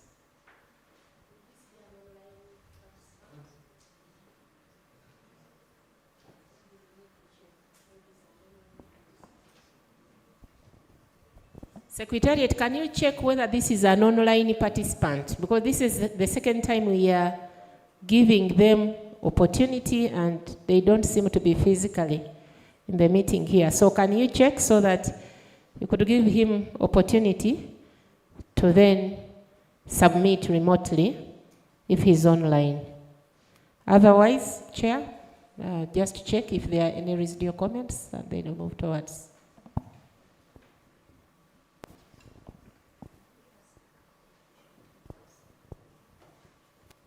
Okay. As we wait for that confirmation, are there any residual comments that we should address? There's a hand there and a hand in yellow. That's Thank you. Good afternoon. My name is Cassidy Henry. I am an innovator of a smart meter that aims at clustering power, which we call bundling. But my residual question is about affordability and sustainability. We have the lifeline tariff of about 250 shillings per kilowatt hour. And we expect this consumer to consume around 15 kilowatt hour a month. How are we going to recover the cost of connecting such a person, considering the aging of the system? If, say, for example, a pole is going to be outdated within 5 years or 10 years, but this person is consuming 15 kilowatt hour per month. How are we recovering that cost? Another comment would be about street lighting. In some countries, when you travel, you can see the country is bright. When you come to Uganda, you can see the streets are dark. And we have only tried to light up the city streets. But even in rural places where there are poles, we would have that opportunity where I can apply a street light on a pole on my bill. Is it provided for? Because we have a street lighting tariff of 320, but we don't know how the public can benefit from that tariff. Thank you.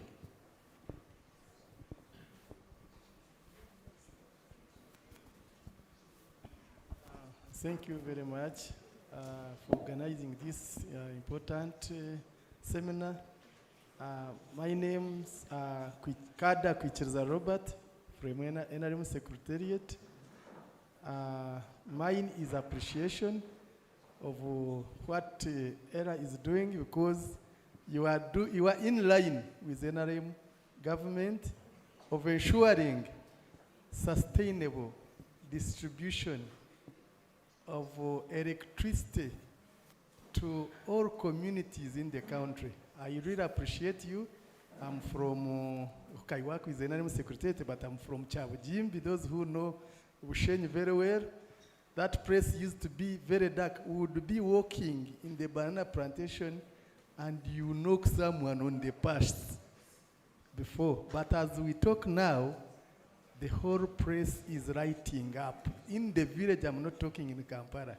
So NRM manifesto, you are handling it well, because 2021-2026, it is in the manifesto that we ensure that all villages are connected.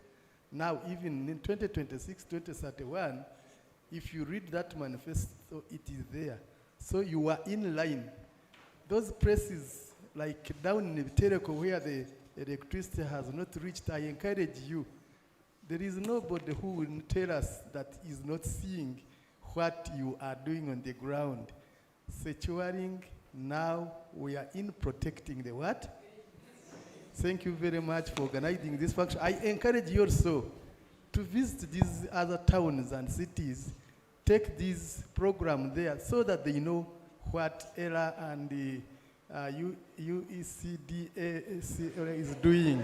Thank you so much. God bless you. Those ones, thank you. Those ones, what they are doing. We take it that those are the residual comments. The last one is an appreciation, and we thank you. We have a target for connecting the country where all households access clean energy by 2030, continue supporting the sector to achieve the target. Now, responding to Kasirie on two issues. One is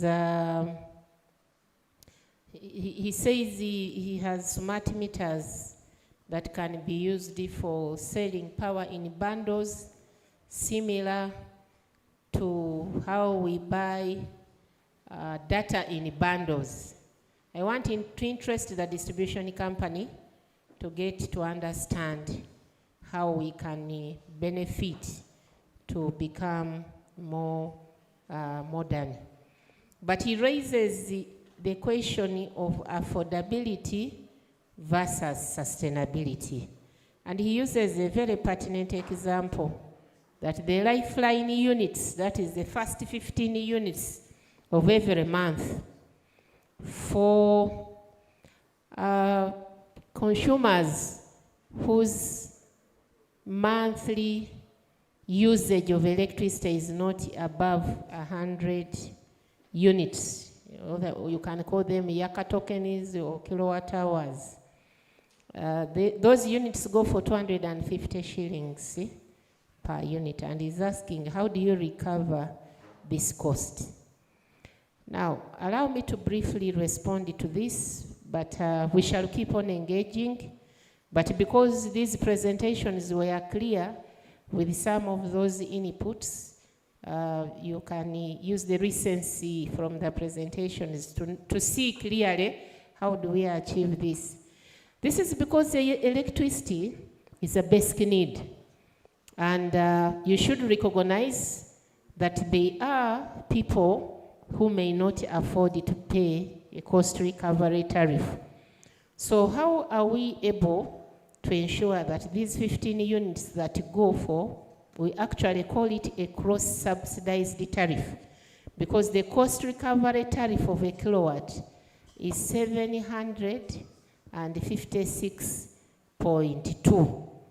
So you note that from 756.2, these lifeline units go each for 250. How do we achieve this? I want to refer to the presentation from UEGCL. You noted that power from Naruvala and Chira is being sold to the grid between 1.35 and 1.42 cents. And the company was asking that can we increase the return from 4% to 10%? And that is just a one-off.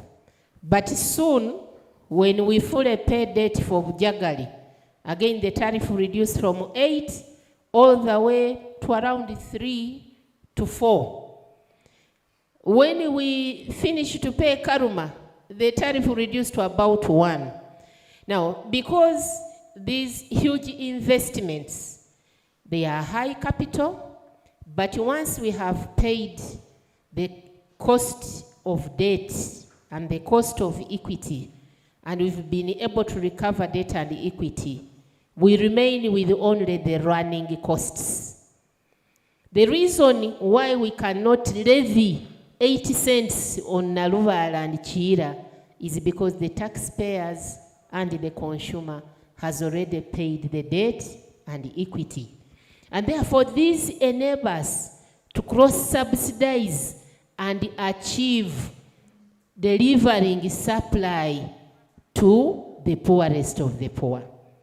Because there is no way, even if you connected the entire country, that the people who are in the rural will afford the 756.2. So there is cross-subsidization. And Lifeline is just one of them. The other one again applies to the next question, the street lighting. I want to make a correction that the tariff for street lighting is 360 shillings per kilowatt hour. It is not 320. But again, as you note, the cost recovery price at that level, given the consumption, would have been 756.2. But because street lighting has its own tenants, one, it enhances security. Number two, it fuels the night economy, and people are able to continue consuming our electricity. So this tariff initially was referred to as street lighting, and from the beginning of this year, 2025, it was rebaptized public amenities tariff. So this tariff of 360 shillings per kilowatt hour now is applicable to street lighting, is applicable to hospitals, is applicable to institutional cooking. And again, we manage to cross-subsidize because there are these facilities that the consumers and the government have fully paid off, where we are getting electrons at a fairly low price. So I hope that Mr. Kasirye and all of those who have been raising this question, I have responded, but also we shall continue to engage you to be our mouthpiece, because these questions at times are asked in the fora where we are not, and we want to equip you to be able to be proud of your sector, to be able to answer these questions and pay happily, but as well wait to receive a reliable and satisfactory service. Chair, those were the residual questions. We don't seem to have any other as of now. I want to thank you, Chair, for the opportunity to lead this session of responding to the questions. Thank you, Chair. Thank you. Have we located Mr. Davis from Mwesige? No, then we move on to the next item on the agenda.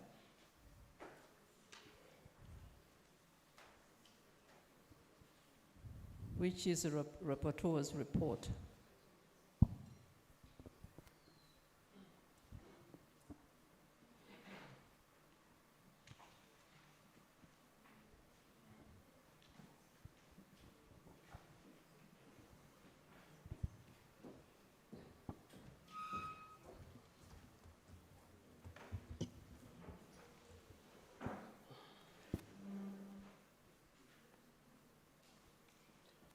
Good afternoon, ladies and gentlemen. As I promised, I'll be back, and I'll be brief. When you see me, it means we're coming to the end of this public hearing.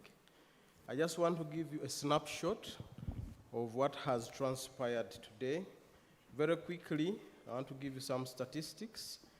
The number of participants in this public hearing, both physically here and online, was 405.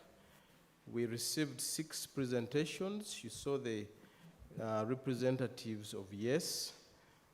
We had 2 written representations during the period of notice. And we had 7 presentations from here and online. Very quickly, we had 3 substantive applications. The first one was for UEGCL, and was very elaborately presented, but the key highlights were that the challenges UGCL is experiencing relate to aging infrastructure. I am mindful of time, so I'm trying to be quick. Aging infrastructure relating to, associated to Narubale and Chira, which have been in operation for 71 years and 23 years, respectively. This naturally invites replacement of components and improvements of other parts to address failures and to ensure that the plant remains available and reliable. They spoke of ASR concrete expansion issues that was well articulated. And largely, the plants are old. They require a lot of maintenance and the costs that are associated to that. Relatedly, the revenue requirement for the period ranges from 76 billion to 81 billion in a period of 5 years, that is 2026 to 2030, covering staff costs, admin, O&M, licenses, royalties, capital recovery, and the return on the buyout amount, and the resultant tariff from all that is 1.36 US cents per kilowatt hour. And the justification for this was that critical rehabilitation is required to extend the plant life for these two plants for a period of about 30 years and beyond. The next presentation we received was for UETCL. UETCL holds 4 licenses, and the key challenges that were highlighted in the presentation related to withholding of revenue by UMEME and UETCL as at that time, pending buyout reconciliation, delays associated to land acquisition, funding limitation, slow access to financing has delayed grid expansion and reinforcement projects, non-cost reflective tariffs, high transmission losses, staff limitation owing to ongoing rationalization, and vandalism, which we have all experienced in one way or another. And the related resultant revenue requirement is 2.113 trillion to 2.765 trillion during the 5-year period, 2026 to 2030. And lastly, I'll go to the presentation from UEDCL. UEDCL holds 2 licenses, one for distribution and another for sale of electricity, but also does monitoring of Wenreko and Kalangara, and owns a pole plant, but also owns does real estate management. The details of the application, UEDCL has applied for network investments of 131.3 $131.8 million, a connection target of 300,000, that's for the year 2026, non-network investments of $29.7 million, reliability targets 81 for Saidi and 63 for Saifi. Percentage loss target 13.9, and collections 100%, and operational costs at 308 billion. The total revenue requirement for the year 2026 that UEDCL requires is 713.9 billion shillings, and this relates to asset costs of 59.8 billion, operational costs of 352 billion shillings, and other costs of 302 billion shillings. In summary, those are the applications. In closing, a report of these proceedings will be on the ERA website by the end of the 3rd week of December 2025. And finally, we have taken your views, we have taken your comments, and they will be incorporated but they'll be taken into account by the authority in arriving at the final decision. From me, I wish you a Merry Christmas and a Happy New Year. Now you can clap, it's okay. And God bless you.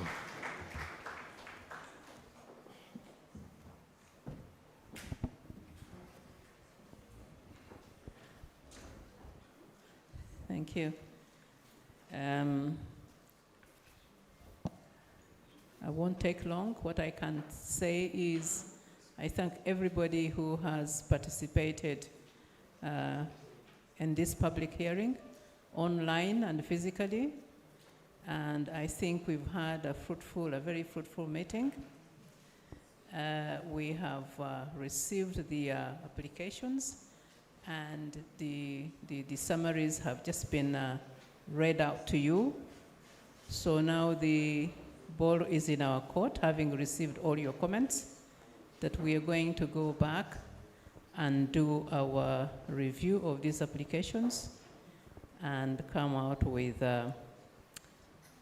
determine the tariff applicable from next year. Thank you very much, because you have facilitated our work.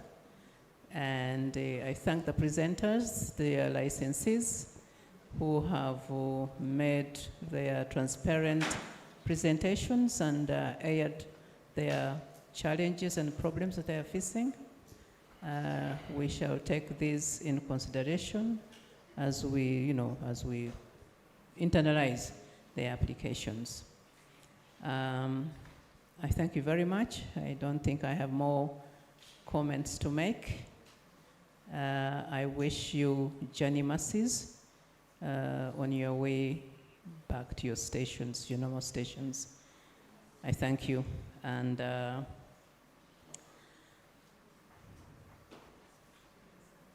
I take this opportunity to recognize Honorable Alhaji Umar Lule Mawia, RCC, Kampala. Yes. And without further ado, I declare this public hearing closed. Thank you.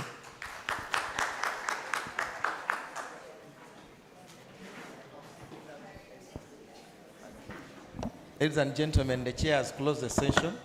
I am not opening, but the team in the sound has informed me that they're going to display here a QR code, so you can scan it and pick your pictures from there. The pictures have been taken, but it will also have the Gen Zs are putting up their thumbs up, so that's nice. And then there's going to be a feedback form. We'll be happy for you if you can give us feedback, not on the purpose, but on the organization of the hearing, okay? We will appreciate that. So as you'll get your pictures, please give us feedback on where you think we can improve. Thank you very much, Chairperson. There is no lunch, so after that, each one of us can walk to their home straight for lunch.